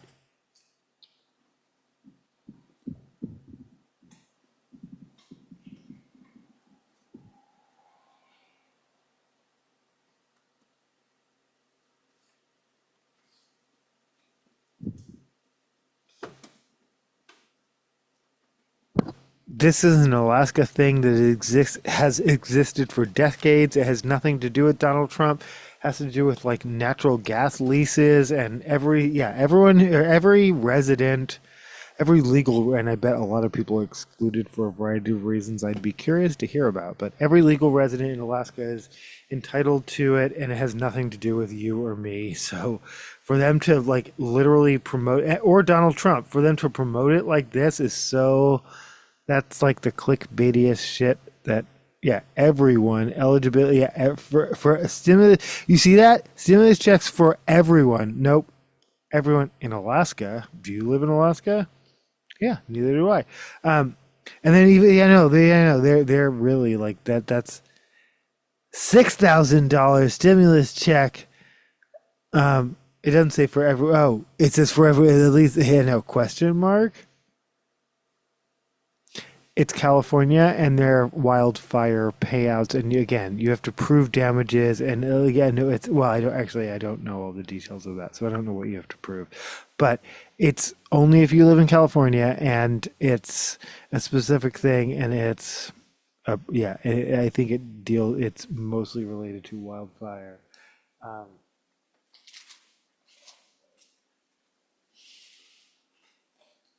This is The Chain by Fleetwood Mac.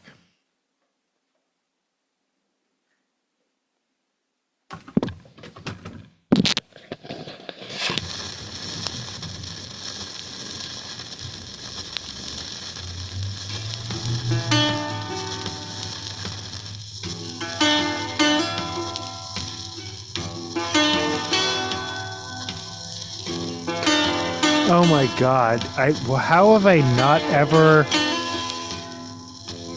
What the fuck? That is not a cute fashion statement. What the fuck?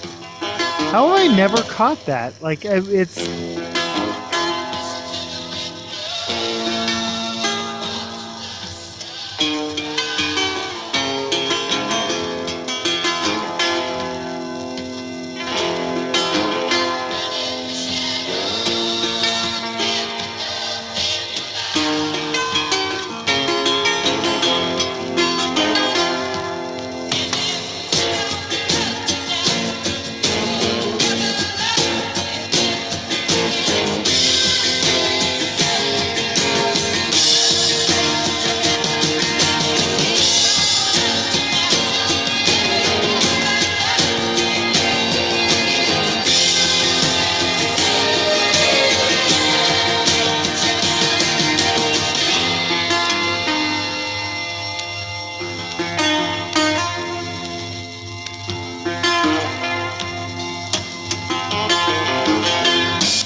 This is according to Business Insider. Jamie Dimon says it's only people in the middle complaining about return to office. That is correct. People at the lowest economic spectrum, they're not. Yeah, those are all in-person jobs, and that continues to be true and will remain true. At the highest executive level, they have a luxury of, regardless of who they force to exempt themselves. some of them lead by example and do show up for, but a lot of them don't. But so at the executive level, they're not necessarily complaining. They're also doing things like installing cameras and removing cameras. Look at you, Boeing. I mean, that's it, yeah. We're gonna monitor you from home with cameras. Yeah. How this all plays out is still playing out. But you're right. I agree with Jamie Dimon. It's people in the middle. And by people in the middle, you mean the entire middle class of the United States of America, which is a lot of people.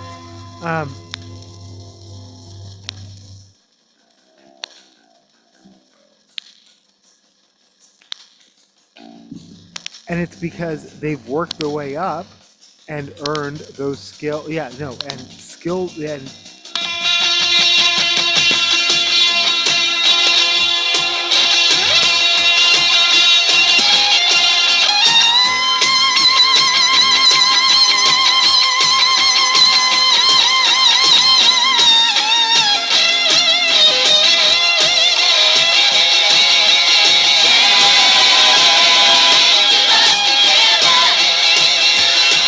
But yeah, that is true.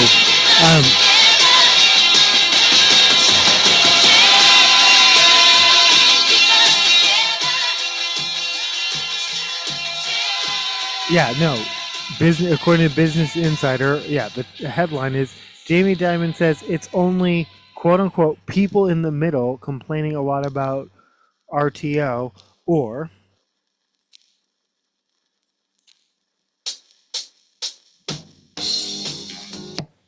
yeah, business billionaire. I don't know if he's a billionaire or not.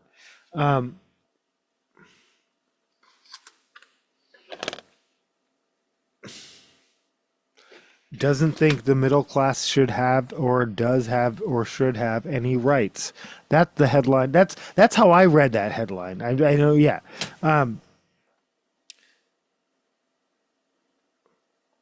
And doesn't understand their own data, where it explains very clearly, and I don't know about Chase particularly, right? Jamie Dimon's with Chase, JP Morgan Chase.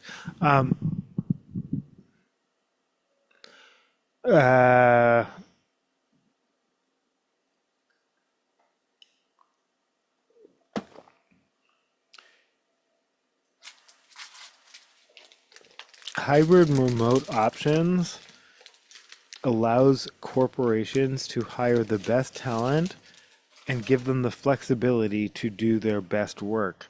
Does Elon Musk have a return to work directive at every office he works at? Because he runs 5 companies and a government agency. What the fuck are we talking about? This is S&M by Brittany and Rihanna. S and MM. DJ Erec, the Project Junkies.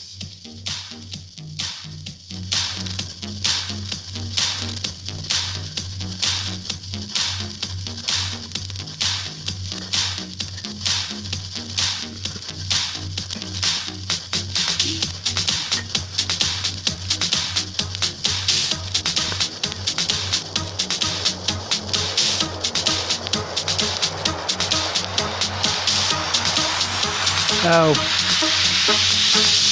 It's according to Huffington Post.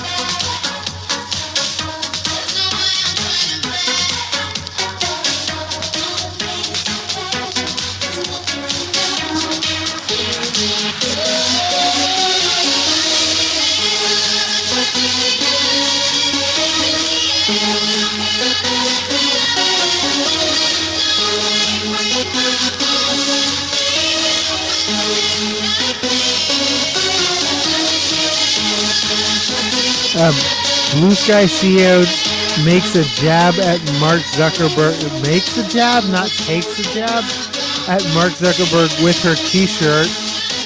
Jay Graber, is that her name? Grabber, the CEO of microblogging social media site Blue Sky, sent a message to Meta CEO Mark Zuckerberg with a t-shirt she wore at South by Southwest. During a South by Southwest panel on Monday, she wore a black shirt that read Munda Sine Caesaribus, a Latin phrase that translates to a world without Caesars.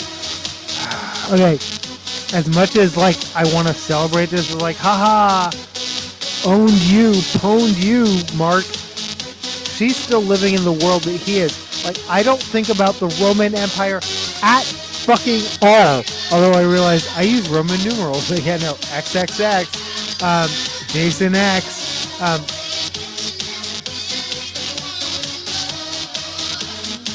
Yeah, no, she's still and playing by their rules, which is, yeah, you.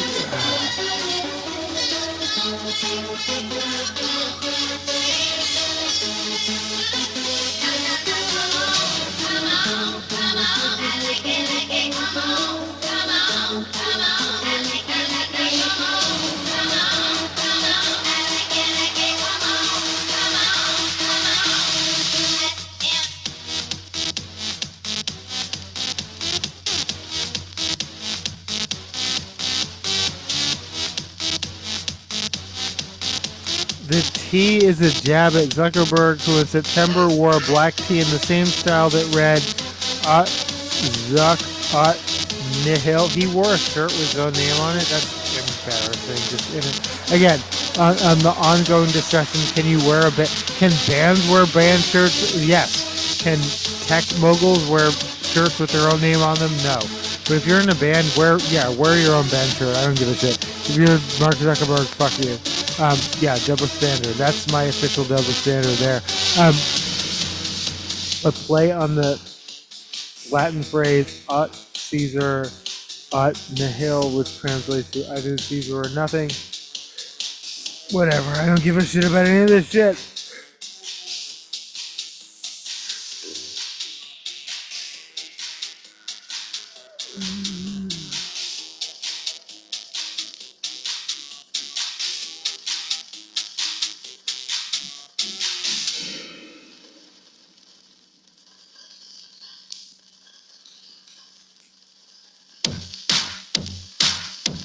Alright, I think I'm done.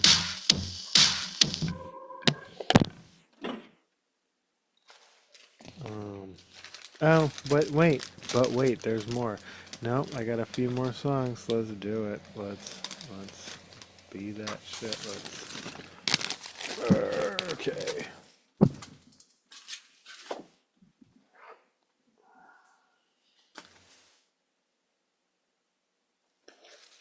This is Seasonal Depression by MXM Tune. Who I think played tonight, if I'm not mistaken, at the Showbox.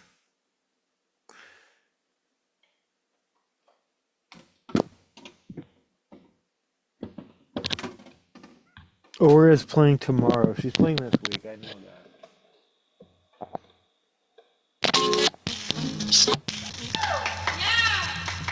From the back row. I just don't see a whole lot of sun. And lately I just can't seem to have any fun. I look outside my window. It's so dark I feel my eyes begin to close. Seasonal depression's got me sleeping off the days, and I've wasted all my time feeling gray.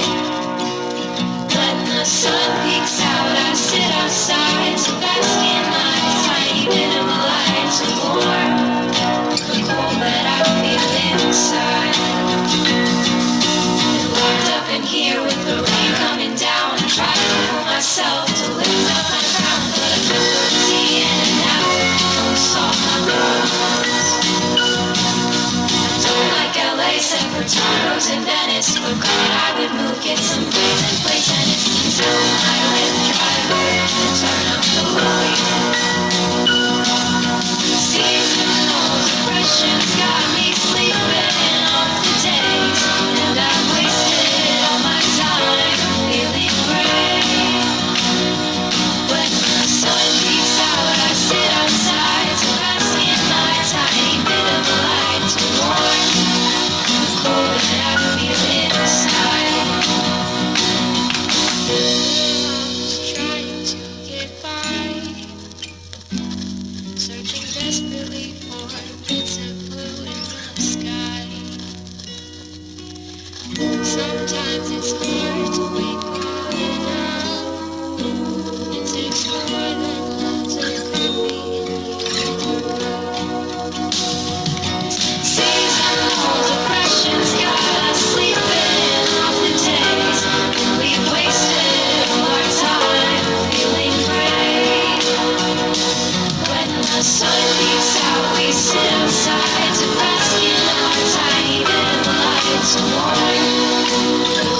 Boop Boop, Seasonal Depression by MXM Tune.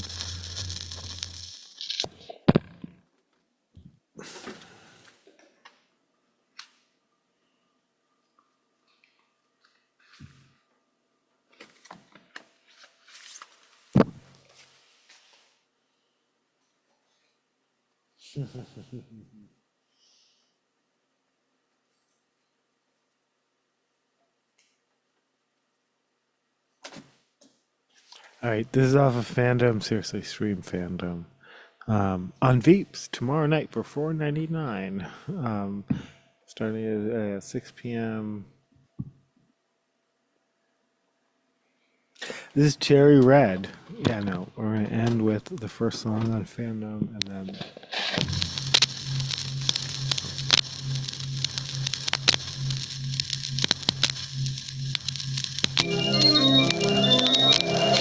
Yes!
I lied. I said I was going to end with cherry. Yeah, no. Okay. We're actually going to end with fruit roll ups.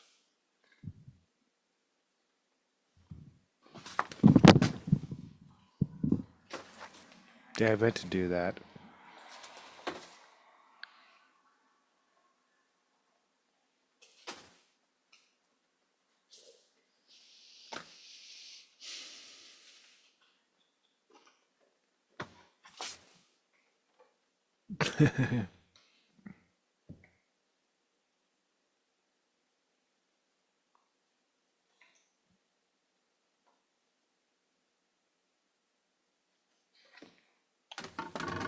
Is fruit roll ups.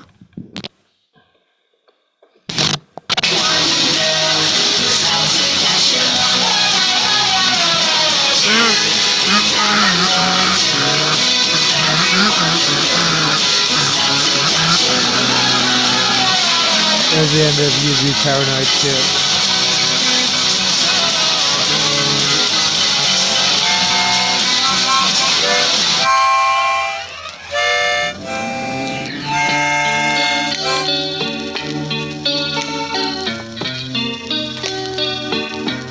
This fruit by the.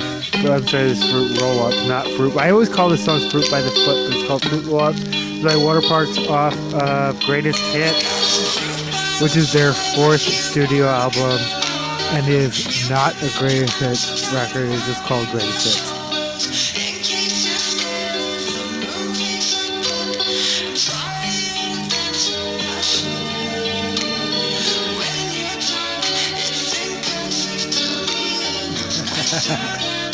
A lot of people don't even know what cursive is anymore. Can read it. Yeah. No, okay. Well, yeah.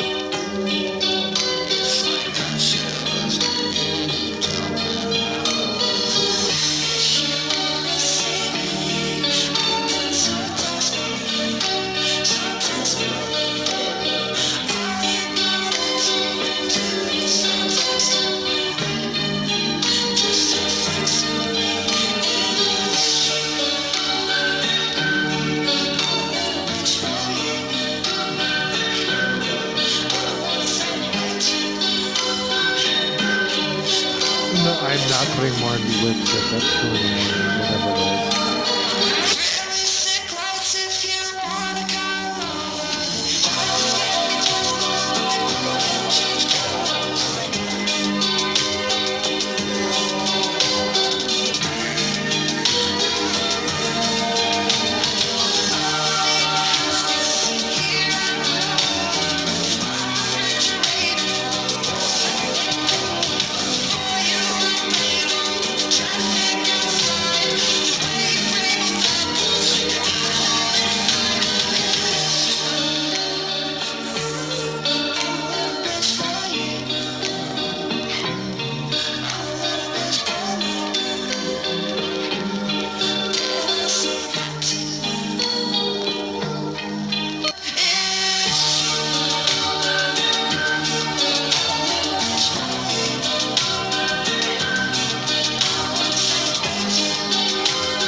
Good night. Thanks for watching. Thanks for listening.